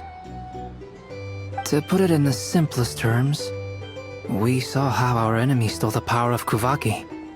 And that gave us the idea of stealing his power to turn it against him. When facing an enemy you have no hope of defeating, it's best not to engage them in battle. So, instead of looking for a way to overpower him, we decided to help Columbina get strong enough to at least stand up to him in a fight. For this to work, We had to analyze his modes of attack, confirm who his main target was, and make sure that he wouldn't go beyond the range of the alchemical array. For added security, we prepared a total of 4 arrays. But to mitigate the impact of the battle, we identified one location in particular as the ideal spot, which is where the confrontation took place. The alchemical array absorbed his abyssal power. Then Durin processed it to render it usable by Columbina. That power enabled her to do what would otherwise have been nigh on impossible. What surprised me was that Dainsleif actually agreed to join us. Given his history with Rerir, he had every right to sit this one out. But we're extremely grateful for the decision he made.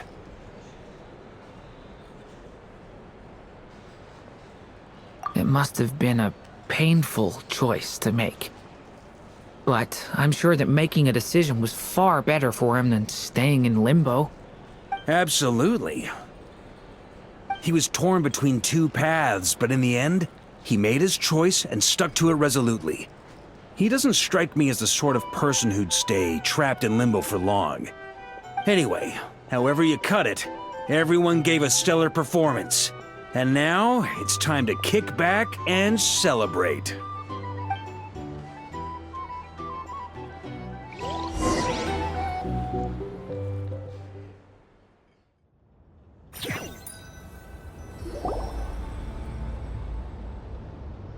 That's the only reason you're here. Yes. I've thought a lot about it. And I've realized that you, me, and Arlecchino should be friends. I think this is very important. So I felt I had to come and tell you. Well, this is a new one. I'm so moved. I can't even hold my teacup. If that's all, you can leave now. Do you not want to be friends with me? Or is it that you prefer being co-workers? What is this, Columbina? Are you deliberately testing my patience threshold? Right now, my politeness module is active. But if you say another word, I swear I'll shut it down. If your politeness module was active, wouldn't you say the word please at some point? Polonia, please see Lady Columbina to the door. Will you still invite me to your next tea party? What? Yes, I think you will. Bye-bye, dear Sandrone.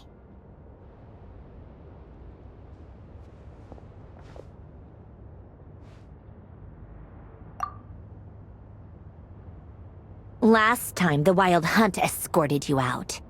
Would you rather I handled it myself this time? We just wanted to, see how you were doing now that it's all over. Why? Out of concern for my safety? I hope you didn't seriously think that the Rayhir of Solnari would be able to lay so much as a finger upon me, given how prepared I was.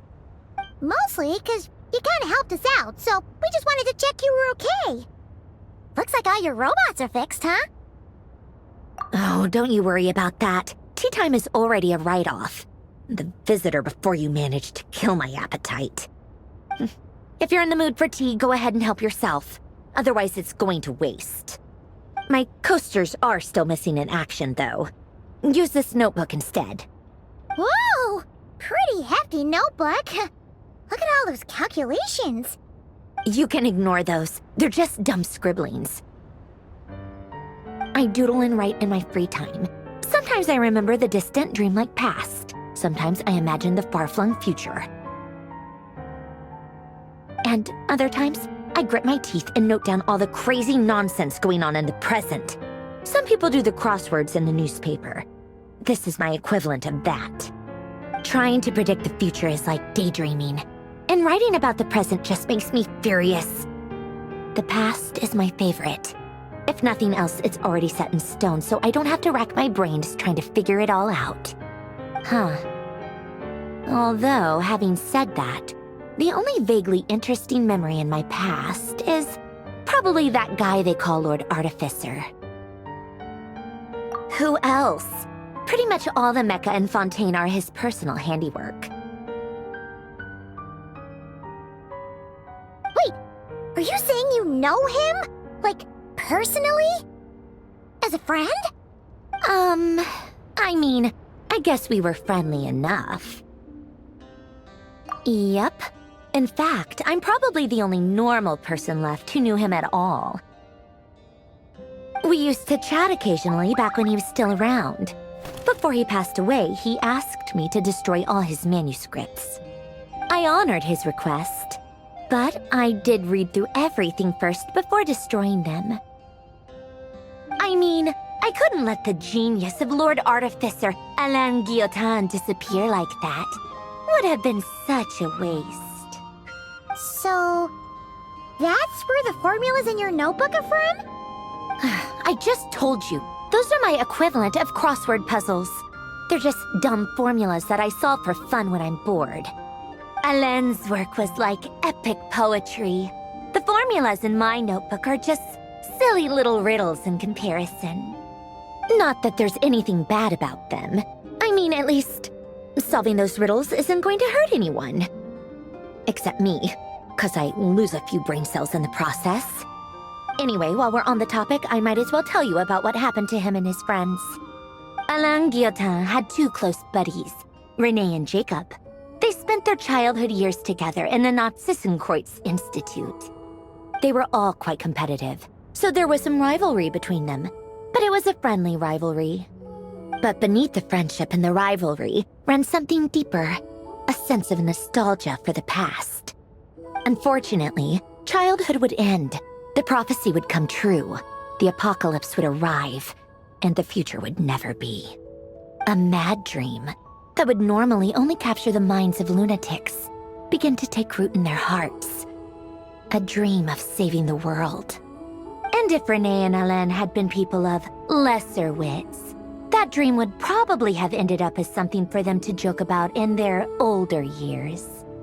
But alas, they were some of the sharpest minds around. They nurtured that dream with the full power of their intellect, and it grew into something that ate away at their souls. The first of them to fall under its spell was Renee. Against Alain's wishes, he persisted in experimenting on a mutual friend of theirs to try and save their life. Alain did not approve and parted ways with Renee. It's complicated. Alain wanted to believe that Renee only did what he did for the sake of their friendship. But when he told me about what happened, I could tell he still had some suspicions about Renee's motives. Perhaps the seed that would grow into a nightmare had already sprouted in Renee's mind. Even then, the next time they met, Renee's soul had been completely engulfed by the dream of salvation. His futile attempt to change the tide of fate only resulted in a wave that swallowed up the world, even before the apocalypse came. And although that wave died down eventually, I hear that it just recently came back with a vengeance. As I understand, Renee wanted to live out his dream of salvation once more. But I'm told that the attempted resurgence finally died out for good. At long last, Renee awoke from his deluded dream. Though of course by then it was far too late. What do you think of Renee? Do you admire his transcendent genius? His view that any price was worth paying to achieve the lofty goal of saving the world? Or do you despise him? Dismiss him as an evil madman who wrought havoc on the lives of everyone around him as he pursued his delusional dream? Same difference, really. Just a matter of perspective. What a cop-out. But I suspect you'd have a more incisive and insightful answer if we dug into it further. I don't like fanatics who give up their whole lives for their ideology. Nor do I like fools who let their delusions take control. Maybe I could understand if Renee had just been an ordinary person. But he had a sage-like intellect. And still managed to get himself lost in the labyrinth of his own desires. Anyway, that's enough about Renee. Now, moving on to Alain Guillotin, the Lord Artificer. He managed to put a stop to the first storm whipped up by Renee. But after that, Alain lost his friends and family. To his credit, I suppose, the loss of his family and friends was purely a tragic accident. It's not like Alain sacrificed them for his cause or anything. After that, the only thing supporting his work was the same dream that had dragged his closest friend down to the abyss. But although the desire to save Fontaine drove him to found the Fontaine Research Institute, Alain continued to reject any form of transcendental knowledge or power. He was suspicious and fearful of it, having seen the way it had affected his closest friend. I think that formulas and machines derived solely from human intellect were the only thing that gave him a sense of spiritual comfort. Yet Alain's intellect was simply too great. It barely left him space to breathe in his lifetime. Once he realized that the end of his life was approaching, he finally accepted the truth. The Nazissenkreuz Institute needed someone, and a human being, to see its story through to the end. He quit working on his formulas, trading them in for the fairy tales that had played such a formative role in his childhood, but which he barely touched in his adult life.